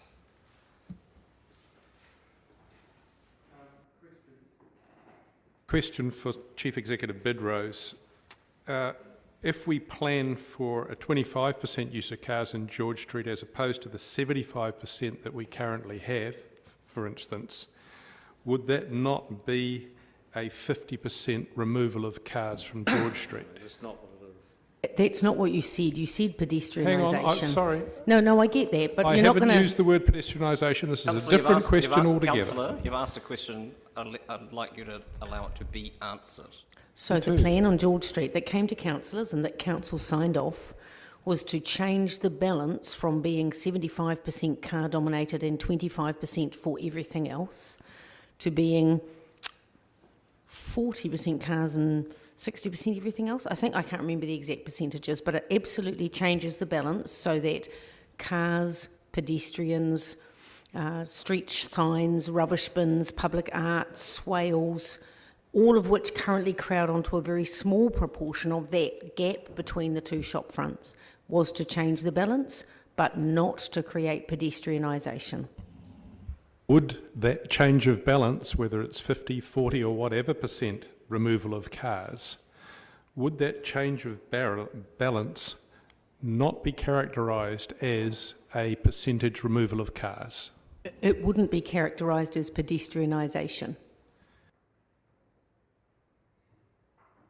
Well, having not answered my question, I have another one, and that is, do you have a dictionary definition of pedestrianisation that specifies that it must be 100% removal of cars. Oh, Councillor, there's very as little opposed to the just removal of cars that you quoted before. Councillor, there's very little value at this point in getting into a semantic argument about removal of cars versus removal of all cars. I can see what you're trying to achieve here. There is an extremely valid difference there, Your Worship.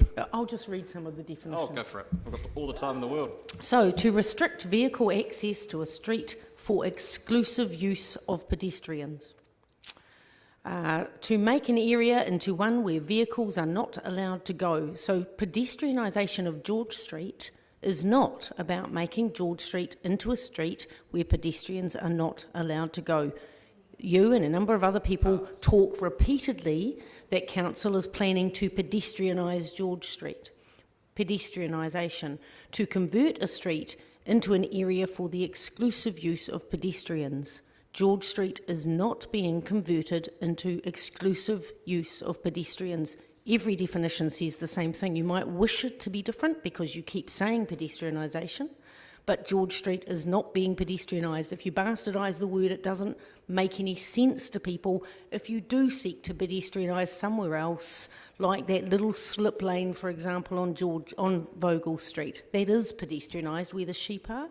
But if you use that word to mean a different thing to what anyone else in the world uses it to mean, then the word itself becomes meaningless. I'll be half pregnant, Councillor. Thank you very much for completely clarifying the statement. I'll just stick to my earlier characterisation of the plan change and call it a cycleway. Councillor Reddick.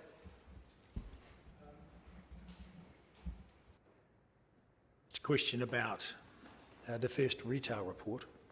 They headline their economic performance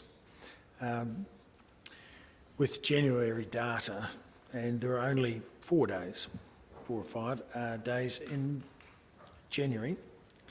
And so the January period was not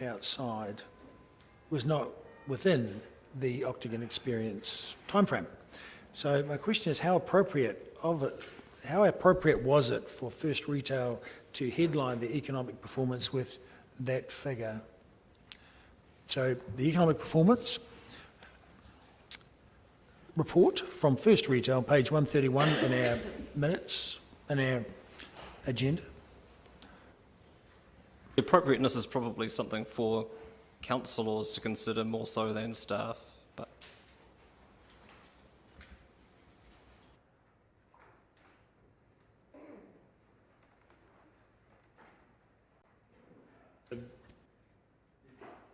Staff want to make a comment on that? May not. How First Retail chose to frame up their report was for them to choose.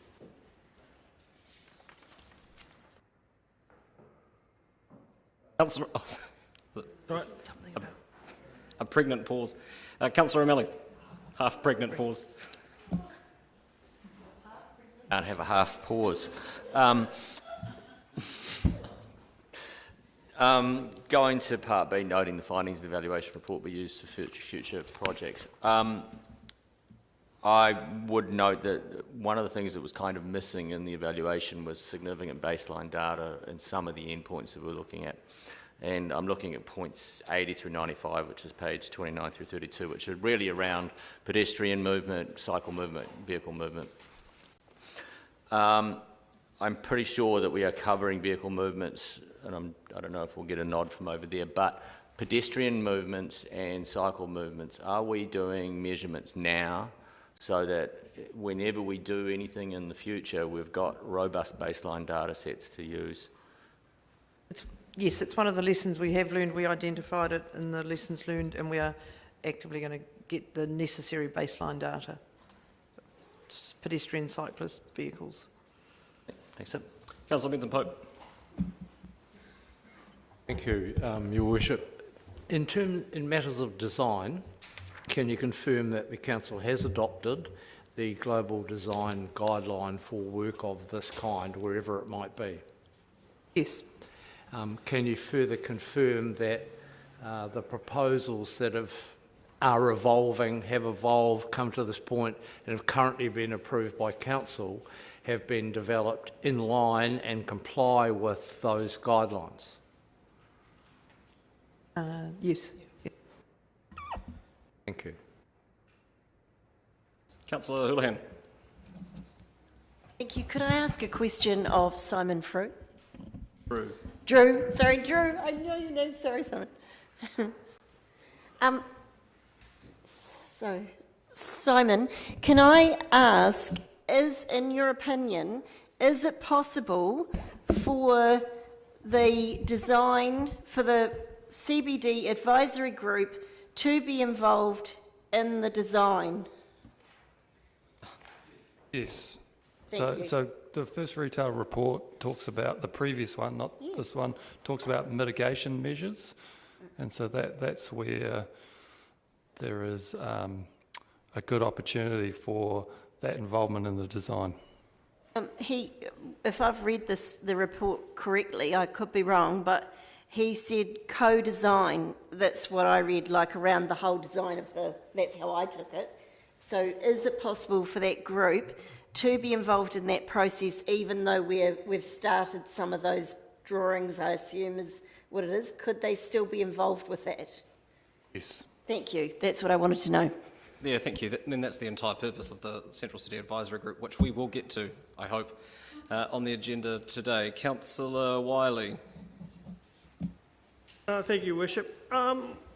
Ms Graham, can you just refresh me in my mind about the timeline of how this all started? I note in point 11, it talks about the discussion started in May, and then in point 13, it talks about discussion in September with Masters Games and Cross-Council Working Group. Can you just run me through, because as a councillor, the first I was aware of it was when we finished visit on one of our road trips in November, and just how we got to where we got to up to that point.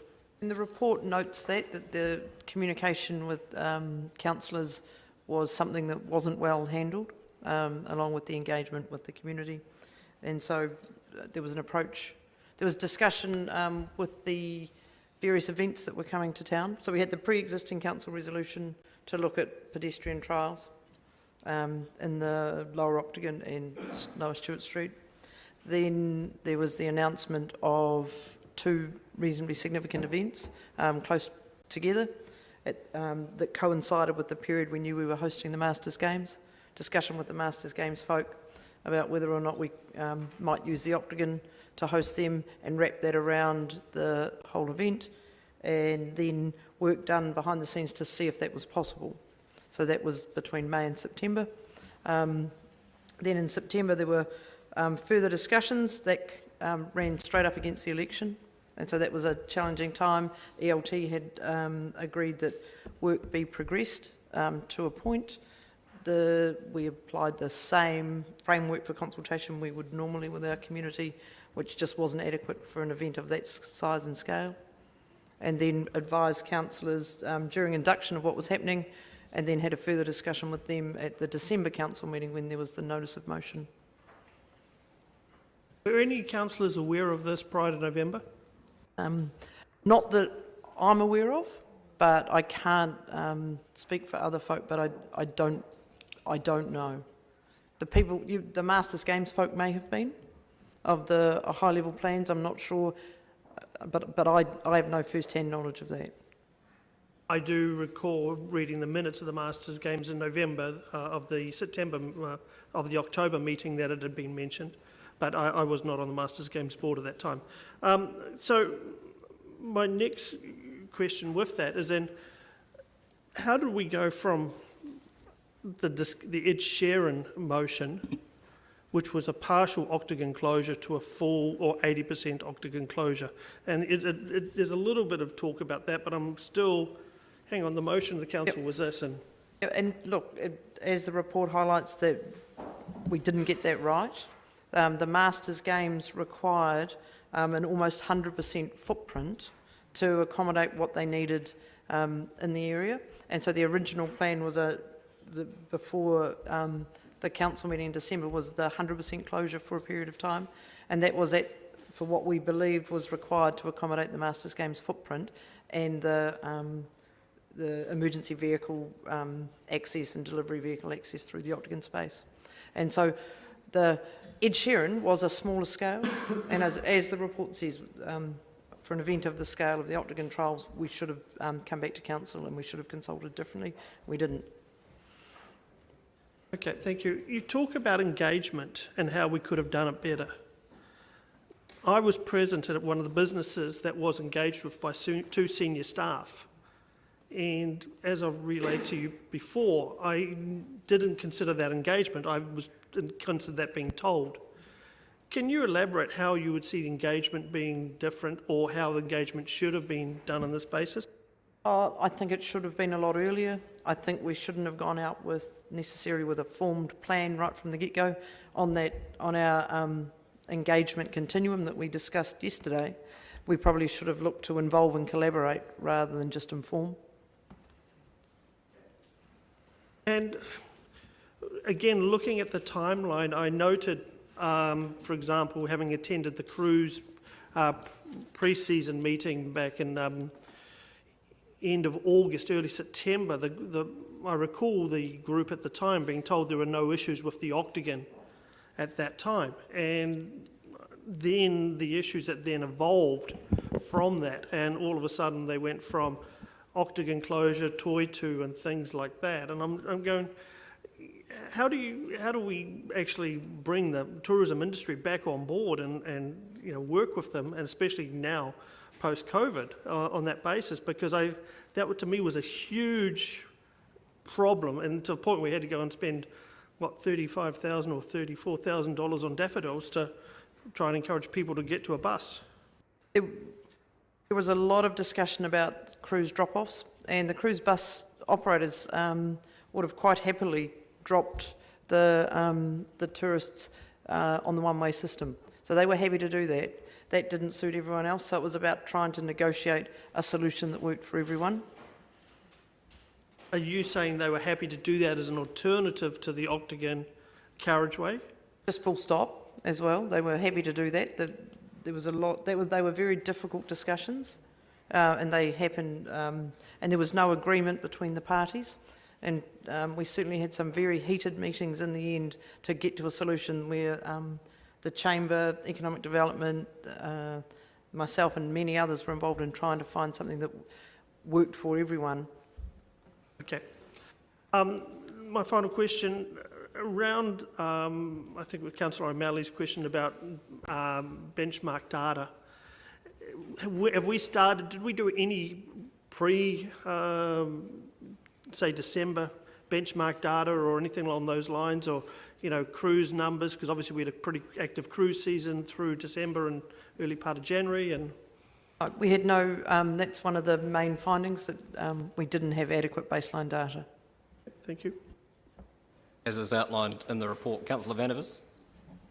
Just to clarify the spend for the Chris Wilkinson versus the Berg report, did you say that it was 33,000 all up for both reports? No, it's in the, if I refer you to page 26 of the report, and it unhelpfully goes over 2 pages, but no, Nathan Berg's total in the report needs to be increased by 5,725, so his will be 30,725, and First Retail's is 26,361.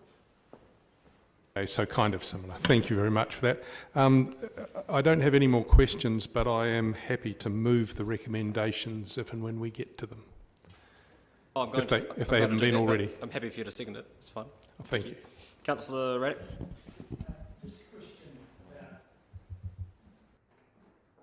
A question about the baseline data, because obviously one of the recommendations of the report was about baseline data, and obviously there's a suggestion that that's going to happen now to inform George Street and so on. So there's a few things. Are we going to gather market view data in our own right as the DCC? Or are we going to commission that? I'm not sure what that means. Does anyone here know, staff? We're getting market view data currently, John tells me. So from what period to what period? Like, did you start at Christmas and plan to go to next Christmas, or from last week to next week? Or At this stage, we'll have that as an ongoing report, which will be generated, well, it is generated weekly, so we have every intention of continuing that. And there's a summary. It gives us a summary of spend compared to the same week last year. So it's a nice report. No, it's good data. But is it? Do you get that in a segmentable format? You know, because Chris Wilkinson breaks it up into Dunedin City, rest of Dunedin, George Street, and Octagon, and his Octagon data did include some businesses off the Octagon as far as Moira Place, so it's a little bit fuzzy. Is it mesh block data, John? It is mesh block data, yes, that's correct. It's a little more. You pay a little more. So the more fine-grained you want Yes. it, the more you have to pay for the report is all. So But the unit is mesh blocks, which is from Stats NZ, and it's how they measure the census, and those are the units that they're using. Yes, so how do they, so my question is detail on that. How do the mesh blocks lie as far as George Street goes? We've got a CBD measure and we've got an all of city measure currently, Councillor. So that's the two? Yep. Right, okay. So CBD is a pretty broad area. Can you give us an idea of where that? I'd have to show you a map, Councillor, but Could you it is circulate pretty the broad. maps? It's mostly George Street and the surrounding streets to George Street. Quite a large area, fine. What about some of the other performance data? He talks about footfall and social value. Is that being measured? We're looking to get as much baseline data as we can. So that will hopefully include footfall. Social value is quite a tricky one. Indeed. Which is why I ask. That's why I didn't respond about that one. Yes. No, fair enough. Just in case you did have a measure in place, or, you know. And the other one, consumer insights. Do you have any plan to measure consumer insights? Because front-end stakeholder discussions with consumer insight to validate is one of his mitigation measures. So my question is, are you planning to measure consumer insights? I'm not aware of anything, and unfortunately the staff member I might be able to ask about that is sick today, but I'm happy to provide that information to councillors following the meeting. I mean, I know it's a complex question, but yes or no is fine. But that's good, thank you. I don't know is perfectly valid. I'm aware that it's can be quite resource hungry. Is there budget to support all of this work, this research work? I'm going to say that Simon has one. That's fine. I don't need detail. I just need to know that it's being accounted for. It's important data to have, so we'll ensure that we find it from within existing budgets. Thank you. Councillor Elder. Thank you. I've just got a number of questions. The first one being about the decision-making process. So, and going back to our motion, we put a motion that that we do a trial in the Lower Octagon and Lower Stewart Street, and committed $75,000 per year to that. And then the first we knew about this as councillors was when it was an... Councillor Elder, I don't mean to interrupt, but is this at any point different to the question that Councillor Wiley has asked and had answered previously? No. Yes, Okay. it is. Yes, it is. Okay. So the thing is, we didn't know about it till that November, and I was just wondering, in the decision-making process, how would you do it differently? And you know, for councillors, it was quite a shock, and I think not only did we feel excluded, Is the but question also, how would you do it differently? Yeah, how would you do it differently? And look, as I've said, we did get that wrong. How we would do it differently, we would bring something to council in advance of any decisions being made. In this case, probably depending on how our engagement went generally, right from the get-go, we would involve councillors at that point. So in that, involve and collaborate on something that was as significant as this, and then report through the appropriate committee on progress. The next question was, I suppose, a similar question. Also, the people, the businesses in the Octagon generally didn't know until that November day what was going to happen. How would you front foot something like this again? In the same way that I've said previously, we would look to involve them and collaborate with them more, not have a predetermined outcome in place, start far earlier, engage the business organisations that represented multiple groups as well. One of the things that we have learnt from the Octagon is how immensely complex it is for such a small space, and I think we hadn't fully anticipated what tweaking one particular element meant for the other users and occupiers of the Octagon. So we would be far more, expansive in who we were engaging with right from the outset. One of the commentaries and reports back was actually about access and the importance of access for older people, for people with disabilities and mobility issues, and also for visitors and people wanting to use both the DCC offices and the library, and also access businesses in the Octagon. What commentary have you got about that? Well, that was another one of those areas that we didn't get right. We were able to make changes during the process to accommodate the things that weren't working so well, but it's that complexity of use of the space that wasn't well understood before the trial, and that is one of the good things we've learned from the trial, is just how complex the Octagon is and all the things that need to be considered, and that will feed into what we need to take into the George Street process as well. Chris Wilkinson mentions about the need for looking at our parking and pulling levers to enable access. I was just wondering what your comment was around that. I don't have a specific comment on that, but I'm sure it will be well canvassed in future projects, including George Street.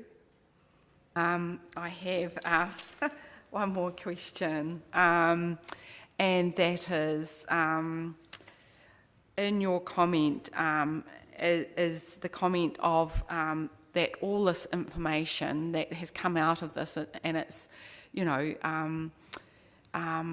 hard fought and hard won, is that you would use this information as a council, and that includes ourselves, to reset of the consultation on the Central City Plan. Could you comment on that? Yes, that would be our intention. So what would the reset involve, do you think? Well, I think, depending on what Council decides at the next paper, starting potentially with that group and then taking it from there. Thank you. Thank you for that. And Councillor Nofeso. Thank you, Your Worship. This is a governance question for Dr. Bidrose, I guess. So, I guess it comes with the territory in terms of having to deal with the biases and values, challenges of residents and elected members. But in terms of this process, how was it compared with other contentious processes in terms of health and welfare and well-being of staff and safety? Some of this has been a little bit tough, but opinions get very polarised, and when things get talked about in public, it's very easy to jack up supporters of one view or another to become more and more polarised, and that's difficult for staff. We've adopted a set of global design guidelines. We're following those, and we've done I mean, mistakes sometimes get made. This turned out to be bigger than we thought. We had a council resolution to put budget for trials of the lower octagon, and a decision was taken in order to be big enough for that increase of that number of staff to do the whole octagon, to put it in place for there. But it was definitely, there were definitely, people get heated and staff bear the brunt of that. And staff are public servants. I don't know anybody in the organisation that goes out there to do a bad job, but sometimes, you can't expect innovation if you don't trial things, and if you don't have some tolerance that some things won't work, or won't work quite how you intended. Bits of it worked, and bits of it not so well. It's hard. It's hard for staff being on the receiving end of some of that abuse. It definitely is, and there are people in our community that revel in it, and there are people that encourage that abuse, and that's the bit that I find hard. Councillor Walker. Thank you, Your Worship. Yeah, I'm aware of impending gloomy darkness outside, so I'll try and be briefer than Councillor Elder. I just want to say thank you for what I thought was a really robust evaluation report that for me synthesised really well the tones from both Berg and First Retail. So my question is really formed from some of the continual questions that are emanating your way from other people, and it's simply that, would you argue that there has been no attempt by staff to hide any of the faults they may have identified, and indeed that you have clearly highlighted the lessons learned? That was our intention in the report. Thank you. Councillor O'Malley. Your Worship, I'm just looking at the summary of community consultation feedback, page 50 through 53, and the figures there, and the commentary that you had close to 2,000 respondents, of which 291 did the paper form and the other 1,700 did the online form. I think it was fairly, would you say it's fairly safe to say that the 291 were definitely in the octagon when they did the form? I'm conscious of the 85% of the respondents who answered online that there was no question in the questionnaire to say, are you or have you ever been in the octagon during the octagon experience? That's a fact, isn't it? That there was no opportunity. So is it possible when they answered the first question, why have you come to the octagon, and they were only given octagon experience or other, that obviously if they haven't come to the octagon they would have ticked other? Because yes, it's possible. 76% of the respondents ticked other. So I'm wondering to what extent we can understand that data as to whether or not the people who answered had actually been to the octagon or were in fact casting an opinion on what they thought about the purpose of the trial in general. Do you? Short answer is not very well. Do you think that's fair to say that that's probably not very well? So therefore, in terms of considering this data set, would you say it's potentially corrupted by a number of people who could have answered who actually haven't been to the octagon when they did the answering? Yeah, I think that's a fair comment. It's not very robust. And by the say the words corrupted, I mean it's just bad data, not bad thoughts. Yeah, robust, not robust. It has a technical meaning in the hard sciences. Yes. Councillor Houlihan. Thank you. Yes, I was saying, we have a whole lot of corrupt people here. That's just a bit dodgy. I've said this before, and I've said it publicly, and I think it was given what Councillor Walker said before, I'll just say it again, is that I do really congratulate the council on releasing these reports, because they were quite, damning and quite critical, but they do give, but with anything in life, if we don't get, constructive criticism, we can't learn from it. And I actually think it's really positive. And I think it's showing the council's open, it's transparent, and we're saying, hey, we made some mistakes, but as our CEO just said before, and I 100% agree with this, is that you don't, and I've quoted the former CEO of Otago Polytech before, Phil Kerr, who says it often. Oh, I forgot I was in question time. Right, sorry.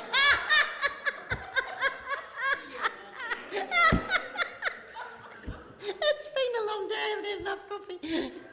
Should I finish my statement? Everybody's probably just beaten on. Oh, well, you'll get to find out one day. I can't even say anything more.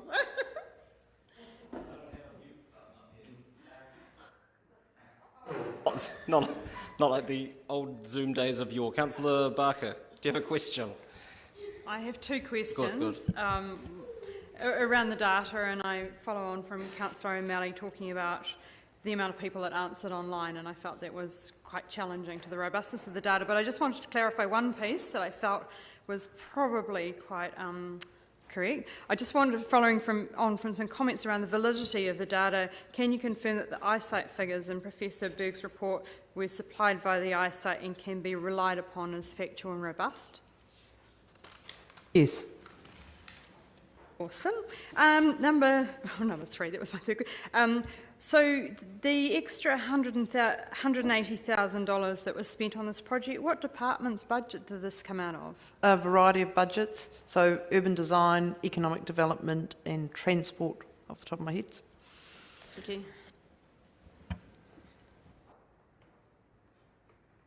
Any further questions? Don't have to, but Councillor Elder? I just wanted to comment. It's not a question. Oh, yes. Oh, true. It isn't. I'll wait for the other Yeah, bit. thank you. Given that we're been going for close to 2 hours, and my assumption would be that the debate won't conclude before 2, before 3, I'll move that we adjourn the meeting at this point, second to Councillor Gary, and come back at 3 o'clock. All those in favour? Aye. Those against? That's agreed. Thank you. So we can stand down. Hey? We're done.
waiting for Councillor Hall.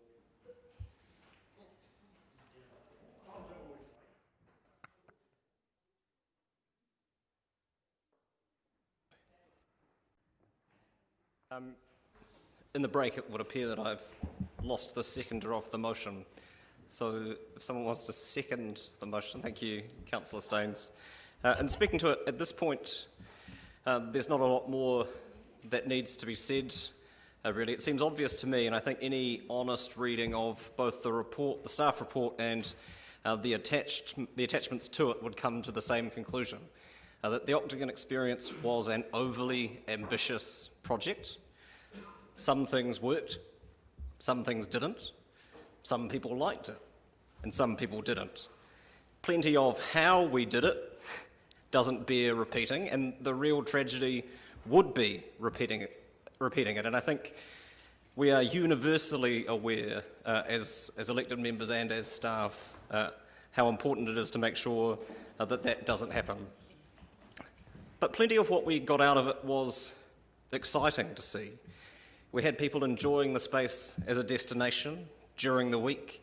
We saw more young families in the area. Crime went down. The popular narrative was that the Octagon Experience was a dismal failure and single-handedly laying waste to all and sundry businesses in the area. What the market view data shows us, and yes, there's no such thing as a perfect data set, but it's one of the few that we have that we can make a direct comparison year on year with the previous calendar year. It shows us that business overall grew in the area year on year in January and then in February before COVID hit. Now, in certain circles, the narrative is that while it may have grown in February, it should have grown more, like the city did overall, somewhere closer to 10%. And even if correlation were causation, which it isn't, this data doesn't exist in a vacuum because trade in that area is only one of our considerations. We also need to consider the human experience people had in the city centre as a destination, because people loved it. Now, we can argue about how many, or how much, or how many people need to love it for it to be worthwhile, but you cannot deny that plenty of people came into that space during that period, regardless of the sustained public outcry against it, and loved it. And that is worth something. And we've had deputations to public forum at previous meetings from people like Tony Clare, who turn up and tell us that high quality public space and public environments are the new anchor tenant. And regardless of what the Nobel Committee says, a science, it is an art form. And we will all get different stuff out of these reports, and I think we need to be honest about that, rather than treating this as some kind of masterclass in confirmation bias, where we all go furiously looking for quotes and figures that back up the assumptions that we had going into this. And I'll leave it to the peer reviewers to assess the rigour of Professor Berg's work. But my memory of communication research methods as an undergraduate student is that a self-reporting, self-selected sample size of 7 isn't particularly robust. But then again, I also did fail that paper, so maybe I missed something. Likewise, the methodology used by Chris Wilkinson in his work isn't perfect, and Councillor Barker and others have made those comments, and they are comments well made. Neither of these things are perfect. But what they both do is use the information that they have to build a narrative around the city. Berg's, tech utopianism, where we don't need to drive behaviour change because big tech will solve our climate crisis. Wilkinson's so-called succession planning approach, which talks to shifting to more of a hospitality focus to drive traffic to the area as a destination. And actually, the narrative around this is as important as the data is. What do we want people to say about our city centre? The last thing we can afford to do in this period of change is look to rebuild models of the past when our eyes need to be firmly on the future. And that can be scary, and there will be, as with any shift in business trends, winners and losers out of that.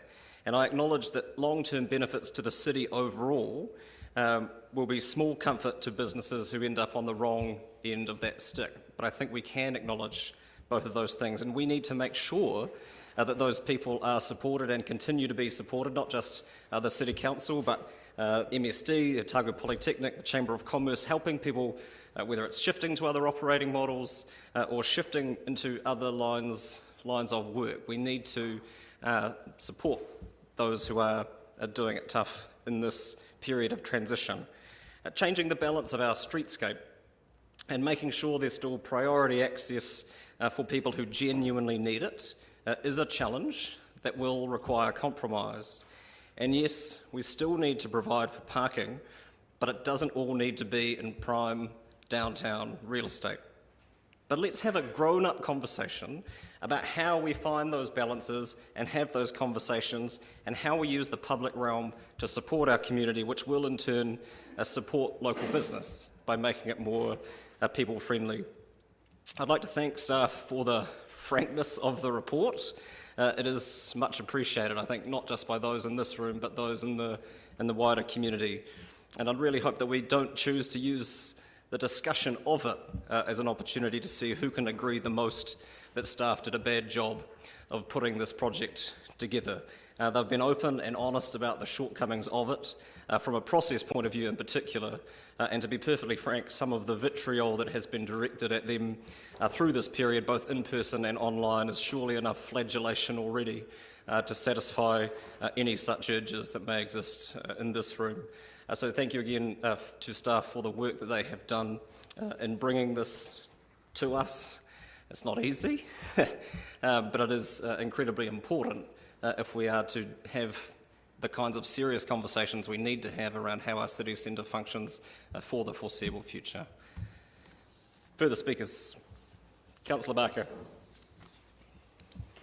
Firstly, I too want to acknowledge the hard work of the staff, some of whom I witnessed in the evenings lugging furniture around and putting it away, and their absolute dedication to trying to make sure that this worked. And the report, the work that went into the report as well, I think it's a really good report. It certainly does speak for itself, so I won't comment any more on that. Back last year, I did give a speech and feedback about what I believe would be the effects of this experiment, and to my satisfaction, some of these appear to have been proven. To me, it's an opportunity wasted. I want to see the Octagon a lively and dynamic heart of our city. I'd love us to have a joint vision of what the Octagon could be, and that would have been good to have going into this experience. I long for the bleak lower Octagon to be dynamic and engaging. I think we look out on it today, it's fairly sad. We caught glimpses of what it could be over the Octagon trials. The saddest thing for me is the perceived loss of trust that I think we as council have lost from our residents. Will they trust us to do more trials and experiments? Will they trust us to engage and have their wellbeing at heart? And will they trust us to co-design and deliver an amazing George Street? That said, the only way forward is forward, and I will be doing all I can as an elected representative to work hard to strengthen the connections between city and council so trust and engagement is rebuilt. While part of our representative role is to engage at meetings like this, it's also to be a visible connection between our citizens and our council. And I think that part of the discourse has been, no, I'm not going to say that anyway. We need to ensure that our operational have the support and fit for purpose policies and direction to engage appropriately. That's on us. If there is confusion about a trial's purpose and desired outcome, that's on us too. We need to be better at framing our resolutions and not expecting staff to interpret council's will. For in this report, the learnings are evident. I'm very sorry that it's been an expensive, irascible process that's consumed so many resources and so much energy.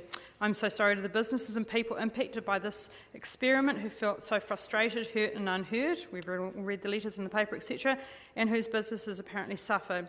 To end on a positive note, all the teens I've spoken to in my short survey loved the Octagon experience and want more. I'm only sorry that we didn't have demographics in the Octagon survey, so this is just not qualitatively relevant. Thank you. Thank you. Councillor Houlihan. Thank you, Your Worship. Yeah, I mean, I certainly don't blame I think the staff, as you say, have taken a beating online, and it's not fair. And really, it's the previous council who voted it in, so they should be the ones who get the backlash.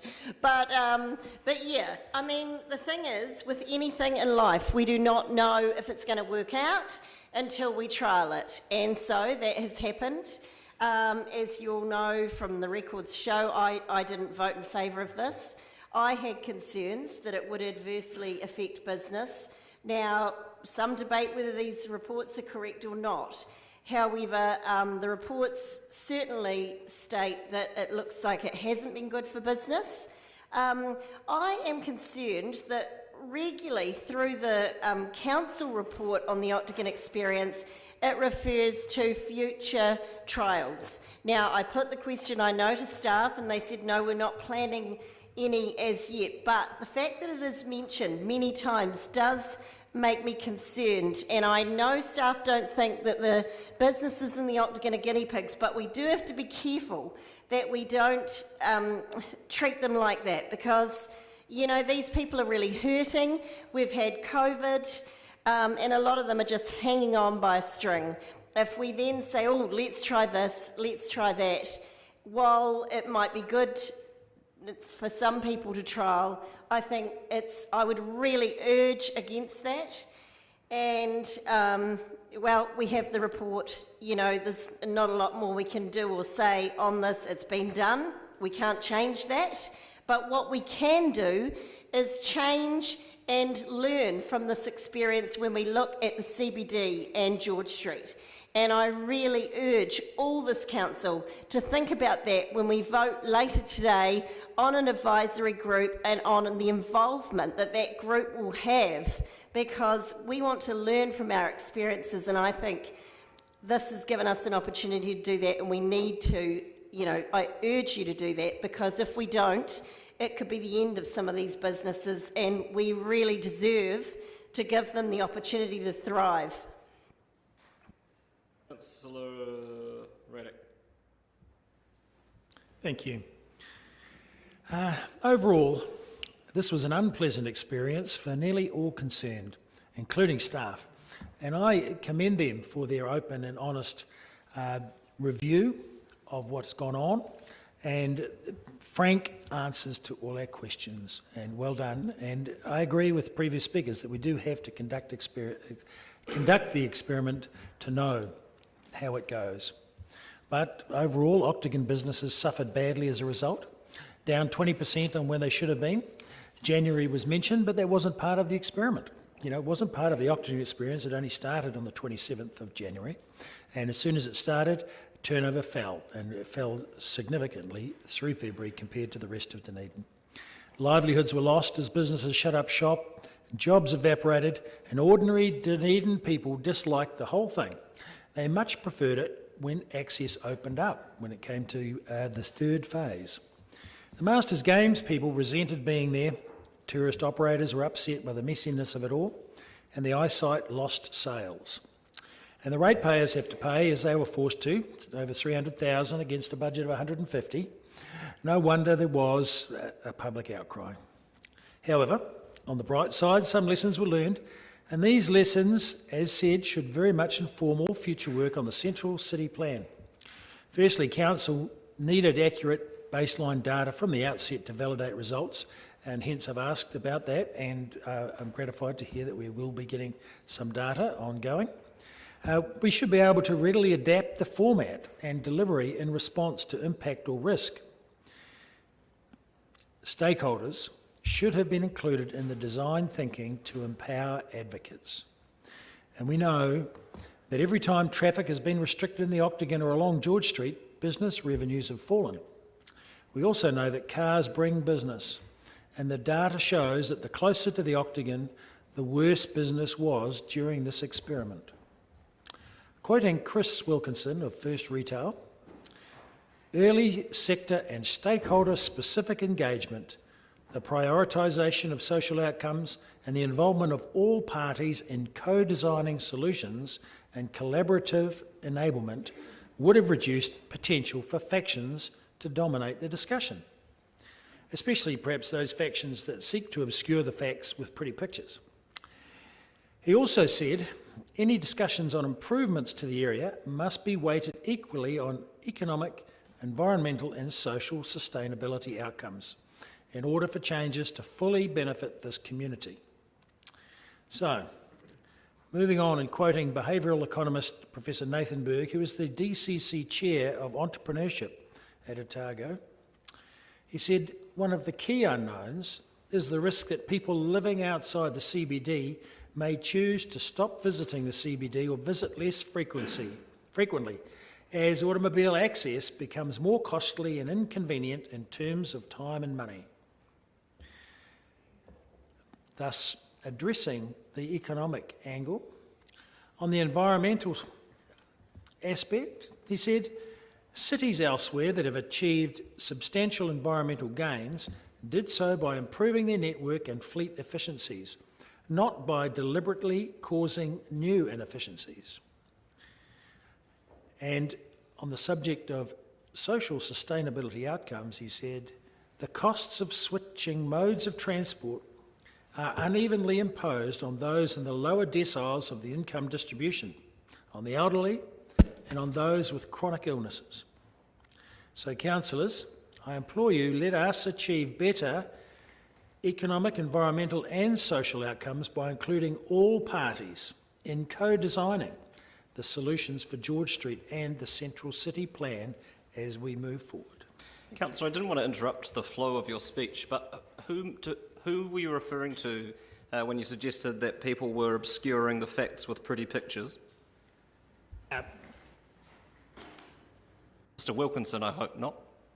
No, just there was a range of pretty pictures painted about the Octagon experience, so it was a generalised comment. Thank you. Councillor Wiley. Thank you, Worship. In 6.5 years of being on council, I think probably this is the best report I've read. It is warts and all, and it really looks at the issue from nearly every angle. And I think the message I heard loud and clear from Miss Graham was that lessons were learnt. And I think that to me was one of the most important things, lessons were learnt. The council report clearly shows that the $150,000 budget blew out to over $330,000. We went from a lower octagon to a full octagon or 80% octagon closure when council had agreed on just a 50%. The paper acknowledged that there could have been better planning and earlier engagement, that there was a lack of engagement, and councillors were not informed prior to early November. I note paragraph number 130, the final design was not signed off by council. Accessibility for those that struggle with mobility are now acknowledged and their citywide impact in coming to town. Police data showing the reduction in crime rate has not been mentioned yet, but that is a really good positive.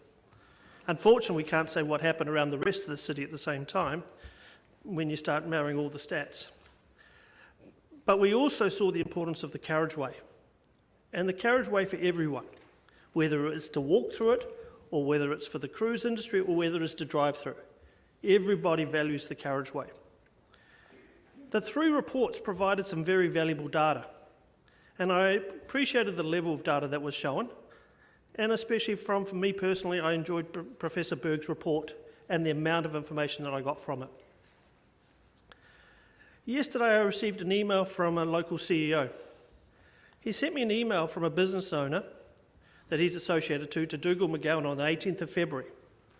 And I want to read this email because to me it's about context of about business. And having owned a business that was in retail, I know the amount of investment that goes over. You put your heart and soul, and in some cases even your house, on the line to run a business. It's a livelihood. So here's the email he said. The comments were, turnover was down. Not hugely, but definitely down. We should have, however, had a significant increase.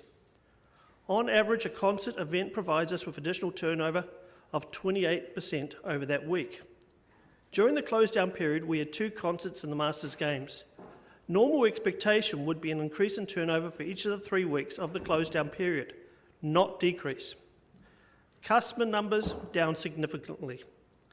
We compared 1 week of the close down period to the same week last year. Last year there were cruise visitors totalling 3,500. For the same week this year, during close down, there were 7,000. The number of customer sales dropped by 14%. Double the cruise visitors in the area, but sales dropped 14%.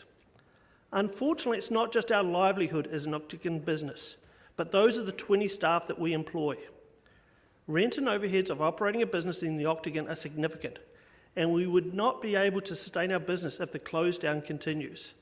The close down happened during an extremely busy period in Dunedin, and turnover was down. There are no events, turnover will continue to drop. This will lead to staff cuts and loss of employment for some. So think about this is just one business owner. Increase of business projected, but business was down. And that's the biggest frustration I have through that. 43,000 cruise ship passengers were scheduled through the period. That didn't resonate through the rest of the economy the way it should have. And that, to me, really impacted the bottom line for a lot of people. And they do their budgets on it. They buy their stock. Think of retail. You don't just go and buy your stock next week, this week for next week. You're buying your stock 4 or 5 months out, 6 months in some cases. You've bought your stock 6 months, maybe August last year, knowing what was projected to come through your door in January, February, March. And all of a sudden, the rules change. That's really frustrating, and that's why businesses really were hurt and frustrated. The Mayor commented that people loved it. I would sort of change that a little bit. Some people loved it. But engagement with stakeholders is vital, we've learnt, and good decisions are made from good data. We are noting this report, but I really want to highlight the B option, that the findings of this evaluation report will be used to inform planning on George Street and other major projects. Other major projects. Let that be the hospital or anything else, not just in the CBD, but across town. Thank you. Thank you. Councillor Lord.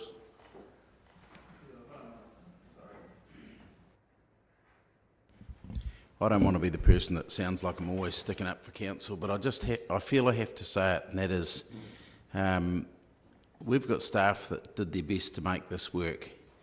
We've had staff sit here today and numerous councillors have badgered them to admit that it could have been better, or that it wasn't exactly what we planned, or the result wasn't quite as good as we got. I can honestly say there's nothing in my life that I couldn't have done better or wish I could have done a bit better. I don't think there's ever a time in my life where I think I've reached perfection. And, I just think of some of the stuff I've seen written on Facebook and Dunedin News and some of those places, and I know you all say you don't look at it, but you've all seen it.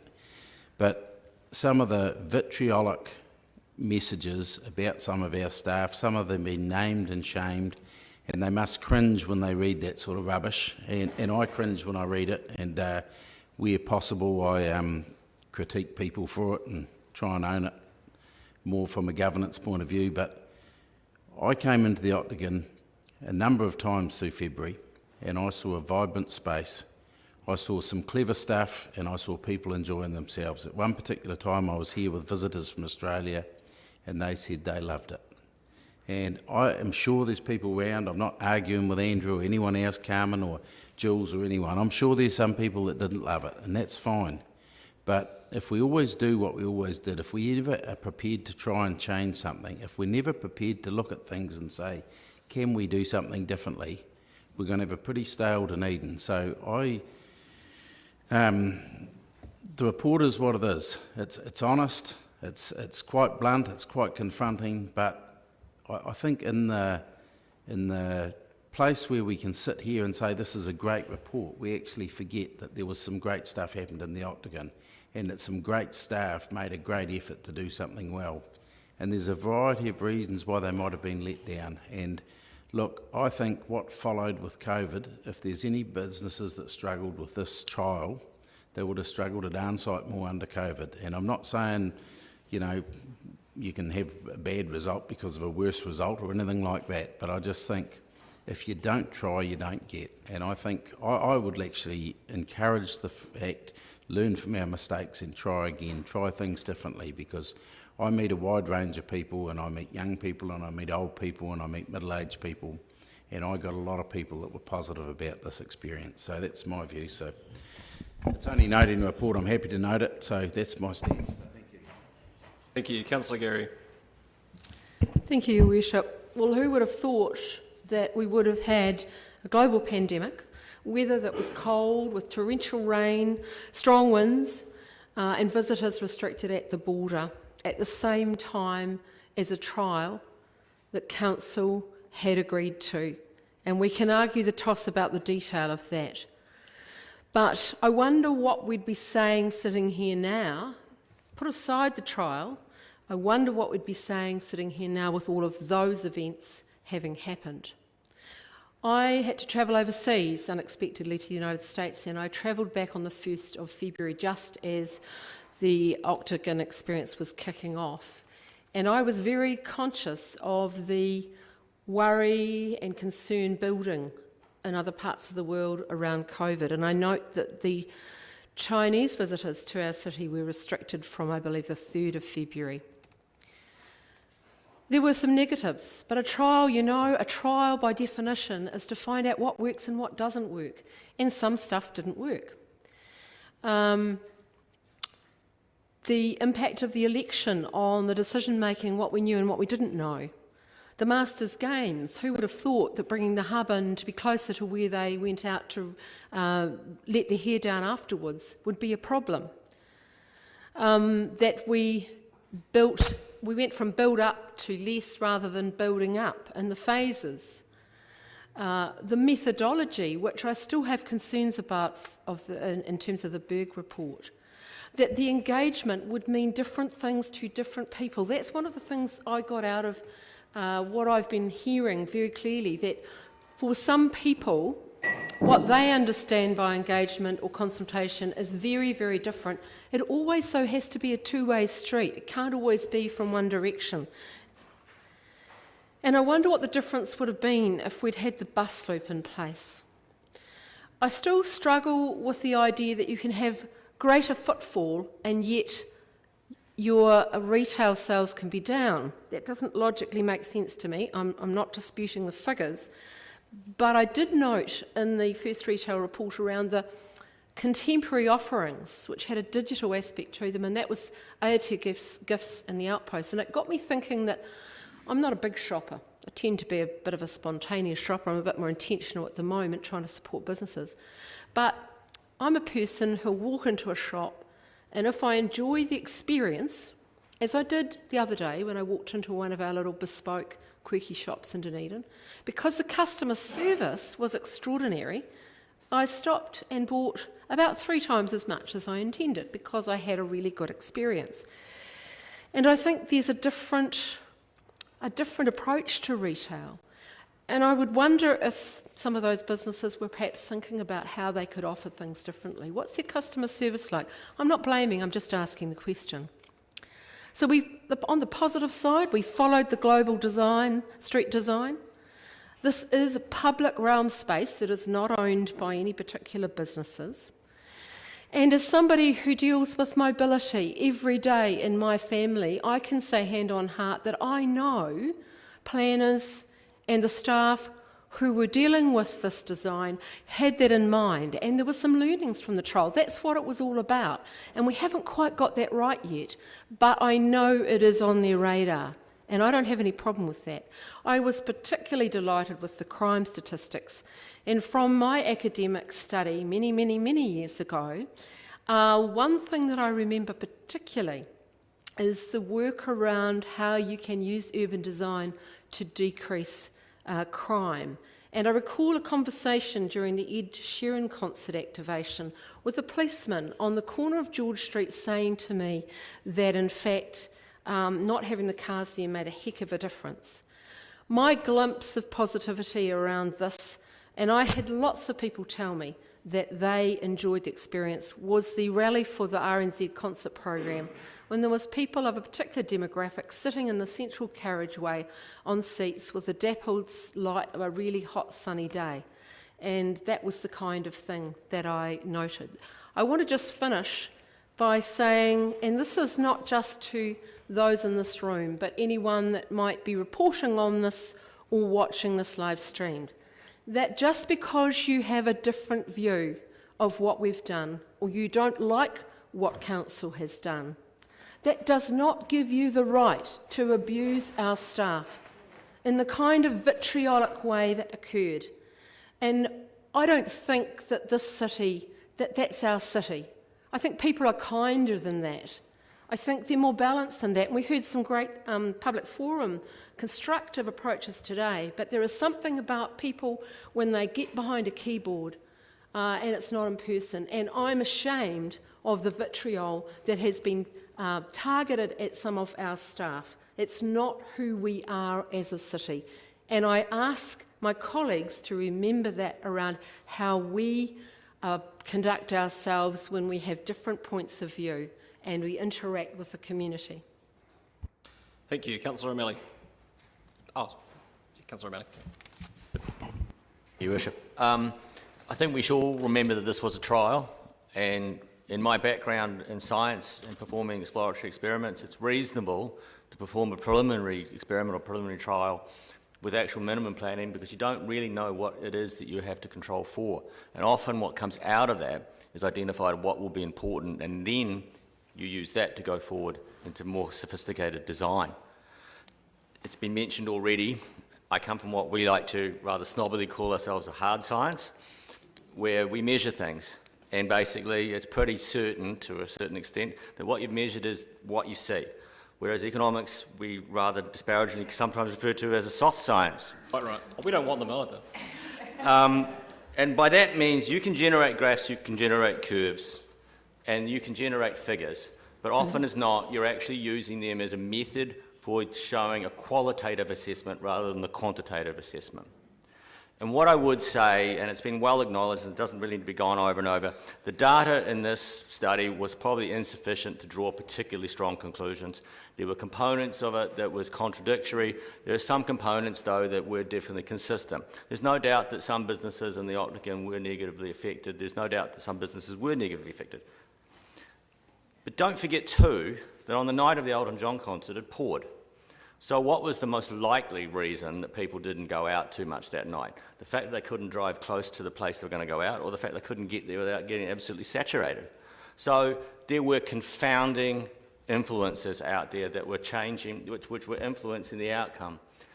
And as Councillor Lord pointed out, if it had been that catastrophic, then it would have shown up much worse than the COVID data showed up the month later when the shutdown occurred. So, yeah, there were definitely people who were hit, but I think we need to be cautious about saying that that therefore translates to an absolute failure. If we are to repeat this again, or as we're going forward into new major projects, we will require significant forward planning and good engagement. That's definitely the lesson that was learned here today.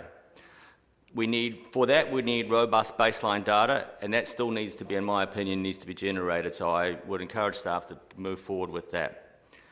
The most important lesson we learned today was our shortfalls in engagement, both between the council and the people it serves, as well as between the staff and the councillors. But I would say to staff, thank you for the report that you've handed us today, and well done on recognising those differences, because that's the ability for us to move forward. If we fail on moving forward, we'll be reducing our activity, probably best described as digging foxholes and throwing grenades at each other, which in fact I think we've done quite a bit of recently. And then let's consider the Octagon. What is this space? Is it a mall? Businesses are important affected parties, but are they the only party in this space? One of the most enduring images I'll take away from this trial was a family, or a series of families, coming into the Octagon on a Friday night to take the little ones to play in the sandpit. The table tennis tables that were being used all the time, and yet nobody nicked the paddles. They were there at the end of the day. People were behaving in a way that they enjoyed and shared this space. There was a university lecturer, I was at another meeting, and she said her students felt safe coming here at night. And we see that in the reduced crime statistics. So there are lots of benefits that occurred, as well as negative effects on the businesses in the areas. And we cannot ignore those negative effects, but we also cannot ignore the benefits. Going forward, I would ask all of you who sit on different parts of the spectrum, how wedded are you to achieving an absolute outcome? Is it possible that we could find something that meets most of what we're going for and come with something which is good? So therefore, I'm asking you, please get out of your foxholes. Thank you. Thank you. Councillor Walker. Sitting in my foxhole there. Is that on? Is it on? There is. Okay, thank you. And thank you earlier, Councillor Lord, for your very sage words. I think they were on point. I'm probably going to repeat a bit of what's been said already, but I mean, myself, like many others, thank the hard-working staff for initiating this trial. And as it's been mentioned by many, none of you deserve the vitriol that emanated particularly from social media around your attempts to get the best outcomes you could. Also, unlike Councillor Radish, I, along with many others, did love the Octagon experience from a user's perspective, and I know a plethora of other people who did. However, my decisions around this table will always be informed by data and evidence and not by an opportunity to politically grandstand. I'm not naive. I have read and analysed the feedback from Professor Berg and the first retail reports, and it's fairly conclusive, whatever its validity. However, one word does resonate throughout the reports and in the staff evaluation report, and it's alluded to by Councillor Gary. That's the word trial.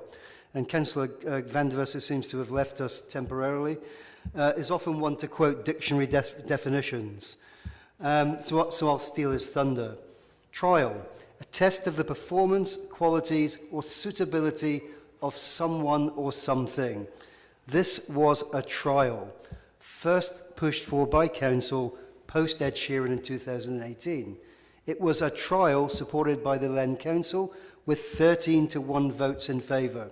I wonder who the one vote was. Obviously asked for and ultimately initiated with good intentions. I don't think that anybody around this table would disagree that closing off the Octagon for big events is always a roaring success and very positive. However, as the report points out, a number of factors such as the Masters Games, late and limited consultation, some questionable design features, and the seeding of the public discourse very early on, and finally, COVID-19 all conspired against the trial. However, it was a trial, and I, for one, as a member of this council, will be disappointed if the lessons learned are not used to better inform better practices in any future such ventures. Would staff replicate this trial again in exactly the same way? Absolutely, of course they would not. They are smart and hard-working people, and they, like you and me, want the best outcome for this city we all love and want to see prosper. Despite the central messages emanating from this report, I still believe wholeheartedly that there is overwhelming and a strong will amongst progressive-minded Dunedinites to see a more people-friendly city centre designed with residents, workers, visitors, and having their health and well-being at its heart, which in turn will help businesses thrive. I applaud the comments in the Octagon Experience Evaluation Report, and I am proud of our staff in recognising and highlighting many of the lessons learned from this trial commissioned by us. Thank you. Councillor Elder.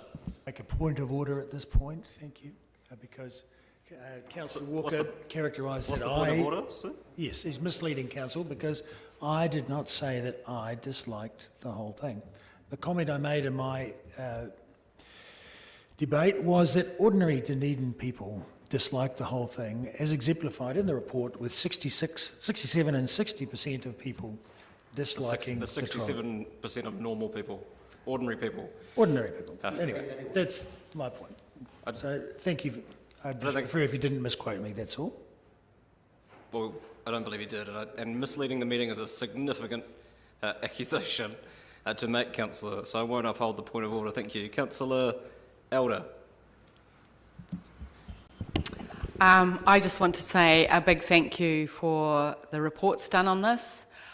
Also, I want to say a big thank you for looking at the reports and coming up to some really cool conclusions about how we go forward with this kind of trial. The lessons learnt and the is really, really, really good and valuable for future. I think when you look at the Octagon trial, I think everybody wants a vibrant and dynamic Octagon that the whole community can use. And there is no doubt that the whole community can get on board with that. And the opportunity lies actually in having strong stakeholder groups within the Octagon and pre-consulting with them, getting them to go design a future Octagon together, and stakeholder engagement. And that's an exciting possibility. And I note that the lower Octagon had a higher percentage of people who want that to happen. And I could see a lower Octagon, for example, that works really, really well, is vibrant, alive, with people playing table tennis, children in sandpits, and whatever other activities that we can produce there. And I'm sure there are many. It is only a failure from this trial if we do not learn from our mistakes, and I'm really proud that we have itemised those, and I'm looking forward, like Andrew Wiley says, to using those filings in point B to actually make us stronger and better as a community in engaging, working together, pre-consulting and creating together better spaces for the whole of the community. So, yeah, thank you very much. Councillor Benson-Pope. Thank you, Your Worship, and thank you, colleagues. I'm delighted in particular that there's been repeated mention of the public nature of the spaces that we're talking about. And I'll come to the specifics of this in a moment, but for me, the missing dimension in a lot of the debate that has happened recently is that we talk almost exclusively, often, some of us, about business and retailers, but the spaces we're talking about are in fact our commons, public spaces. As Councillor Gary, I think, said, they're not owned by any party. Actually, they're owned by us. And if there's one group in the city that has the responsibility, which it's sworn, to look after the interests of all our residents, it's us. And later on, I'll also talk about this in the context of the composition of the group, because there is a significant number of people who dwell in the central business district who need to be engaged as well as others who visit regularly of whatever age, in addition to the property owners and the retailers and the other users. Isn't it funny that we asked our staff to set up a trial, and one of the first things that's levelled at them as criticism is that it all looked temporary. And I think that was the greatest irony of what was out there. We would have been thoroughly lynched, wouldn't we, if it had been expensive concrete and tiling and God knows what else. And so people put in temporary things to make temporary changes as part of a trial and get criticised for doing so. So you can't win either way you go.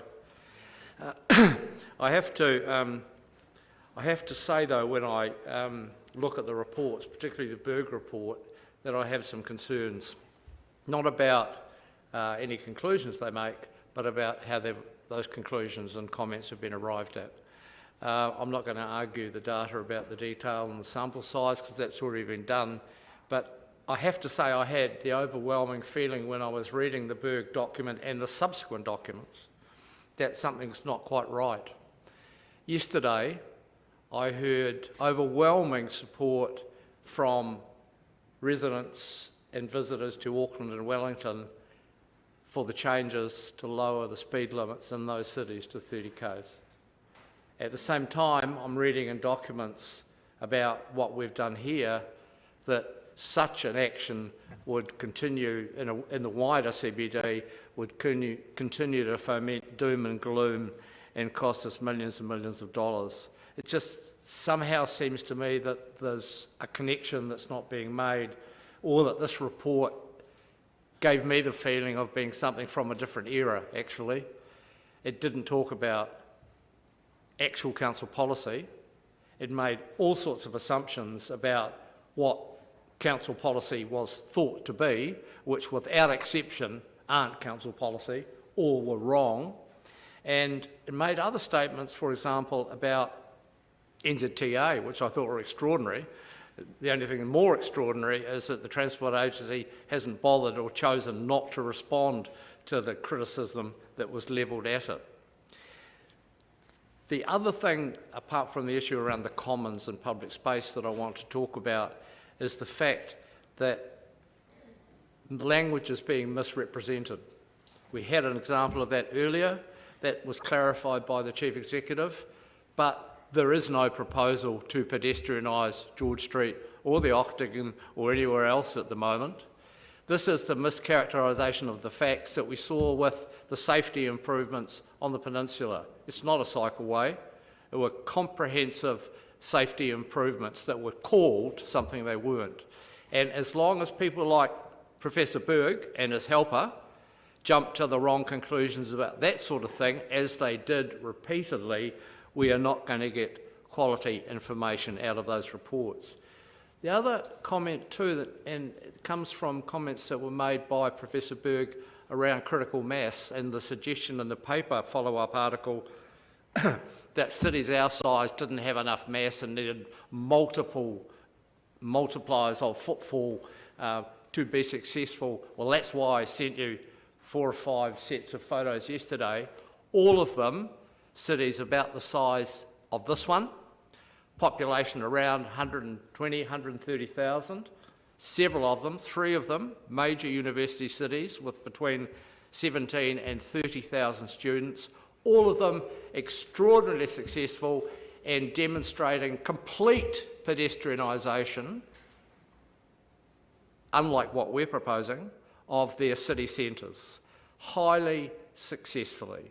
So by all means, let's learn the lessons, and let's also just reflect on what was said to us by our guest at the start of the meeting. It would be really good if we continue our support for the community, all the aspects of the community, as we are doing, protect and enhance a compact central business district, and, in the words of the Reverend from next door, develop a city where the young see vision and the old can dream dreams.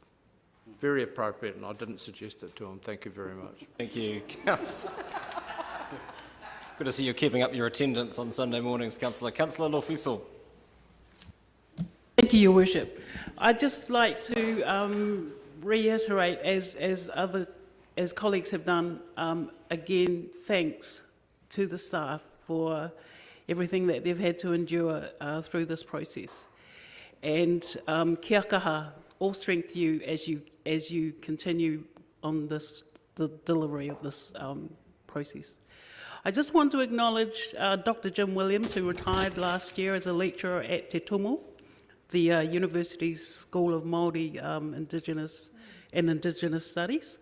And in his PhD, he called E Pakihi Hakinga Akai, an examination of pre-contact resource management practice in southern Te Waipounamu.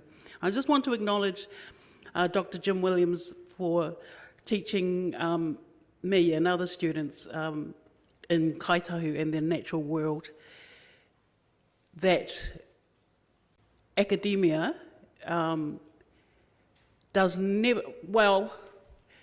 quite often likes to consider its objectivity, and it doesn't declare its biases. And so I read Professor Berg's report with interest, but for me, coming from my biases and my background, I understood that as an academic, and he did what he was asked to do, but for me, missing from the equation, because his methodology was to look at businesses.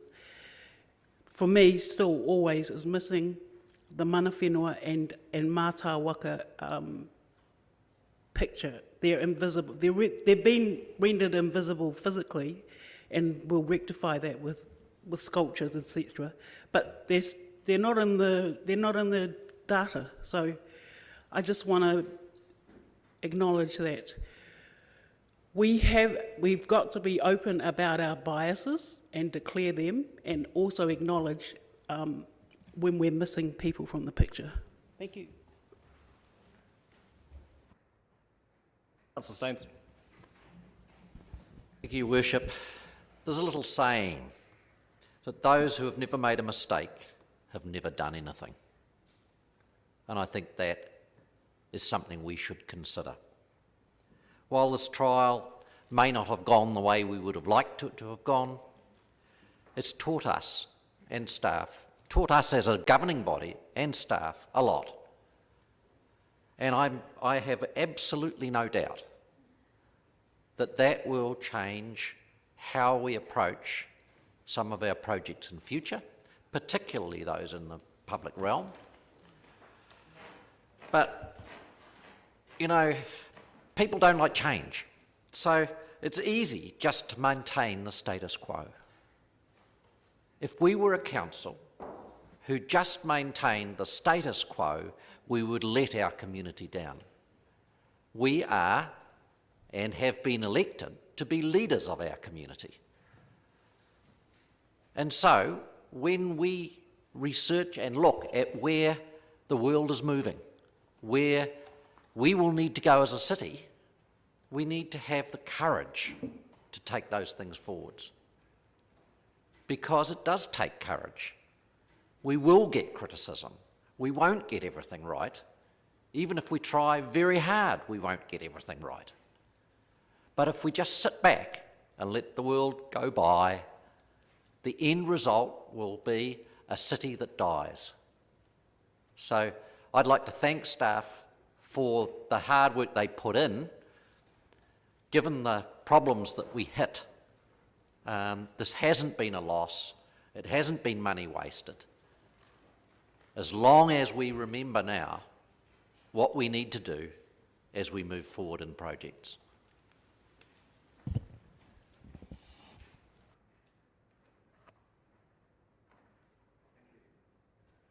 Further speakers?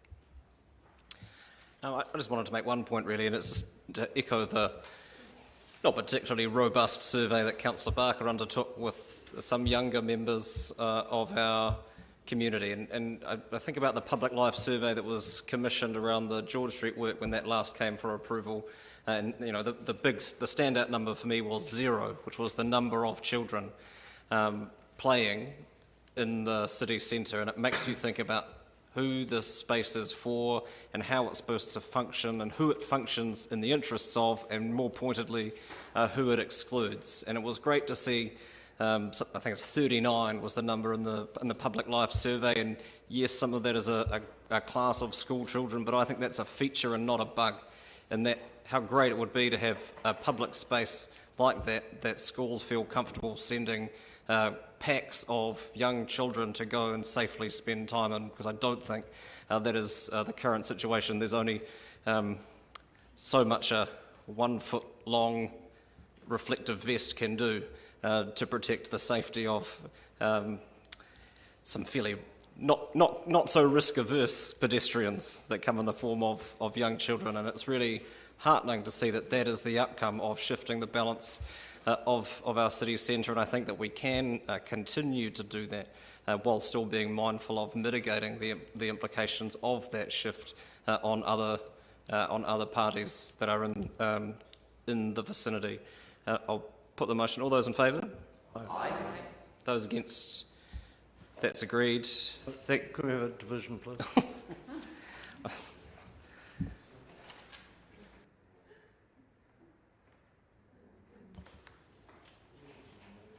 Councillor Barker. Aye.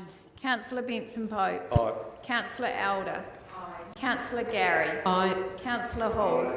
Councillor Houlihan. Aye. Councillor Lefiso. Aye. Councillor Lord. Aye. Councillor O'Malley. Aye. Councillor Raddick. Aye. Councillor Staines. Aye. Councillor Walker. Aye. Councillor Wiley. Aye. Your Worship. Aye. Carried unanimously. Thank you. And it is now my pleasure to move that we extend the meeting beyond the 6-hour time limit. Seconded, Councillor Gary. All those in favour? Reluctantly, aye. Those against? That's agreed. Item 29, the 2020 New Zealand Masters Games final report. Ms Gunn, Ms Castillo, welcome.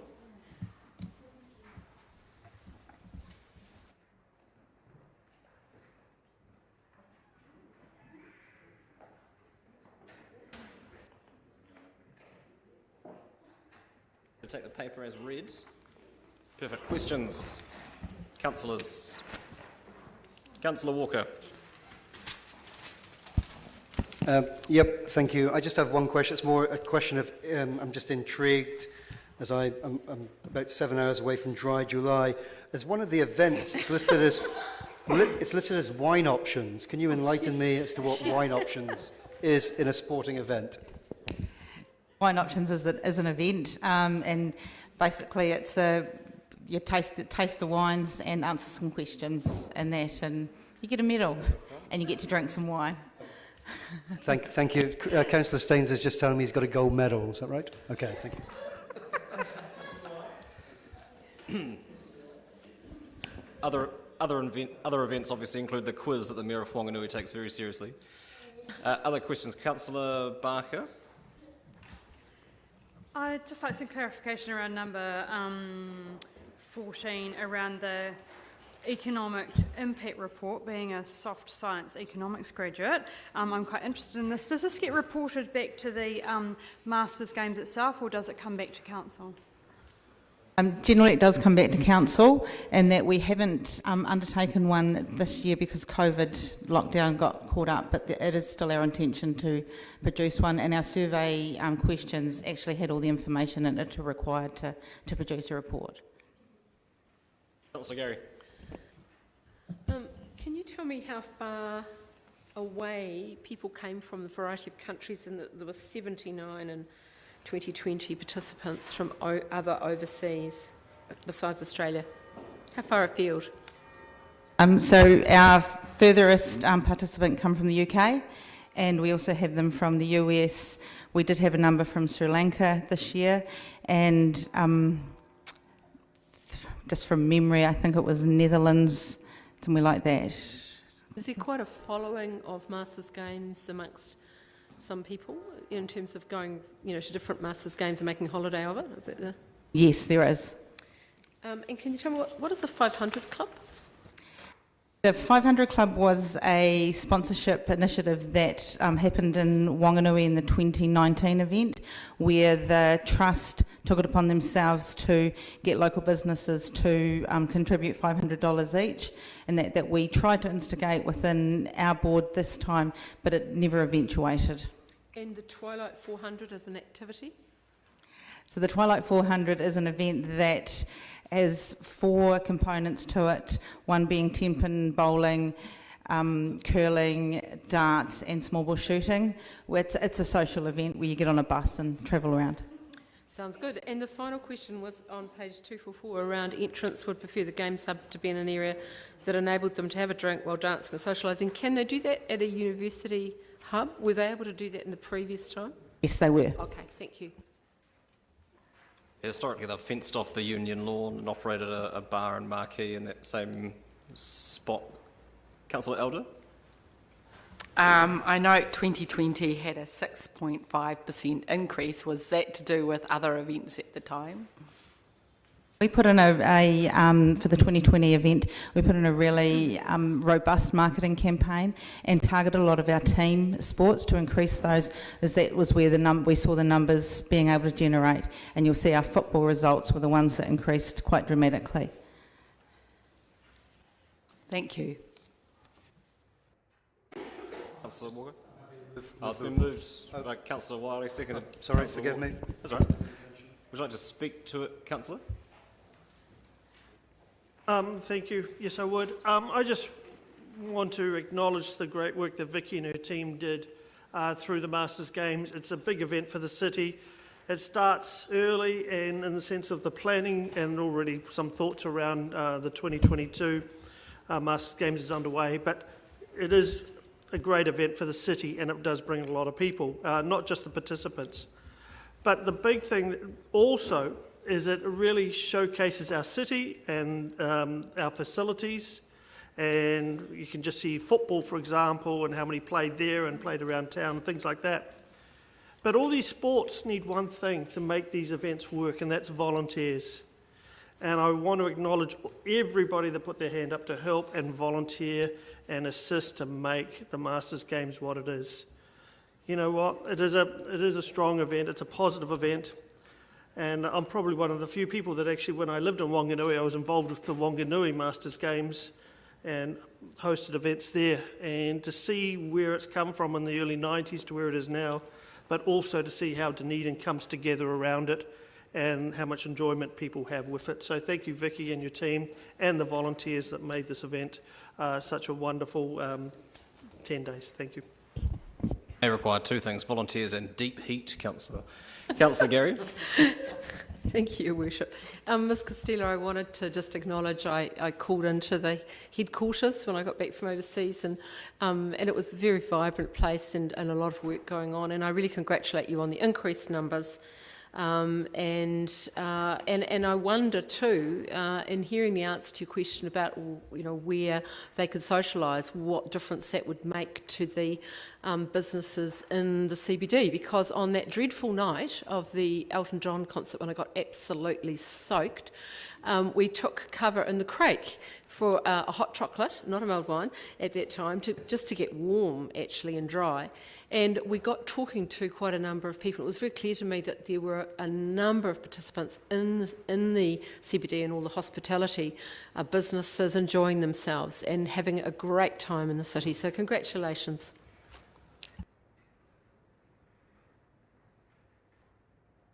No further speakers? Your right of reply, Councillor. I'll put the motion. All those in favour? Aye. Those against? That's agreed. Item 30. Central City Advisory Group membership, as you'll all remember, deferred from a previous meeting, and I have circulated a resolution in advance of this meeting that has been tweaked slightly but not substantially, and is now on the various screens. We have Ms Benson and Ms Graham, although I don't know what there would be in way of questions of staff at this point, but the paper is fairly self-explanatory, and I assume there's nothing to add by way of introduction.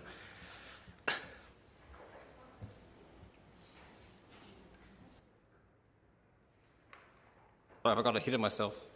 No? We're on item 30.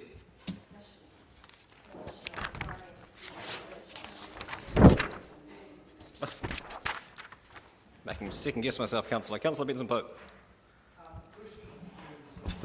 The presentations, I guess, that we had in the public forum at the start of the meeting, I think it's great that that people are organising themselves, I guess, albeit in response to what council is up to. Is it reasonable to ask how that process would work to check that they were the size of an organisation, and that, I mean, because there are issues around the geographic spread that were highlighted earlier. There are issues around what we're going to talk to in one of the parts of the amendment that's come up. But it would seem to me, from what we heard earlier, that there are groups of retailers or owners or whatever they are. So what process would be followed, or perhaps it would be enough for you to go away and, depending on what we pass, and work that out. But obviously, we don't want people who are self-nominating and represent themselves. We want people who have a machinery to be a collective and report to a collective, so that we're communicating with more than individuals. Can you comment usefully on what I'm meandering about? Thank you. I would Self-awareness say- is a gift. All I would say is that on, if Lynn puts that resolution up slightly higher so I can see the fourth bullet point in B, slightly lower, I'm wanting to see B, Lynn. Okay, so if this is what council resolves, then I would suggest that the advisory group is extending an invitation to, in that fourth bullet point, any group upon receipt of their membership list. So that would be, provided there was a membership list, that would be what the council resolution required. Would that mean that if they had 4 members, they could be part of the advisory group, or would they need to have 15 or 40 or 50? That would be for the advisory group Right, to determine okay. based on what council resolves. That's fine. Thank you. Councillor Barker. Following on from Councillor Benson-Pope mentioned in another report about the dwellers in George Street, and I wondered whether there was the opportunity for them to be represented in this group.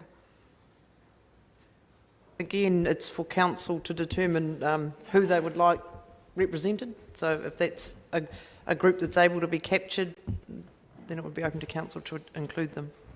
The difficulty we have in general is that it's structured in a way, in such a way as to be representative of wider groups, because we want it to be a conduit between the work of the advisory group and a wider group. So I think I can't see why that would be unwelcome by the advisory group once it's formed, but it would require a degree of self-organising among the inner city residents to have something from which they could be representative. Councillor, oh, was that your only question? Sorry, I don't want to cut people off. Councillor Houlihan. Thank you. Can I just clarify who are dwellers? Is that people who are walking around the... People live there. Oh, people who live there. Oh, I see. Okay, right. Thank you. I was wondering what that meant. Could I ask a question around, and this probably might be more to the person who wrote the motion rather than staff, but where it says that groups, it will be managed by the Chamber of Commerce, how does that apply when... So, have I read that correctly? No. Where are we? In the beginning of that motion. The only mention of the Chamber of Commerce is there's an anomaly in the representative model whereby the chair of the retail subcommittee of the Chamber of Commerce was mentioned by position, and in this motion I'm suggesting that he be given the ability to delegate that in the way that every other group For can some delegate reason, I haven't got this in my papers. I don't know It's why. not in the papers. It was circulated in advance of the meeting. I sent a version around on Sunday morning. Oh, right, okay.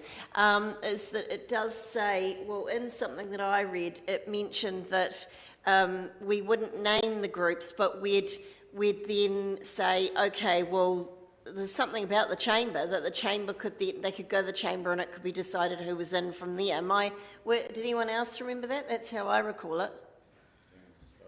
The only mention of the Chamber of Commerce is what I've just mentioned. It's specifically around the retail subcommittee. So who picks the people who are in the group then?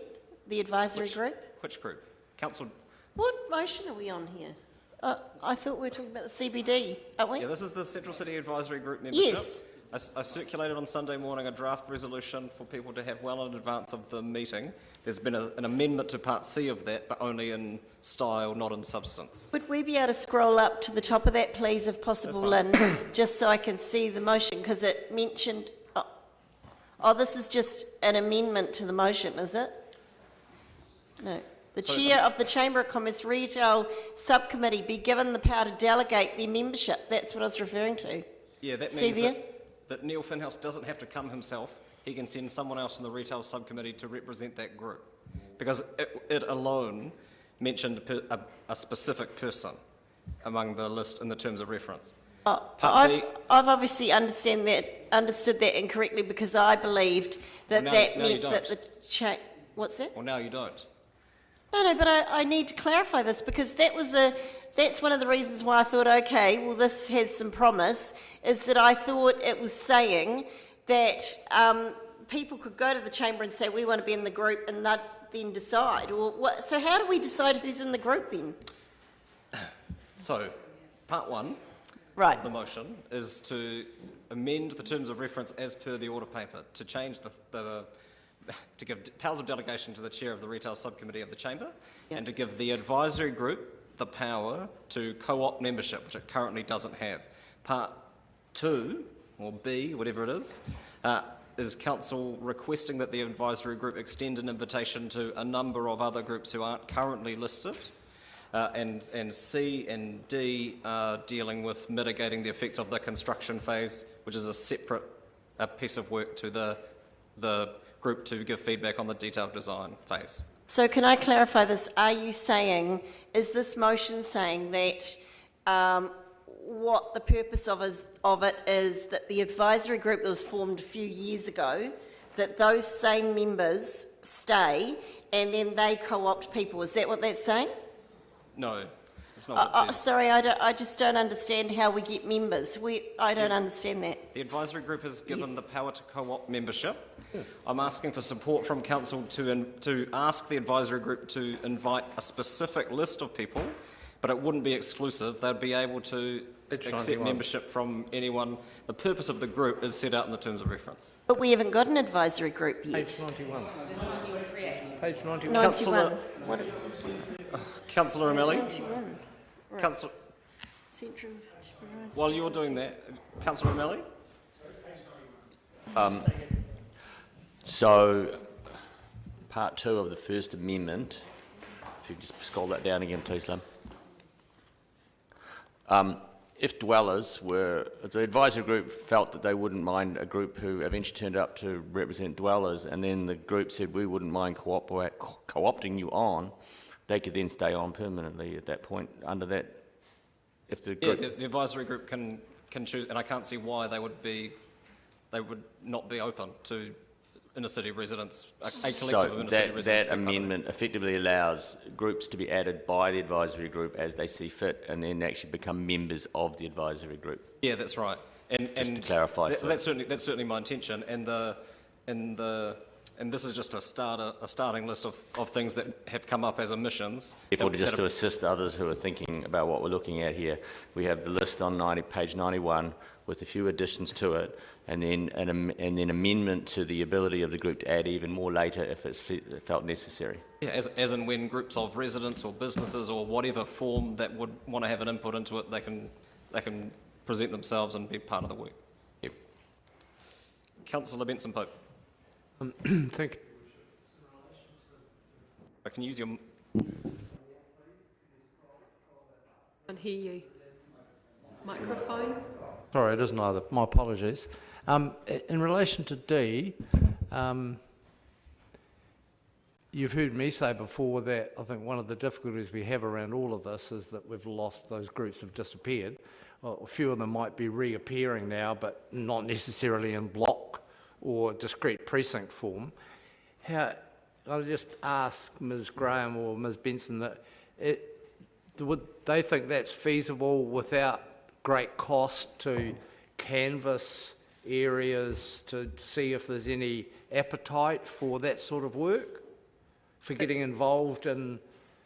If council resolves D, then we would be able to reasonably easily facilitate that, if there are groups. And if there's not, would you imagine that work, particularly in relation to residents, might be useful in terms of managing developing contracts later on that might have extended hours or some such?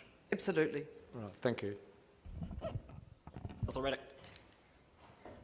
Yes, in terms of the previous question, no, just scroll back to where it was, please. Whoever's scrolling. D and the George Street businesses. Should we not just invite the Central Dunedin Business Group, who presented here today, and they've got 40 representatives? And they're an unincorporated society, but they've registered as a society. Yeah, so they would fit under any collective of George Street businesses upon receipt of their membership list, which doesn't preclude other groups of businesses in that area equally banding together and sending someone up. But yes. I'd be reluctant to suggest that any particular organisation represented everyone. from now right through to the Right, and end of it this doesn't project. preclude, that's right, so it doesn't preclude, so part B, them, a collective of George Street businesses, still, including them, does not preclude D. Oh, they're different. They're different things, and C and D in some regard are on a different timeline to A and B. So A and B is, as I read it, is more about giving feedback on the detailed design work, and C and D is about managing the construction phase, which will be done block by block as we go through that period. Which is why having geographic, it makes sense at least investigating the appetite for having geographic areas organised that way. So you're saying that D, the block groups or whatever, are for the construction phase. So now at the design phase, a collective of George Street businesses upon receipt. So any collective, there could be a numerous, and why not, since we had a presentation today of a group of 40, why not simply put them and still leave the door open if there should be another group? Well, they would be any collective of George Street, but they're not. They are included in that clause. Right, so they would automatically get an invitation. Is that what you say? Yeah, upon receipt of their membership list. Yeah. And why is it necessary for their membership list, or just to prove that they've got enough, Because the 40 that they say? No, they're representatives, and so it's important to know who they are representatives of. Sure. Similarly, what about the urban access Dunedin? Who No, presented this morning? I had never heard of them until today. No, but similarly, Were they to come forward as, well, I don't know if they're a collective of George Street businesses or not, but anyone would be welcome, anyone subsequently would be welcome to turn up and make their case to the advisory group, and they would make a determination as to whether there would be value in including that group or not. possibly they thought they were making that application this morning. Possibly they did. Yes, so should we include them now? Could we include them now? No, because not consistently with that, because that would require receipt of their membership list, as it's currently drafted. But they're not necessarily a collective of George Street businesses. They're, a range of other things. Right. Well, it doesn't fit within the descriptions. I don't know if this conversation between us is particularly enlightening, but you can, when we get to debate, you can debate the merits or otherwise. But the fundamental point is that the recommendation, as I've drafted it, gives the advisory group the power to co-opt whoever it wants. And if the group sees value in any group being a part of that work ongoing, they would accept their membership. So I'd like to propose an amendment that they be included. How would that be? An amendment that who be included? That urban access to Dunedin be included. Well, because with the way you're saying, I mean, the reason for the questions is to find out how would they be included, and the way you've got it is that they would have to be invited by the advisory group. No, they don't have to be invited. No.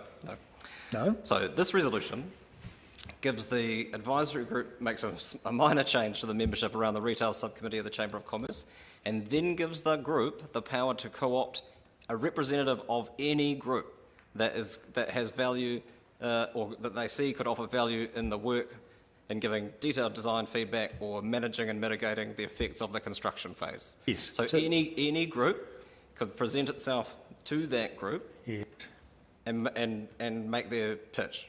Then the group would decide thereafter. So I'm suggesting but some of the groups that are in the advisory group already and on the list have been put there by yourself and would be voted by council. No, the idea is to invite them. I mean, we haven't made any formal approaches to any of these groups. Is that, well, I suppose that goes for the other ones as well, the ones on the list, the ones on the page 91. I assume, and they were contacted by staff in drafting the resolutions, so we know. So we've made formal approaches to the ones on the list on 91. I'm suggesting a list of, in addition to that, to extend an invitation to, because I'm reluctant to appoint people without knowing that they want to be part of it. Sure.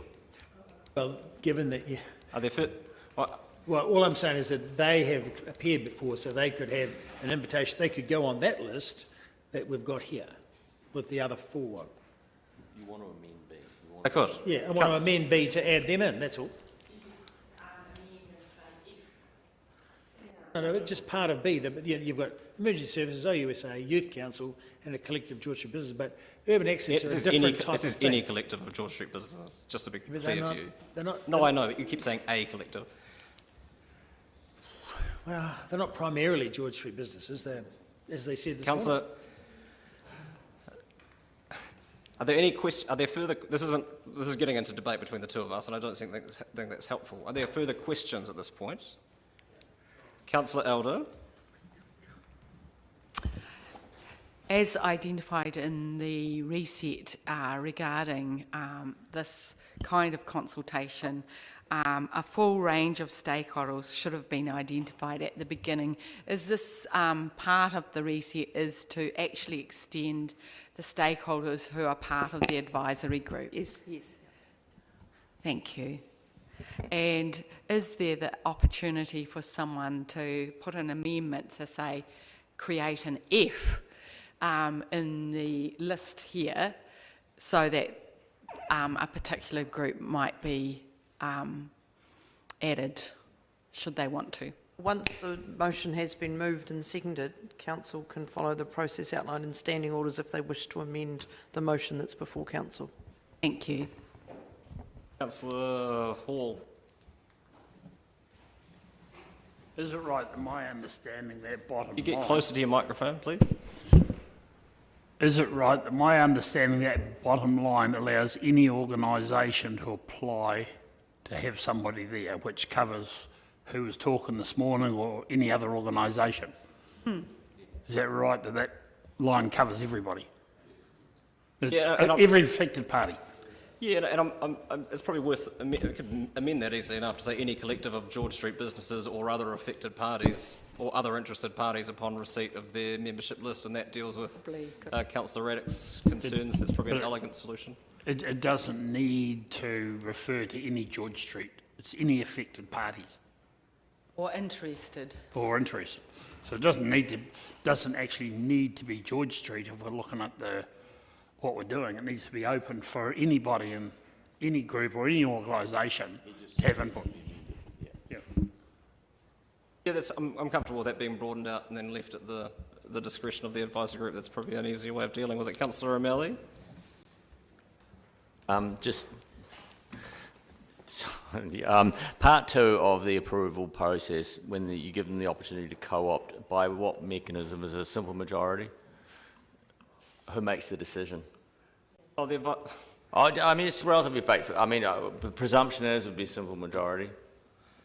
Yeah, Is that 75%? my assumption would be that it would be done by consensus. Consensus? I can't see it going to a vote, but if it was to go to a vote, it would be by a simple majority of the membership. Yeah. This may sound picky now, but you never know later on. Yeah. Exactly. That's fine. Oops. Should I be in a position to chair the group, I can assure you that I'll take a Catholic view of its membership when presented with options. Small c. Councillor Lord. Yeah, I was just going to ask him B, do we need the 2 after advisory group? Request that the advisory group extend an invitation. Do we need the 2 there? Thank you. Councillor Benson Pope. Yeah, see, he's taught me a lot in 7 years.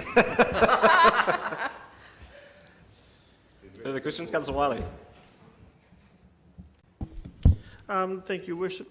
The question I have is that extended invitation to a representative. So, for example, when we look at the Central Retail Group, their comment was that they would like to see 2 of their members represented on that group. And where does that fit? Doesn't. It's inconsistent with what I'm proposing. Okay. Then also the chairperson of the advisory group, are you still looking at that as being the mayor? It is my intention, yes. Okay, perfect. And the membership of the council advisory group is the chair of Planning and Environment and the chair of Planning and Environment Committee and the chair of Infrastructure and Network Committee. is there not a relevance to have the Chair of Economic Development there? Well, I also made that argument and asked the Chair of Economic Development if he wished to serve in that role, and his view was that he's better suited to supporting the work in C and D rather than the work in A and B. Okay. I didn't want to appoint someone who didn't want to do it. And so my next question to that is when you've got the chair of, quite often we have the delegation, the chair or deputy or their delegate. Yeah, I'm comfortable with that.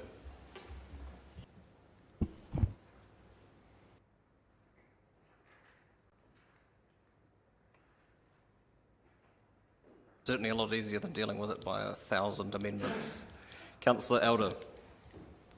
Just a question regarding the point that Jules made about membership from the retail group and stakeholders from George Street itself.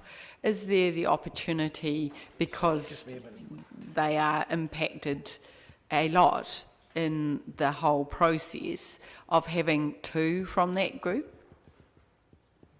It's not my intention. And I don't know how helpful it will be to have an argument now apropos of our last paper about who's got most at stake and who's the most affected and who's the most important and who deserves more representation. I would note that while there is a group has presented itself as a collective of local businesses, that isn't to say that others won't emerge, whether they're hospitality-centric or others. There's, Hospitality Association is represented on the group. The Retail's Chamber Subcommittee is represented on the group. It's not as if we're having a single business representative on this. Okay. Councillor Houlihan. Thank you, Your Worship. So can I just clarify, does that now mean that one of the deputies or both the deputies from Economic Development can be on this committee? And if that's so, could we put that in the terms of in this amendment now? You just said you saw no problem with it. Yeah, I've got no issue with it being, no, what I said I had no issue with was the chairs to be able to delegate that work to one of their deputies should they choose to or need to, not to include all of them in the group.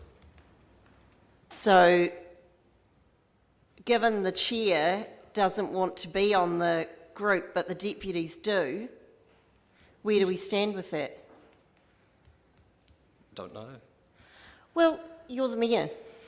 No, this is what I've drafted, and you can approve it or change it. It's what okay, well, since we're in this forum now, can we put it on the chair now? Are you happy for one of the deputies to be on this? Your Worship, do you wish me to reply to that? Why not? Look, we're talking about two things here, in my view. I'm not against one of my deputies being on it, or anybody else from Economic Development for that matter. But I think we're talking here about a group that is fine-tuning the design. The C&D, on the other hand, is definitely in the sphere of economic development because it's looking after making sure that as the project proceeds, the appropriate measures have been taken to minimise the impact on those businesses. And if there is an impact, that it can respond to that quickly, because that was one of the learnings from the Octagon, how fast you can respond when something is not right. So that they're really two different things. So that's why I've said, I don't think I add value to the design. I'm not a streetscape designer, and I don't have a business or a flat or a building on George Street that would give me the insight to contribute. That's why I've said I don't need to be on it. Can you show me where this is? I've still got more questions. Councillor, no, this isn't the forum. I'm sorry, I've still got a lot more questions. Well, not for Councillor Staines, I would assume. Well, no, but I've got more questions. For example, where does it say on here that it's just for design? The terms of reference is quite explicit about it being to give feedback on the detailed design work. It says here to provide stakeholder feedback on the George Street part of the Central City Plan. Design is not in there. Which one? In the amendment? I'm on page 91. Is that not where we are? Nothing's in mine. Nothing's. Oh, point 8. Okay, so... The Central City Plan is a design project. The Central City Plan involves stakeholder groups who are businesses. Is that fair to say? No, the Central City Plan is a project of councils. That's right. An urban design project of councils, of which the George Street Retail Quarter is a part. It's a large part, fair to say? That's up to you to Businesses are a large part of the CBD. That's not what you were asking, Councillor. Yes, it is. No, Councillor, you asked, what is the Central City Plan? And Economic development covers business, correct? The CBD is business. We should have, if the chair doesn't want to do it, we should have a deputy on there. You can save it for debate if you wish. I'd like to move that. Well, we haven't got that far yet. Well, I've also got other questions. So I'll come back. I'll ask more in a minute. Thank you. Other questions? There's a huddle there.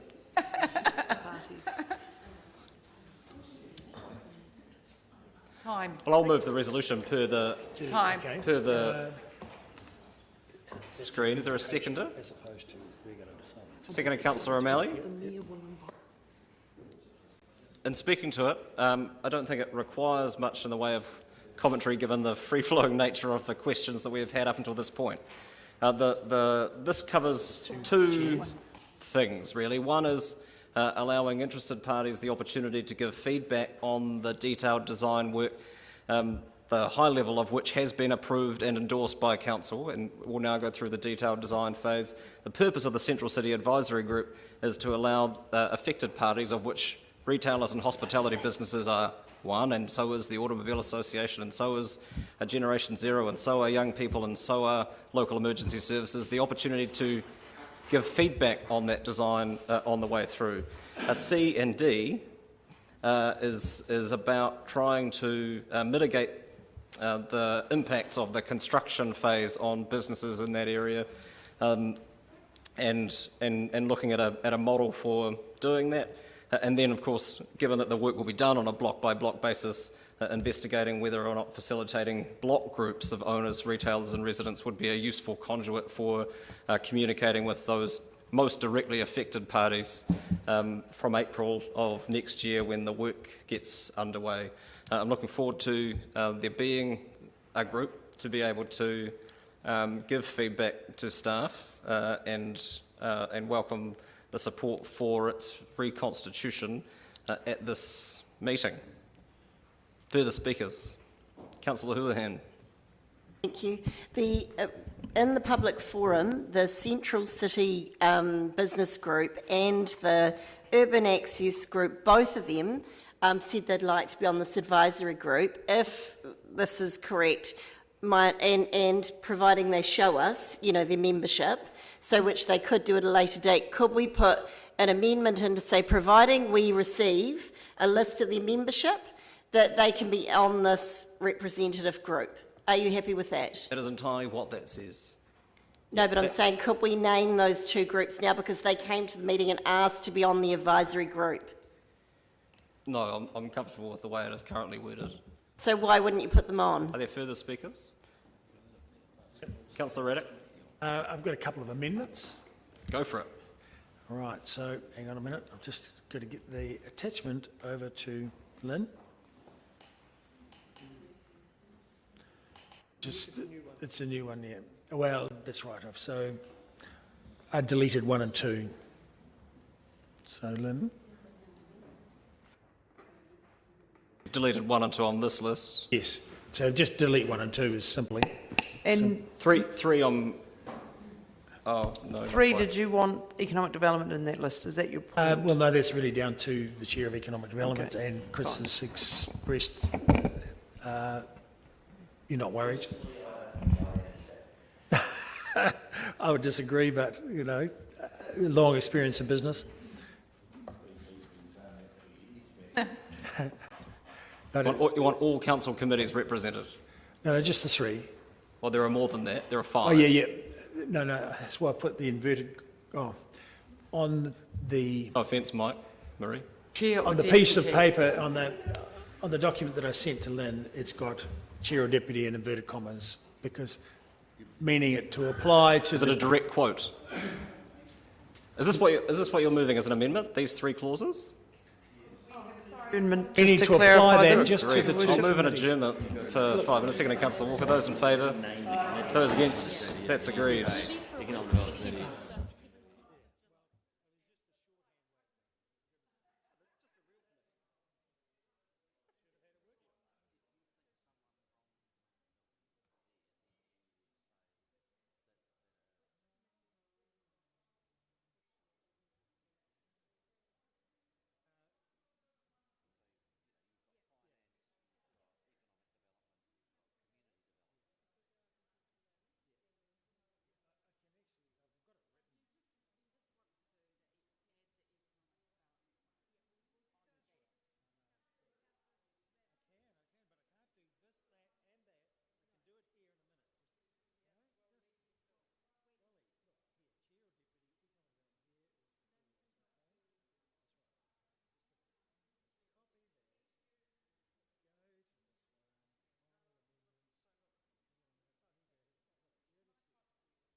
Negotiation.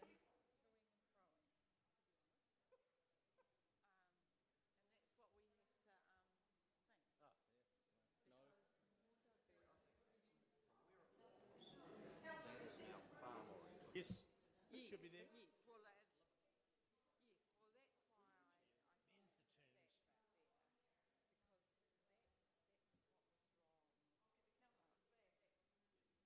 sounds right. Thank you. I just need it for my list. Thanks.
Yeah, no, thank you.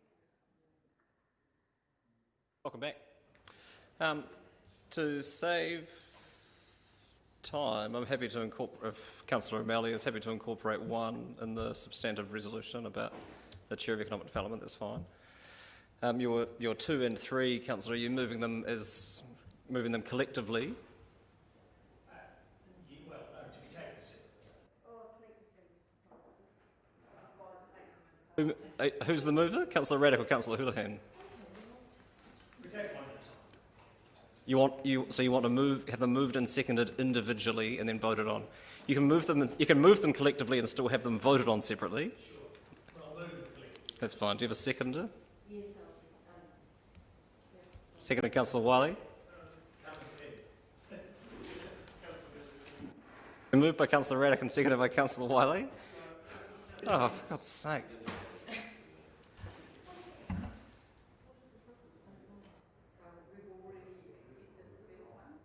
Oh, I'm happy to incorporate that. That's fine.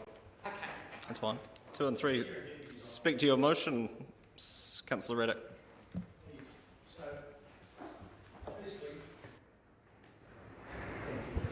So number one, of course, is the critical term here is co-design, and we have had a discussion about that, but submitter after submitter to the annual plan use the words co-design or co-create, and both of the reports that we've received today on the Octagon talked about co-design, and I personally think it's not too late to have them participate in co-design. And as Chris Wilkinson so critically pointed out, that once people become part of the co-design and get involved in those discussions, and as we learned in our workshop that we had for ourselves just earlier in the week, or yesterday, people, the problems melt away, and the people who are the stakeholders who are critical to the whole process become part of the solution. Inevitably, they become part of the solution and help get the whole thing through. And I think it's critically important that we include them. Obviously, participatory engagement, there's a few of the buzzwords there, and whilst not all people present might be so keen on the buzzwords, inclusive participatory engagement is something that we had a workshop on very early in the piece from LGNZ. And stakeholders, of course, are the people who have skin in the game, so they want to feel that they're being listened to genuinely, and I think feedback is simply not enough. It's not a strong enough word, and they will rail against that. And you know, they've gone. Some parties have gone to the extent of rounding up a petition. 40 retailers, 40 have banded together, so they want to feel that they have a say in their economic future. And whilst it is critical to the success of the town, the city, as we go forward, it's very personally critical to each and every one of them.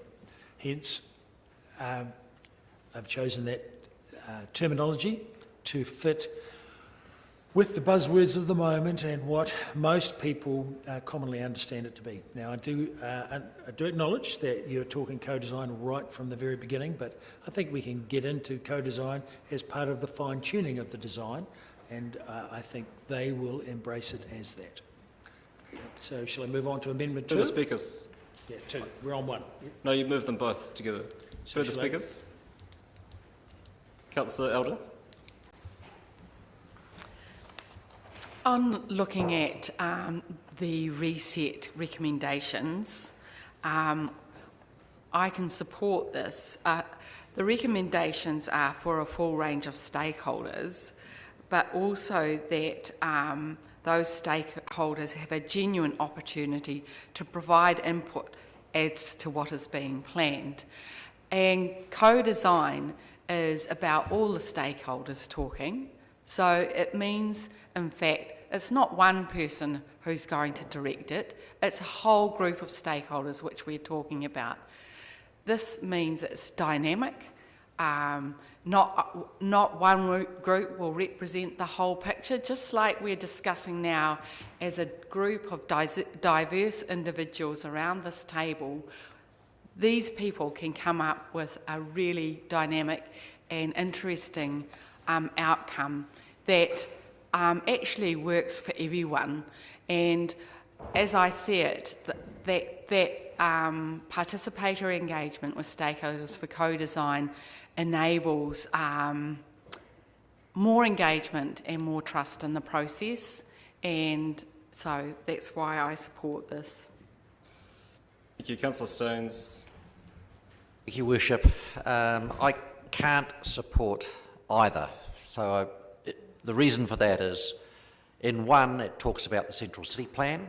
This is, the advisory group is for Central City, not the, sorry, did I get it wrong? The George Street, like not the whole, we have a plan, as I understand it, we have a plan that's the whole Central City. This is specific to George Street. Specifics we can. Councillor Radek, you've spoken. Secondly, co-design is a process which starts with a clean sheet of paper. And as a council, we have already made a decision on the concept. So I could support something that said that it was to input into the detailed design of the, but not co-design, because that co-design is misleading in that it's saying you can start with a blank piece of paper and do it all again. With 2, my personal feeling is that this is a very important project for the city, and who better to chair it than the mayor? So I think for me, my governance role and the level of importance of this, the appropriate person to chair it is the mayor.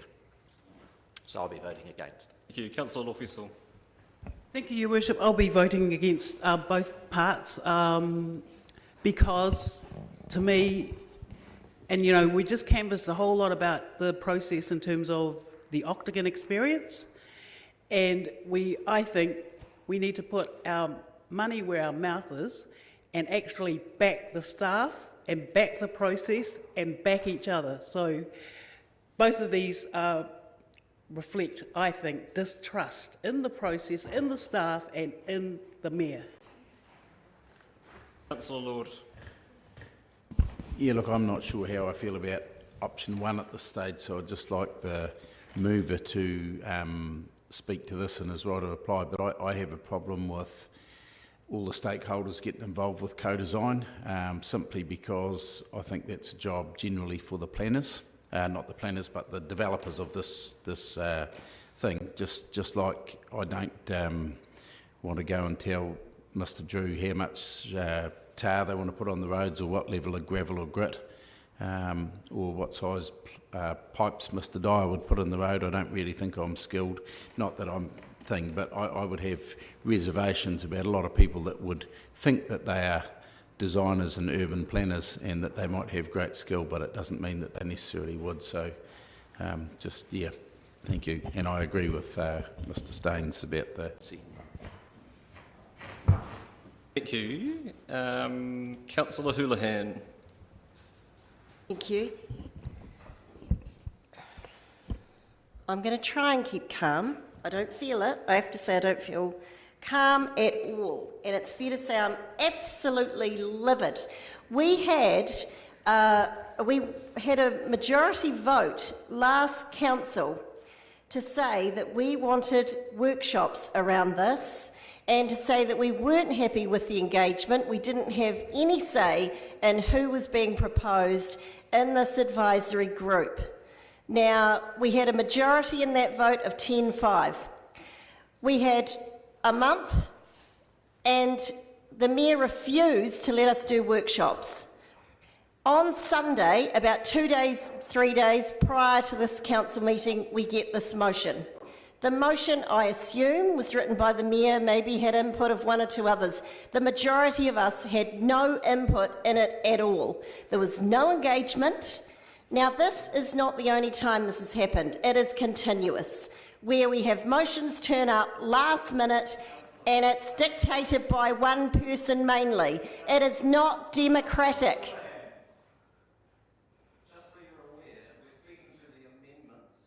And not to the substantive motion. That's fine. I'm speaking to this because I can see what's going to happen. It's going to be voted down. And I am livid. I completely support this. And I think the bigger picture of this is a serious, serious issue in this council and the culture of a mayor who refuses to engage when there was majority. And it's the principle of the matter that people ask for a workshop. Order, and the reason why we should have a Councillor, neutral chair is that you're not neutral on semi-pedestrianisation. I'm going to have to ask you to leave the meeting if you don't stop talking when I've called to hear a point of order. Point of order, Councillor Walker. Yeah, I think it's really unfair of the current speaker to be casting aspersions on the Mayor that are completely disingenuous and untrue. It's not so much a point of order, so I won't uphold it, but thank you. Councillor Houlihan. Yeah, I disagree. And I will add that I'm furious that the chair of economic development would say that he should not be in this committee when it's a central CBD advisory group, including businesses. Unacceptable. It is a word. Councillor O'Malley. Councillor, you've spoken. Thank you, Your Worship. I believe the mover is willing to take the word co-design out and modify it, and I'm not sure it's just a time that he could do that, or we have to vote this down. And I think that the tidiest way would be to vote it down, and I'm entirely comfortable with amending the substantive motion to say something similar to what Councillor Staines suggested around direct feedback around the detailed design phase. Because if it read something, and this might be what we consider when we think about voting this down, I think that, so I'm now getting into my speech, providing inclusive participatory engagement is, I think, something that is an ideal that we should be aiming for, and I think that's appropriate. Co-design is a very specific term, and therefore the reluctance to go down that line needs to be clarified. So if it went to something like ongoing detailed design, it would be representing where we stand in the process at the moment, and would be clarifying by adding of the George Street part of the Centre City, that we are specifically talking about this section of the Centre City plan. So if we were to achieve something along those lines, more importantly capturing the front part, that we are going to take seriously the interaction between this advisory group and our designers. Obviously, our staff have the final say on what goes in, but whether it is an inclusive environment is whether the people can actually attest to that fact when it's all over. So I think it's not a bad ambition to put in. So I'm willing to vote this down on the presumption that something like this will be coming forward as an amendment afterwards. And on the second phase, I tend to agree with the others. I trust you to chair this properly. Very kind of you, thank you. Councillor Benson-Pope. Oh, sorry, Councillor Gary and then Councillor Benson-Pope. Oh, thank you, Your Worship. So I just wanted to make the point that a matter about the Chair of Economic Development or Deputy is now included in the substantive motion once we've sorted out this amendment, so that's taken care of. The reason I would be voting number 1 down is because of the word co-design. My concern is that, having heard what staff said about the meaning of that word, I'm really concerned about raising expectations in the community around where the process is up to and the ability to be involved with. If it was a different verb and had the words detailed design, I could entirely support it. So it's really just around that specific word that I've got difficulty with, and also the fact we're looking at George Street. And number 2, I trust the Mayor to chair this. The Mayor's a very strong chairperson, and I'm happy with the substantive motion in terms of its inclusiveness of groups and the potential to have other people added to it. Because in terms of the spirit of what people are asking for, I think we actually all agree, to be honest. Councillor Benson-Pope. Microphone, please. I turned it off. I don't support the first one in its current form, but I agree entirely with what Councillor O'Malley said. The problem is the one that could be easily fixed about being more specific about the George Street component of the central city plan, and the issue around the definition of co-design and the implications of that has just been traversed. My view on the second part echoes what the last 2 speakers have said. I think it's entirely appropriate for the Mayor, given his office and the status and the importance of this task, to do that role, and any other person would be less capable. What I want to suggest to the mover and seconder is, though, that they might entertain, which would then need to be agreed by the meeting, the modification of 1 to provide language that's acceptable, clearly acceptable to the majority, namely inclusive participatory engagement. Not that I'm a fan of meaningless jargon, but you want to put it there, that's fine, with stakeholders and engagement and feedback with stakeholders in the detailed design of the George Street component of the Central City Plan. I have a word of caution from us here in the social sciences, in that just as co-design is a very particular field of practice, so is participatory engagement. It means a very particular thing around how you go about, and I don't want, it doesn't mean participation. It means it's a particular process of doing things, and I think that's an equally blank check to be writing at this point. So, all right, then, well, thank you for that assistance, Your Worship.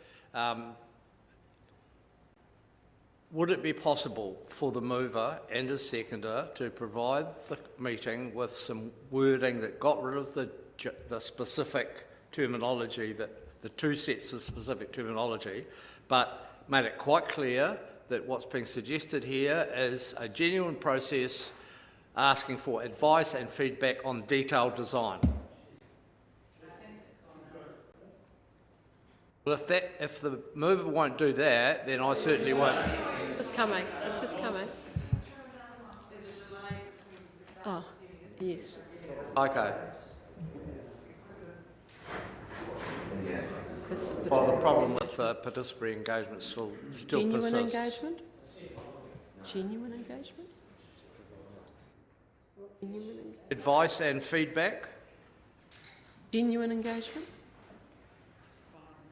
Advice and feedback. Yep. On detailed design of.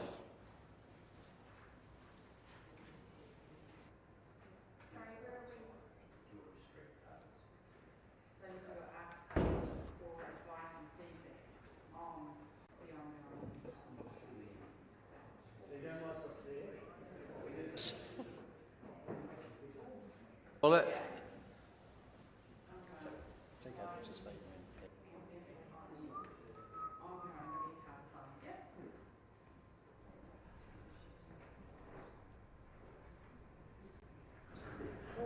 A reminder also that this is the terms of reference for the group, who are the stakeholders that are being engaged with. So the group is the engagement of stakeholders, and it doesn't need to be restated in the motion, and I'm nervous about doing this by committee, so I will move that we adjourn the meeting for 3 minutes to come up with something that is satisfactory. Seconded, Councillor Houlihan. Seconded, Councillor Staines. All those in favour? Aye. Those against? That's agreed.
This is as far as the mover of the motion was prepared to go.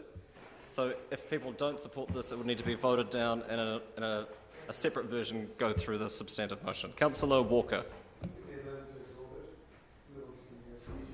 You're the end of the list. Further speakers. Councillor Barker. I applaud the intention of one, but I still am a little challenged by the wording, though more comfortable with it. For 2, I support the Mayor as the chair of this prestigious project. Councillor Walker.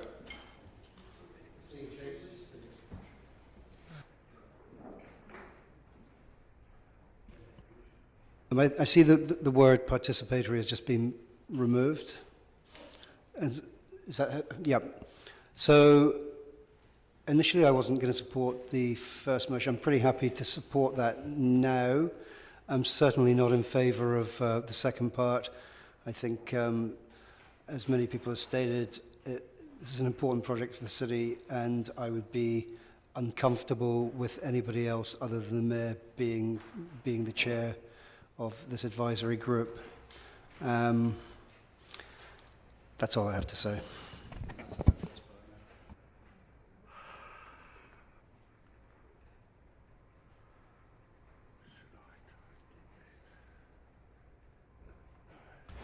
Councillor Houlihan, you've spoken. In speaking to this in a roundabout sort of way, I'm comfortable with, and this is being pedantic, I appreciate, but I'm comfortable enough with the intent now of how one reads. It just doesn't work structurally in terms of how our terms of reference should be set out. So I don't think it changes the meaning of it to change it to something like to provide a forum for inclusive engagement with stakeholders to advise and feedback on the ongoing detailed design work of the George Street part of the Central City Plan. Because the stakeholders are the group. So to provide engagement with stakeholders is a redundancy because the engagement with stakeholders is the very group. So what that group is tasked with doing is something more akin to providing a forum for inclusive engagement to advise and feedback on the ongoing detailed design of the George Street part of the Central City Plan, which is an incredibly cumbersome sentence, I grant you. But it is, at least it makes sense in terms of how our terms of reference functions.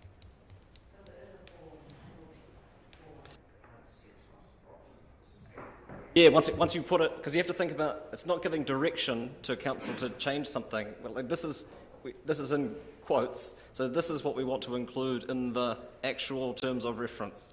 So it needs to read in such a way as that makes sense in the context of the substantive motion. That's my advice. You're comfortable with that? That's fine. So I would suggest it would to provide a forum for inclusive engagement. Yeah, and then take out with stakeholders, because the stakeholders are the membership, comma, to advise and feedback on.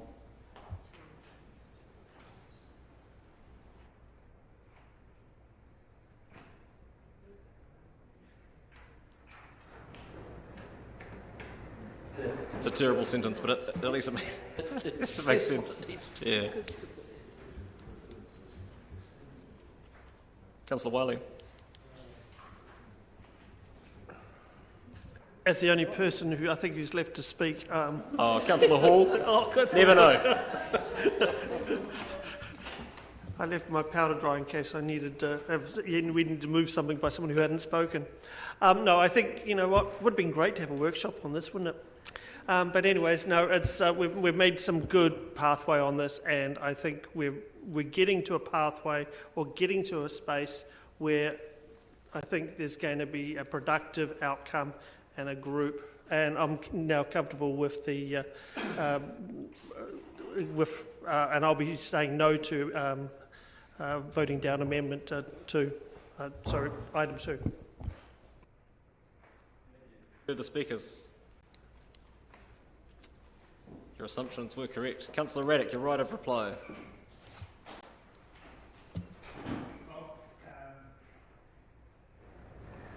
Thank you for the forbearance to get to something workable, even though I do feel it's a bit diluted, but however, it is important to have a forum for inclusive engagement.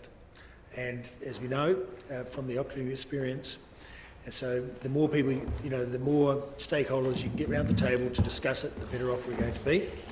So that's that. And I do think that, naturally I think that, otherwise I wouldn't have proposed it, but naturally I think that it should be an independent chairperson, because many of the stakeholders do feel a sense of distrust in the city and in the council. And so having an independent chairperson provides the opportunity for them to have the voice that they want and feel that they are fully included in the process. However, we'll see how the vote goes, but it certainly looks from the feeling of the meeting that people prefer to have the mayor, and I mean, I certainly agree that the mayor's a good chairman. But I'm very mindful of the stakeholders whose livelihoods and many jobs that go with those businesses are at stake here. So we'll see how we go. Thank you. I'll take the votes separately and I'll take part 2 by division.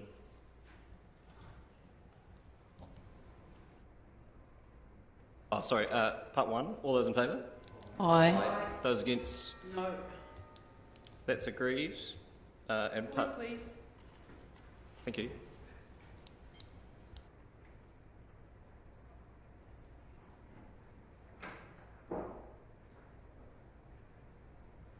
Councillor Barker. Was it a division? 2. I thought it was just recorded for 2. No, division for part 2, sorry. Yeah. Councillor Barker.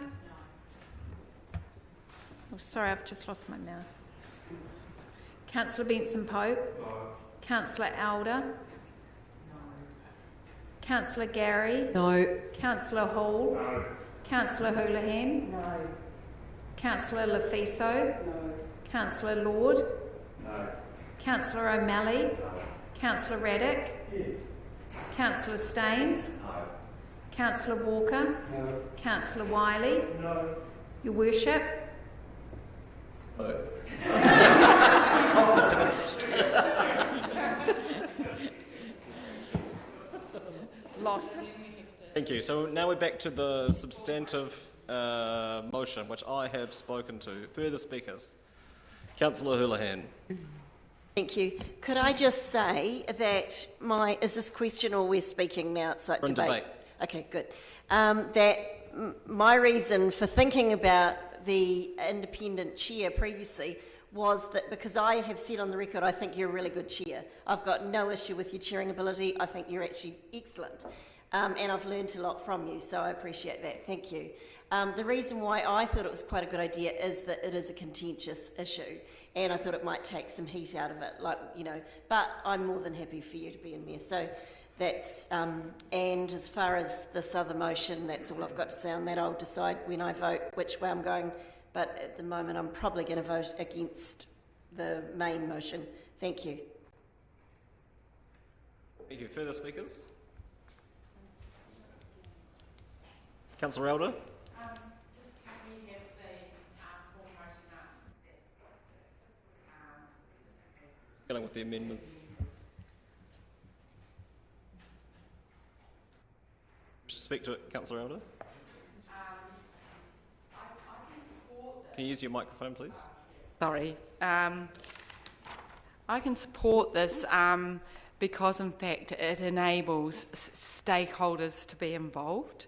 When we had submissions to the annual plan, Generation Zero, Richard Thompson, Central City Retail Group, the AEA, the Chamber of Commerce, and many others said they felt that the Central City Plan and the George Street upgrade had not engaged enough with the community. And that was a wide and diverse group of people, and we need a wide and diverse group of people to be involved in this process and give feedback, because studies have shown actually a wide and diverse group of thinkers and people and stakeholders actually come up with better solutions, better outside the square options, etc., than a unilateral and a group that's just one group of people. I've forgotten the name for it now. Sorry. And so therefore I think this gives us the opportunity to have for the community who want to be involved to have a voice. And in particular, I feel that at the moment, post-COVID-19, there is a particular group who are really hurting, and that is our retail sector. And we need to listen to them, we need to hear their voice, and they need to be involved in a process like this, because in fact, at the moment, they're feeling very vulnerable, and indeed are vulnerable, and we need to be very inclusive of their voice in this situation. So I can support this because it allows people to have a voice, because it has a diverse group of people and it gives them the opportunity to input into this.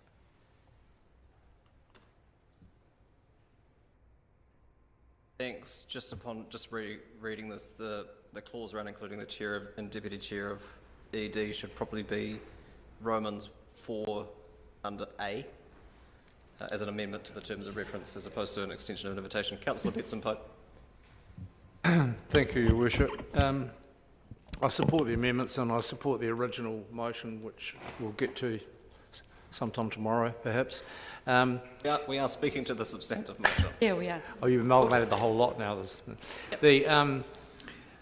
You've heard me say before that one of the issues we've had around all of this has been the disappearance of the groups, partly because of their pressures, changes of personalities and so on. And I'll come back to that last part of the amendments that the Mayor's suggesting in a moment. But I think the key part of what we have here is a way of ensuring that process that wasn't actually broken, but fell off the train at the time of the election continues. And that we can also disseminate some real information. This comes back to what I said in the discussion earlier about intent being misrepresented. You know, we know there is no intention to drive vehicles or parking out of the central city, quite the opposite, but there are people in the city who are saying that is our intention, overt or covert. And we also know, and we know better than most, of the consistent effort over decades that this council in its various forms has made to support our business community in a compact central city area. The reason we don't have the retail breakout that has destroyed other cities in New Zealand and internationally is because of our planning documents. And the only bad bit of, damaging bit of retail breakout we have was a gift to us from the Environment Court when our policy was rolled by that arm of the judiciary. Those of you who were at the chamber 2 weeks ago will recall what was said to us about our generous spend on free parking. Remember, they asked us to stop it, to discontinue it, because it was being abused by staff in the retail sector. So that the effort we put into, at great expense, to help shoppers access retailers in George Street was completely negated by their own staff. Not outside their own shops, no doubt, but outside other retailers' shops. And so I think you need to be careful about the unintended consequences here. And I think the best thing is that this is comprehensive enough to allow us to make sure that parties who have got bona fides and can demonstrate that can get involved in the process, and I'm sure that will work very positively. And I also hope that the last part, C, will ensure that we have a really tight management regime about how we manage the work and associated problems that will inevitably turn up block by block, and that D might be a vehicle for re-energising those parties that aren't currently engaged. And I think the key thing is that it is not just retailers. The owners need to be represented and involved, as do those who dwell in the upstairs apartments and other apartments nearby that we are encouraging the establishment of, all to add to the activation and the vibrancy of what will soon, again, be an even better best shopping street in the country. Thank you. Councillor O'Malley. Thank you, Worship. I'm happy with the amendments. I'm reminded of once being told by someone that if you want to see a specific outcome, you need to make sure that specific terms are in the resolution. And to what I mean there is the feedback that we got earlier on today and the feedback we've got around George Street in general is the term inclusive engagement. It's sitting now in there as a terms of reference, and it will be a mechanism by which we can, a yardstick by which we can measure our success in many respects. It's also good to see the Dunedin Youth Council in there. We often wonder why young people don't get involved, because we often don't involve them. And I reminded of something I once said to a checkout person at the Gardens New World. She said, my grandmother's not very happy with this spend on George Street. And I said, don't worry, she's not going to have to pay for it. Because this is meant for the young people. They are going to be the recipients of what we're doing forward. So have them involved in this early part of the stage is very important, because they are the ones who are going to live it and pay for it as much, more so than any of us in this room. Thank you. Thank you. Councillor Wiley. Thank you. I was just going to touch on what Councillor O'Malley just said about the OUSA and OPSA. Dunedin Youth Council, good to see them included. Local emergency services. You know, we've come a long way since the meeting on June the 8th, and I'm glad we've got something that I think is really quite encompassing and is really showing anybody that's got a concern about George Street that there is going to be inclusive engagement, and that, you know, there is going to be a voice for them through some sort of network to get their opinions to the table. And I think that's the key thing. We've heard that loud and clear from especially what we heard about the Octagon and Chris Wilkinson and others and previous submitters to Council over the future of George Street. And I think this does lead us in the right direction, and, you know, hopefully ensure that the speed and delivery of what we want to do there. Thank you. Councillor Gary. Thank you, Your Worship. I doubt, double negative, there's anyone around this table that would not want to include people in this process. I get a sense that we actually all agree on that. And I can't imagine anyone arguing against the idea of including young people. I'm able to support the motion because I want to see that engagement, and what I said in an earlier debate was that I came to understand through the Octagon experience that people's understanding of consultation and engagement was different, be it the recipient or the person being engaged with or the person doing the engaging. So this is a place, a forum that we can make sure that everyone's on the same page as much as possible. I was concerned about some of the wording because I was really worried as we went through the process of discussing the Octagon experience that there was different expectations, and again it's about these different understandings of what co-design meant and so forth. So I'm glad that we've changed the wording, and I acknowledge my colleague Councillor Raddick in being willing to change that so that it met everybody's expectation. And I see this as a really constructive approach to get a great outcome for the city, and I believe that everyone around this table wants a positive and an excellent outcome for this city. And it's also a mechanism through which we can solve some of the issues, we can address some of the misinformation, and I have no doubt that the Mayor will chair this excellently.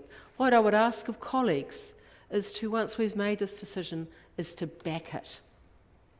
Because that has been an issue in the past, and I would really ask you to back the decision if in fact it passes, which I believe it will. Councillor Lofeso. Thank you, Your Worship. I would just like to thank you for drafting this, for your leadership and for your navigating this through difficult, choppy waters. And I just want to reiterate what I've said in past debates, which is, yes, the retailers are suffering, but Māori and Pasifika peoples were impacted the most heaviest by COVID-19, and they have been suffering for generations before that. So please don't forget them. And I said previously that for me, as a Polynesian, when I read these reports, I read it through a Samoan Tongan lens, and there's a whole lot that is missing, but that's okay. I'm prepared to work here and sit at this table and collaborate to bring about a vision that I will not be alive for. But I just want to say that we have to, as Councillor Gary said, back the vision and back the city, back each other and the people, and please don't undermine it by going back to your foxholes. Thank you. Councillor Staines.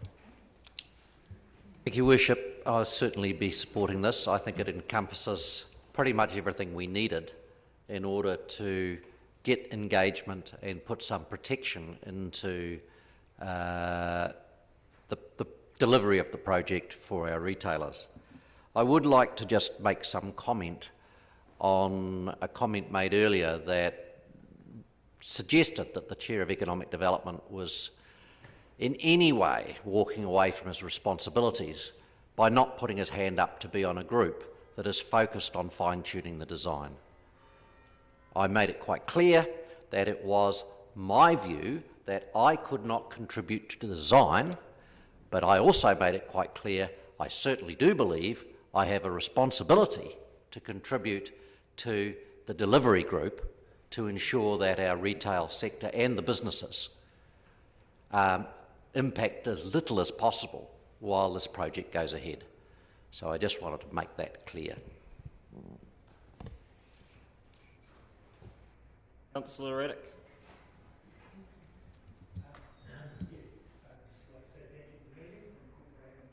Thank you to the meeting for incorporating those various ideas, and I'm particularly pleased to have local emergency services included, because I did go to all three of the services, and they were very keen to be included, and very happy to, the police and ambulance are very happy to delegate their authority to, or their say at the table to fire fens, because they have the largest appliances to get around the streets. And the first thing they said to me when talking about it was roundabouts and cycle lanes so they've already had trouble in the past, so they're very keen to be at that design stage, and it will be at fine-tuning of the design, so that to avoid unnecessary problems into the future. So that's all good.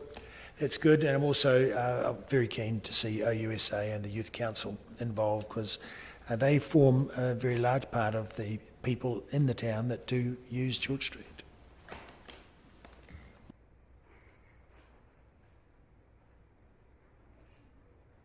Thank you. We got there. In my right of reply, I just want to comment on, it's been mentioned that, and I'm paraphrasing, we've made a lot of progress since the 8th of June, but the reality is we made no progress between the 8th of June and now. We didn't debate this on the 8th of June despite having the opportunity to do so, and there is not a single thing that we have agreed at this meeting that I wouldn't have supported were it raised at the meeting on the 8th of June for amendment to the terms of reference that we asked staff to come back with a suggestion of. And I take umbrage at the suggestion that has been made that I've refused to engage, and I'm not paraphrasing in that instance, around this issue, because that is exactly what I have done. And I made sure that specific mention was made in the resolution that I put up, the substantive resolution that I brought to this meeting, of the particularly around the membership, the particular groups that had been flagged by members around this table that they wanted to see included, that we could have included at the meeting on the 8th of June. But at least now we will have, it sounds like, a Central City Advisory Group that can support the work that staff have continued to do in the interim around progressing the detailed design work for George Street. And so I welcome the work of this group, and thank Councillor Staines in particular for his input around C and D, which is obviously intrinsically linked to A and B, but will come into its own in the future, in the construction phase of this work. So I welcome the support of colleagues for the substantive motion, and I'll put the vote by division. Councillor Barker. Aye. Councillor Benson-Pope. Councillor Elder. Aye. Councillor Gary. Aye. Councillor Hall. Councillor Houlihan. No. Councillor Lefiso. Aye. Councillor Lord. Aye. Councillor O'Malley. Aye. Councillor Reddick. Aye. Councillor Staines. Aye. Councillor Walker. Councillor Wiley. Yes. Your Worship. Aye. Carried 13-1. Thank you, and meetings will be held no earlier than 3:30 p.m. weekdays.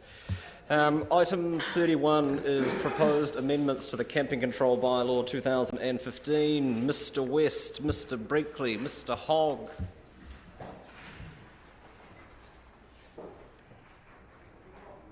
Mr West and Mr Hogg, sorry, I can't see you all around the corner. The sight line's up. Perfect. You happy to take the paper as read? Yes. Perfect. Questions, councillors? Councillor O'Malley, then Councillor Wiley. Thank you, Worship. In preparing this report and the consultation document you're going out with, did you have a chance to talk to the chairs of the community boards who have current freedom camping sites in them? Yes, I've spoken to all of them. And did they make any suggestions about any other sites or any other such things? Oh, they vary. The devil in the deep blue sea. Some people wanted more city centre opportunities. Some wanted fewer and more restricted areas. So it was pretty variable. And one sat in the middle and said they were really happy with the way it was going at the moment. I mean, they're all fairly happy, having said that. You said you spoke to all the board chairs, but what about the two that have? I spoke to the three. Spoke to the two that had unrestricted, and one other that was expressing an interest in the process. So, in terms of the Waikato Coast and the Warrington Domain, fair amount of feedback that we've got over the years is that that community would like to see the number of sites on that domain go down over time. And do you acknowledge that the Thomas Burns site appeared to take stress off some of those other sites? That's clearly what it's done, yeah. And so I guess my question is, why have we restricted the Thomas Burns site to this size, given we know what it's done out in that area, as opposed to considering maybe the bigger car park further down the road at the end of St Andrew Street, which is going to get sealed in a short while, which could potentially take more sites? We had conversations with Transport and believe that right now it fits the requirement for what we need. So the idea of extending it out, the trial over the last 2 years, we saw an increase until COVID hit us in the numbers year on year, but we were still able to manage it, and the number of complaints have dropped significantly, and the number of infringements have dropped significantly. So, so I guess that's telling us that we've got it about right at the moment, I think. I think I agree. And if I'm right in reading this, this is the site that has caused the least amount of negative interaction with the community. Is that correct? No, my point really goes down to, do you think it would be possible to increase the urban sites such that we could reduce the requirements on the distant sites, especially the Warrington Domain site, which at the moment carries a lot? I think if we take the same approach that we've taken in the last 2 years, which is multi-pronged. So there's no golden egg, councillor, I don't think, in solving this issue. So it's around increasing freedom, security. It's about working with DOC and increasing range of capacity. It's about educating people. So it's a combination of things. And I guess if we were in a post-COVID world, seeing the borders open and seeing numbers increase again, we would look at opportunities maybe for trialling further sites to see whether they worked well and achieved the results that we were looking for. I guess my question isn't increasing the number of sites. My question is actually, do we have a way of reducing the demand on the Warrington site by increasing the size of another site, the one that has the least interaction with the community, which is this one? So we have ways of managing the numbers on the Warrington site, which is some of the effects we've put into place in Ocean View as a result of community board feedback there, which is to put concrete sleepers in and reduce the number of spaces available. So we can manage it that way. The second part of your question is how do we? So well, if you were to go ahead and do that in Warrington, will there be sufficient capacity on this Thomas Burns site to take the displaced freedom campers who would be expected then to go to Thomas Burns at that point? There are some nights on Thomas Burns during particularly February when we had some big events in the city where we were compromised. But in that instance, we trialled very successfully with the New Zealand Motor Camp Association a trial site on Victoria Road, which enabled us to manage that short peak. So I guess they're the kind of initiatives I think we should be looking at when we anticipate peaks in the future. Okay. I think good enough, thank you. I just ask, I mean, the proposal we're being asked to sign off, would it prohibit people making the kinds of specific suggestions that Councillor O'Malley is raising for inclusion in the, or is it only narrowly focused?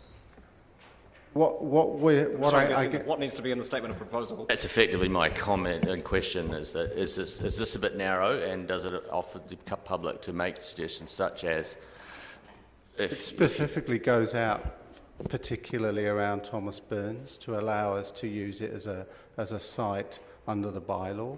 I guess I don't know whether this is a reassurance to the councillor, but the way we're approaching this is that when we get feedback from either community boards or the community, and what we've done over the last 2 years is look at a range of opportunities to manage the way that this is evolving and changing before our eyes, because every year is different on the previous year.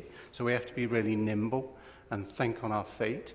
And I guess our approach from a Parks and Rec team perspective has been that we were willing to engage and think about creative ways to do that. Some of it might, in the midterm, require us to come back and review the bylaw again, but there are other opportunities that we can put into place that don't require that. So yes, it is quite narrow. Thank you. Councillor Wiley. Thank you. So I take it, Mr. West, that this is the perfect opportunity once we go out for consultation and going through consultation period for any residents around the city that have issues with freedom camping to raise those through the consultation process.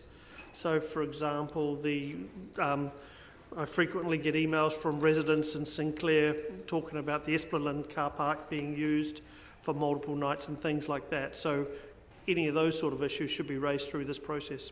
They are raised, but we're very specifically focusing on the inclusion of Thomas Burns into the bylaw for unrestricted freedom campers.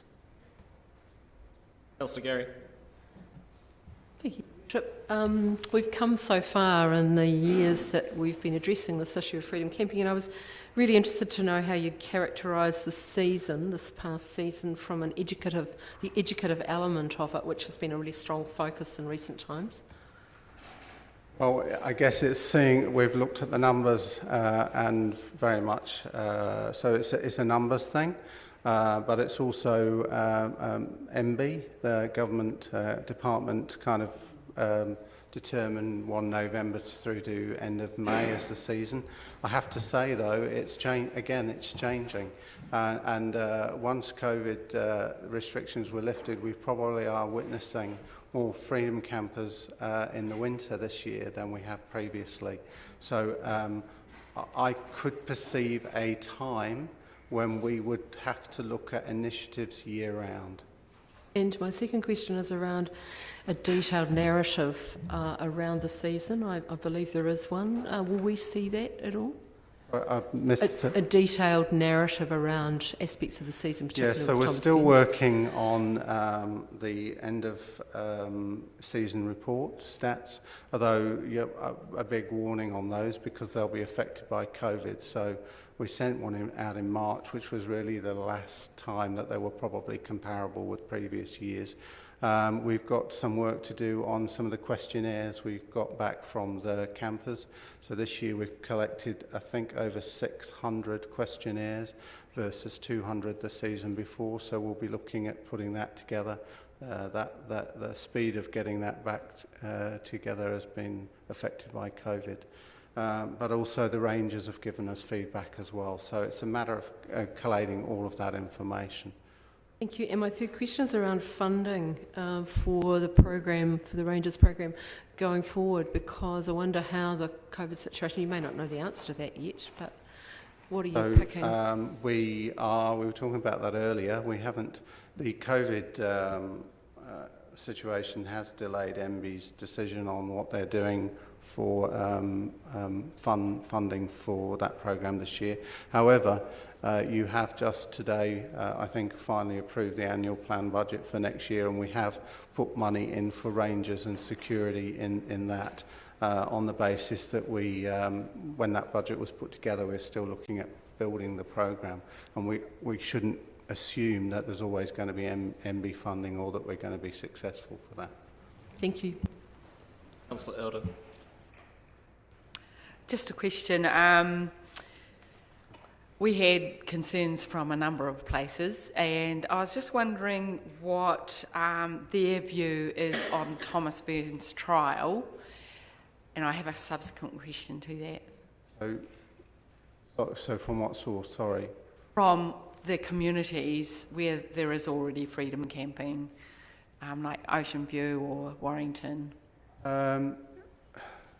So from those two communities in particular, we've seen reduced complaints, possibly because of the reduced numbers. Is that what you're referring to? Yeah. But the other question is, are they requesting for more sites to be in Dunedin, like the Thomas Burns one? Waikawaiti Community Board would like to explore opportunities for expanded city centre capacity. Yeah. Thank you. Someone like to move recommendations? Moved. Councillor O'Malley, seconded. Councillor Gary, would you like to speak to it, Councillor? Hopefully briefly. I think one of the reasons you may actually be seeing more tourists coming through right now is that there's thousands of tourists trapped in New Zealand who can't get back home. I would like to say that our general approach to freedom camping in Dunedin has been, in my opinion, balanced and effective. And the policy of providing spaces coupled with policing has been much more effective than just outlawing and policing, which is what other territorial authorities have tried. And so I want to first congratulate staff on listening to us, because I think it did come from us that we wanted that outcome. My only feedback really is that while I think the Thomas Burns site is a great addition to the camping sites, the feedback from the Waikato Coast community is that they would like to see the Warrington load reduced, and I would suggest that urban sites work very well because the campers have come from quite isolated areas before arriving in Dunedin and seem to quite welcome the idea of having a day in a city. And I know that there has been requests for an economic impact report on the effect of the Thomas Burns site, and I look forward to anything that comes out of there, because I think that would also illustrate any future activities, maybe next year. Thank you. Thank you. Councillor Gary. Thank you, Worship. I just want to take this opportunity to thank the staff for getting over time, getting us to the point we're up to now. Because it's been a very long journey. We've gone from this being a very contentious issue. For some people, they'll never agree that freedom camping is a good idea, but we've come to, I believe, a balanced place where we've got good bylaw in place, fits with the Act, communities are on board, not everybody, but communities generally on board, and great educative and enforcement, and those two things go hand in hand, and I've appreciated the regular updates and the stats. That's been certainly very helpful. But I particularly want to mention and thank you for the care you took of the visitors in this city just as COVID struck. So many of them were the freedom campers, very stressed, not knowing what the hell they were going to do, and not knowing where to go. And we took care of them through staff, and I just want to record my appreciation for that. I think it speaks highly of us as a city. That's what people will remember, the manaakitanga in those kind of situations. So thank you to you all. Thank you. Right of reply, Councillor O'Malley. I'll put the motion. All those in favour? Aye. Those against? That's agreed. Item 32, proposed traffic and parking restriction changes March 2020. Ms. Sargent, Ms. Benson, thank you. At least let them go through the charade of coming up and joining us on the stage to answer questions. Welcome. Are there any questions?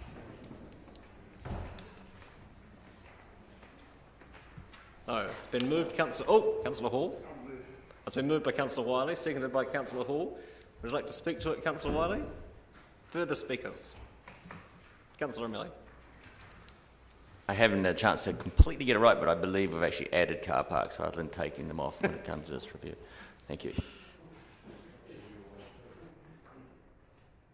Further speakers? Councillor Wiley, your right of reply. I'll put the motion. All those in favour? Aye. Those against? That's agreed. Thank you for your patience. Item 33, regulatory subcommittee appointments. Your Worship, could I just signal that I would Thanks for the ask reminder. if we could, when the voting happens... Do you want to take D separately? D separately, please. Yes, because I need to stand back. Thank you for the reminder. Are there any questions of staff insofar as they can answer them? The appointments, Councillor Wiley, it's probably appropriate for you to move them. The recommendations have been made by the chair of the regulatory, the bylaw review subcommittee and conversation with the chair of planning and environment as per the delegations manual. It's been moved by Councillor Wiley. Is there a seconder? Seconded Councillor Elder. Would you like to speak to it, Councillor Wiley? Just to thank all my fellow councillors that when I came around and talked to them about being involved in this, that they all were, I wouldn't say looking forward to it, but were happy to oblige and acknowledge that there is some heavy lifting in some of these appointments. But I think at the end of it, I think there'll be quite a diverse block of knowledge that will be gleaned, and you can obviously see there's a lot to happen in the next few months. No further speakers. I'll move them all except D. We'll put the motion for all except D and then take that second. So, all those in favour? Aye. Those against? That's agreed. And now D, noting Councillor Gary withdrawing. I'll put that. All those in favour? Those against? And that's agreed. Thank you. Item 34, constitution of the District Licensing Committee Membership Selection Subcommittee. Another catchy title. Ms. Graham, Ms. Sullivan. Thank you. Are there any questions, councillors? No questions. It's been moved by Councillor Wiley, seconded by Councillor Benson Pope. You're not?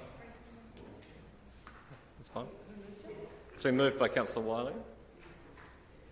Are you not? Are you? Oh, yeah. Are the existing members of the committee sitting back? And Councillor Elder. Any discussion? Being none, I'll put it. All those in favour? Aye. Those against? That's agreed. Item 35. Racing along now. Mr. Drew, apparently. Mr. Drew and, well, I haven't seen Mr. Sargent. Ms. Benson. Indeed. Item 35, submission to the Otago Regional Council on proposed interim $2 flat fares in Dunedin. Questions, councillors? Sorry, it's premature of me to ask. Councillor Lofiso. Thank you, Your Worship. Tēnā korua, thank you both. I'm just seeking clarity on the submission. Thank you for that. I just want to make sure that I think it does, but I'm just, as a matter of record, the fare for young people aged between 5 and 18 years is, the submission says $1, suggests $1, does it? rather than the 150? No, it says that we'll work with the ORC to Okay, all right. work through Get some to of those that. issues. Okay, thank you.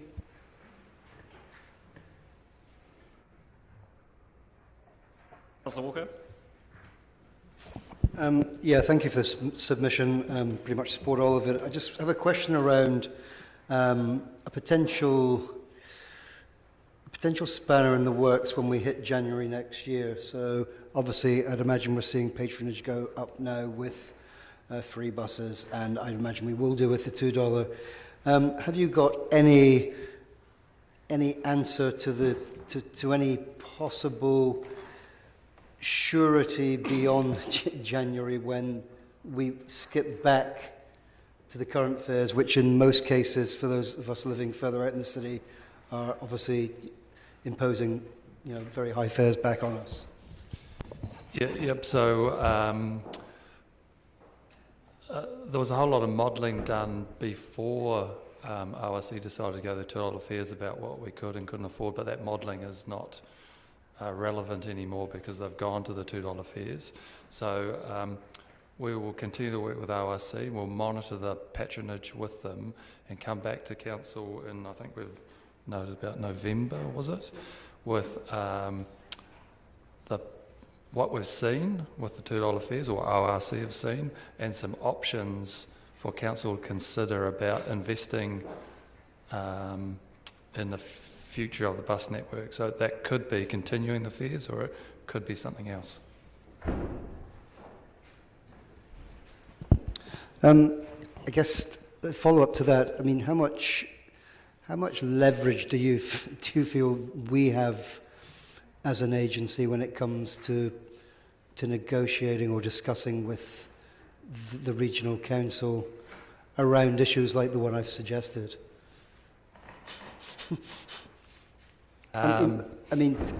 Further question. So, for example, if we as the DCC wanted to say to the ORC, we're willing to throw you X, Y, Z to make sure the fares are more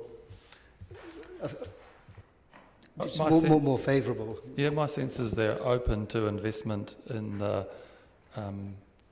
from DCC in the public transport network. How that looks is the issues that need to be resolved, and how we make that investment might be some of the more contentious issues. But they are open to the principle, or my sense is they're open to the principle of accepting some investment from DCC. Councillor O'Malley. More or less to follow up Councillor Walker's question. The Regional Public Transport Plan will be reviewed towards the end of this year, is that correct? So the public consultation component will be done before the fares kick back in January? That's correct.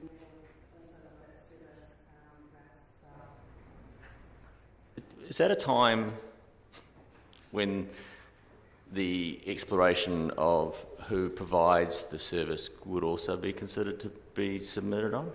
Do you know? I know it's probably their plan. Probably more a Nick Sargent question, who couldn't join us tonight, but my understanding would be that we could submit with that intent in mind. We can't submit, can we, that a question would go out in this plan as to who would be the provider? It's too late because they'd be writing that, wouldn't they? Oh, is the question around who the contractor is? No, I mean, would in fact, it would at the moment, the ORC who the governor is. Who the governance body is. Oh, yeah. So, I mean, I think that's still something we're working through with Connecting Dunedin, and at officer level, is about how the DCC, this room here, have input and influence into the RPTP before it gets drafted and gone for consultation. My sense is that's through Connecting Dunedin. Councillor Elder. Just a couple of questions. Thank you, Chair. Is there the opportunity in partnership with other big institutions in Dunedin, namely, say, Polytech, Uni or hospital, just examples, of co-investment in this? Not that I'm aware of. Me neither. just a question because, you know, opportunity to make fares even cheaper, say for students or something like that. The other question I have is, it was indicated a while ago through NZTA and their review of the funding for the bus service that in fact they were looking at funding it more, and that specifically around community services card. Has there been any more information out of that NZTA inquiry? We do know that NZTA are putting more of a focus on PT, and they're creating a group within NZTA that's focused on PT, and they haven't had that in the past. Okay, thank you.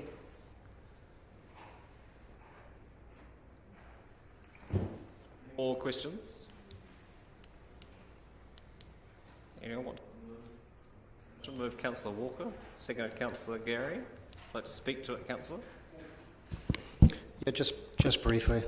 Yeah, I mean, I support submission. I mean, we undoubtedly need a fare structure, and we'll certainly need a simpler fare structure, and we do need to support and encourage those who are able to take up active or public transport. I am obviously a wee bit worried about the anomaly that penalises some users, albeit to a small extent, but unfortunately those people being affected are those probably who are less able to pay, so that amount does actually become significant for them. And as I've mentioned in my questions, I am also concerned about the fact we're about to embark on some work that is intended to entice as many people as possible into the public transport system, and thereby, of course, freeing up areas for those people desperate to park outside where they shop. But it does worry me that potentially we're going to pull the rug from underneath that in January 2021. So I just think we should be cognizant of the fact that we should be prepared, perhaps to be very supportive of initiatives that can extend that into the future. Thank you. Councillor O'Malley? I support the idea of doing this, but it is a little concerning that the OIC could only provide enough money to run their scheme into the end of January. And I would suggest that if we were having an honest relationship about this particular provision of public transport, that the OIC would not be afraid to ask during its consultation process whether or not, in fact, the people of Dunedin would prefer that the Dunedin public transport system be run inside by the DCC rather than by the ORC. And I know that it's probably it's not part of this submission, but I believe it's something that we should be considering asking of them and then waiting for their response. And I know it's been asked once already in the long-term plan provisions. Councillor Reddick? Yeah, I mean, this is a thing that we certainly have to give a go, and if a whole lot of people want to move into public transport, it'd be fantastic to see. Yeah, thanks. I certainly support this. It's entirely in line with Council's policies and plans up until this point. Our integrated transport strategy in 2013 that speaks specifically about supporting and encouraging people who can to use active and public transport. In 2014, during the last review of the Regional Public Transport Plan, the Dunedin City Council's submission and advocacy pointed towards a more simplified structure, greater frequency in some routes and cheaper fares, and the first two of those were addressed to some degree, to varying degrees across the city, but to some degree by the Regional Public Transport Plan. The Regional Council specifically excluded in that review a discussion around bus fares, which wasn't particularly helpful, given that we know that price is one of the three big drivers of increased patronage, along with legibility and frequency. The push from myself, at least, and this goes to Councillor O'Malley's question around governance, the push from my end for us to be more actively involved in the governance of our public transport system has been driven by the disconnect between the ambition of our community to do this kind of thing and the receptiveness of the regional council to do that, and it seemed like the only option for that was to try and take over the governance of the operation. And it certainly made sense when there are two discrete networks effectively within the QLDC and DCC areas, although I would note that in early conversations around the review of the Regional Public Transport Plan, the Regional Council are talking more about, you know, regional connections, which are obviously outside of our realm, but I don't think those things are insurmountable. And certainly the call from our community to be more ambitious around bus fares the clamour grew louder once the flat fare structure was introduced in Queenstown. Because, you know, why can't we have it here? And that was a very valid question. And now we've seen from the Regional Council that they are looking at this as an option for the city, albeit in an interim measure from the introduction of the B card system through until the end of this calendar year. It was the lack of ambition from the Regional Council, or the mismatch in ambition, that led to us putting $600,000 into our budget for next year to offset bus fares. To do things like this, which the Regional Council are kindly picking up the tab for. But there are anomalies in the fare structure that I think disproportionately disadvantage. You know, in trying to find simplicity, it's caused some anomalies that I don't think that need ironing out. And I would support using, if necessary, the $600,000 that we've set aside to offset bus fares to try and iron out particularly fares for children and go-kart extra users, people with disabilities, those sorts of things, people who are less likely, as the submission notes, to have the luxury of transport choice and therefore are forced to absorb price hikes in the name of simplicity. I share the concerns Councillor Walker has raised around what happens in January when you've got people onto a $2 fare or potentially even a $1 fare if that gets support from the Regional Council, and then jack it back up to near on $10, $9 return if you're in Port Chalmers or Mosgiel. And I think it's incumbent on us and the Regional Council and NZTA between now and the end of December to monitor the impact that this trial might have on patronage, and if it is achieving what we think it might do, then the money needs to come from the three of us collectively or other funding sources to be able to continue this, because that would be a fairly unpalatable outcome, I think, for our community if you were to finally support them in their desire for cheaper bus fares and then to jack that up quite considerably overnight in the new calendar year. Further speakers? Councillor Walker, your right of reply. I'll put the motion. All those in favour? Those against? That's agreed. Item 40. Well, that's what I thought too, but...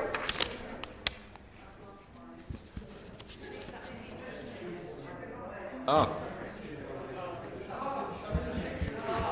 Oh, it's not on my chair's agenda. Item 36.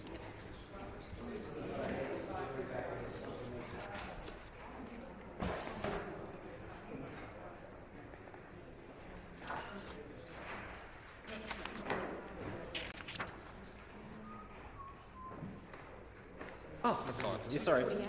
Yeah, no, it's fine. It's just numbered wrong on my sheet. This is the submission into student accommodation. Thank you. Councillor Wiley's indicated he's prepared to move it. Councillor Vincent Pope. Can you use your microphone, please? Apologies.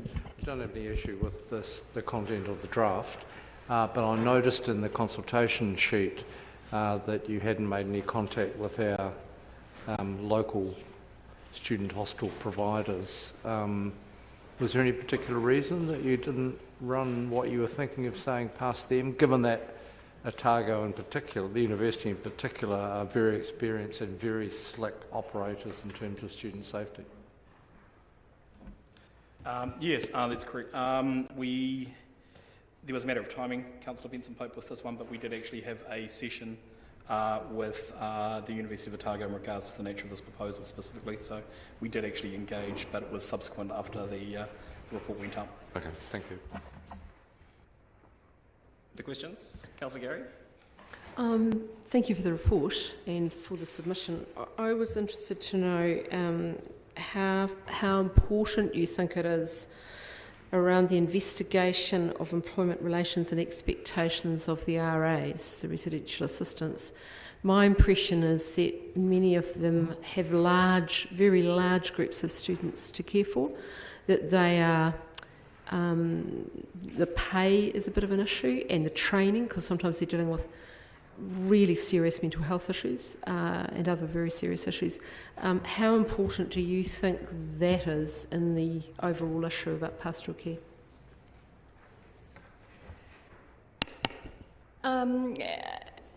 We wondered whether it was our place to comment in that space, given that our job is to support and facilitate from a local government perspective.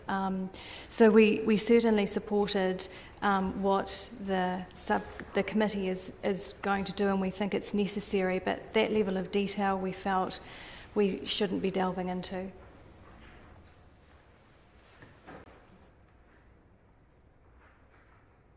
Sorry, Councillor Hurley.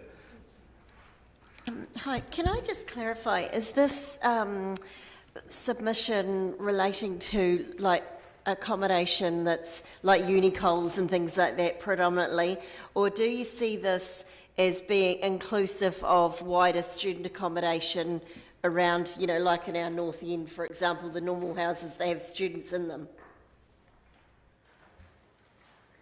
So this is predominantly around what's classed as student accommodation in terms of managed large scale. So we're talking halls of residence, which the universities do provide, and the Polytechnic, and there are also private providers out there who do provide large scale accommodation, but it's not, we've thought about this and looked into it, and it is not about tenancy issues with landlords in flats. I was going to just, is there any chance that it could be, you know, that was my reading that I thought, because there is a concern, and I believe the university has had some concerns as well around so many changes in the RTA that there could be, you know, is there a possibility that this could include private landlords who provide services to students? So the terms of the Parliamentary Select Committee don't include that. They're specifically concerned around large-scale student accommodation, as in halls of residence. Okay, thank you. Councillor Benson-Pope. This was driven by the death in Christchurch, was it not? Yeah. Councillor Gary. I think you've possibly answered this, but I wondered if Kiwi Host flats were covered. It's not large scale individually, but there is a quantum there, and they do have a pastoral care aspect. I would be unsure about that until we find out, until they actually go into Select Committee. Cool. Councillor Wiley. Thank you. Do you have any details on which halls of residence are actually managed and run by local entities versus third parties, similar to the third party that ran the hall of residence in Christchurch where the student died? No, we don't have that detail. So, for example, there are 15 halls of residence that are under the university's auspice. Most of them are actually run by the university. Some are contracted to be run for university use. The new hall of residence at the Otago Polytechnic is run by a third party. And you didn't make any comment about the differences or level of care between whether the university run or locally run versus third party? Certainly under the, because there's a carve-out for these types of institutions under the Tenancies Act, and also under the proposed amendment and the development of the code, there won't be much distinction between whether or not the student accommodation is actually run through the university or contracted through to a third party from the. It's developing a code that will actually apply to both instances within there. Other questions? It's been moved by Councillor Wiley. Is there a seconder? Seconded, Councillor Lawfisel. Would you like to speak to it, Councillor? Yes, Your Worship, I will. Having paid 2 years of student tuition to two different halls of residence, we had noticed quite a difference here in Dunedin between the experiences of our students, of our son and daughter. And unfortunately, one definitely wasn't very positive in the sense of the level of care. And I see some of the areas around what the council is asking for is very much needed. I wish we could say they were all up to first class and providing great service. But when my son's door wasn't knocked on for 3 weeks to find out if he was okay or what he was up to, I find it quite disturbing. And it was very disturbing for us as a parent and as a family. And I think, personally, I know my wife did her own submission on that basis, and basically warts and all. There are a lot of parents paying a lot of big money to these organisations, and the duty of care is exactly that, duty of care. And I hope Parliament actually acknowledges that they have a greater responsibility to ensure that there are accreditations and levels of service, that when you pay for a service, you should actually get that service. If someone's not turning up for meals that they're paying for 3 weeks, I think there's a problem. I think there's a problem after a few days, but for 3 weeks, I think there's a problem. So let's just say I'm not a big supporter of, not all, some halls of residence are very good. The experience we had with one of them wasn't that flash. My daughter at the Otago Polytechnic had a very interesting experience last year, and she actually quite enjoyed it at places and actually was quite disturbed. And again, the quality of the RAs is a big part of it. When I asked my daughter about the RA that she had, she couldn't even think of the RA that actually even knew her name or had even engaged with her once through the year. So let's just say, I personally would have liked to have seen this go forward. I did see it come through, but knowing my wife had already made comment on it and made submission, I think this is a good start for that. Thank you. Thank you. Councillor Gary. Thank you, Your Worship. I'm very pleased to support the submission. I think the death of Mason Pendros was a wake-up call for everybody. I have great faith in our hostels, our halls of residence in this city. I've had a very good experience of involvement with them and seen RAs deal with emergency situations in some very dire circumstances. But what I would say from knowing a number of young people who've worked as RAs, that there is a variability, and I do think the RAs are key, and I do think it's our business, because the experience that our young people have in the halls does affect the reputation of our city. So my impression is there's real variability around the RAs from the point of view of the way they're paid, what they're paid, their training, and the number of young people in their care, and sometimes just the huge number in their care. But having said that, I think this is a great start. I do want to take the opportunity, though, just to comment on your work, Ms Reid, and thank you for your work over COVID. What some of my colleagues may not know is that Margot was involved in helping to repatriate some of our international students, organising transport for them to the airport, etc., at a very stressful time, and it has been commented on the great work that she has done to help the students, and I'm sure they will not forget that. And again, it reflects manaakitanga. And I've seen comment in the media, and I know you and I have had a conversation around how some of the students here feel they're being exploited, the way they're being talked about as a cash cow, and I think as a city we need to be very careful about that. And I know that you have been doing some excellent work around that and leading the group of international directors in the schools and the university and the tertiary sector. So thank you for that. Further speakers? Oh, sorry, Councillor Reddick. I think this is a very appropriate piece of work, being such a student town here in Dunedin. I had a very good experience myself, and we had a very good experience with our daughter a couple of years ago. But I've always been mindful of the feedback I received from a very good friend of mine who was a clinical psychologist at Student Health.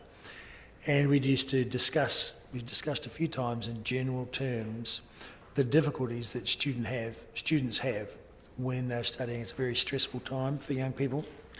And it used to shock me when I had these discussions with him, because it's not something that was in my face, but it was in his face all the time. So this pastoral care, those 5 points there are really significant. It makes a big difference to people's lives if they have that feeling of envelopment in by someone caring for them when they're first away from home. So I think it's a very good initiative.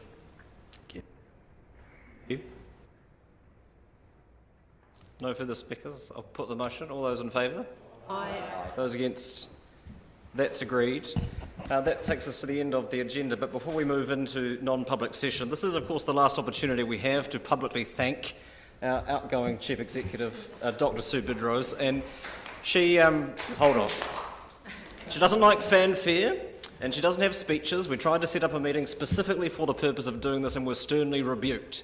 But she's trapped here now and doesn't have a choice. And I just wanted to, I don't think we could let the opportunity pass by without putting on record our thanks, Sue, for your work, and not just in supporting the work of Council, but in leading this organisation over the last 7 years. It's been a remarkable period on both of those fronts, and we couldn't have done it without you. We will miss you, and we wish you well on your mission to cement the role of Infirme within the Ag Research family.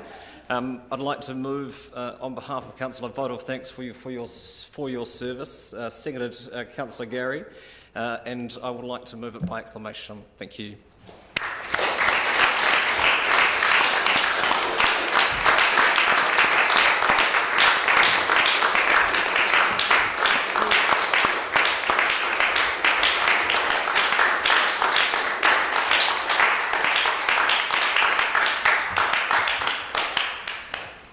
Thank you, councillors. I'll move, as per the order paper, that we move into non-public session. Seconded, Councillor Gary. All those in favour? Aye. Those against? That's agreed. A resounding endorsement from the camera crew.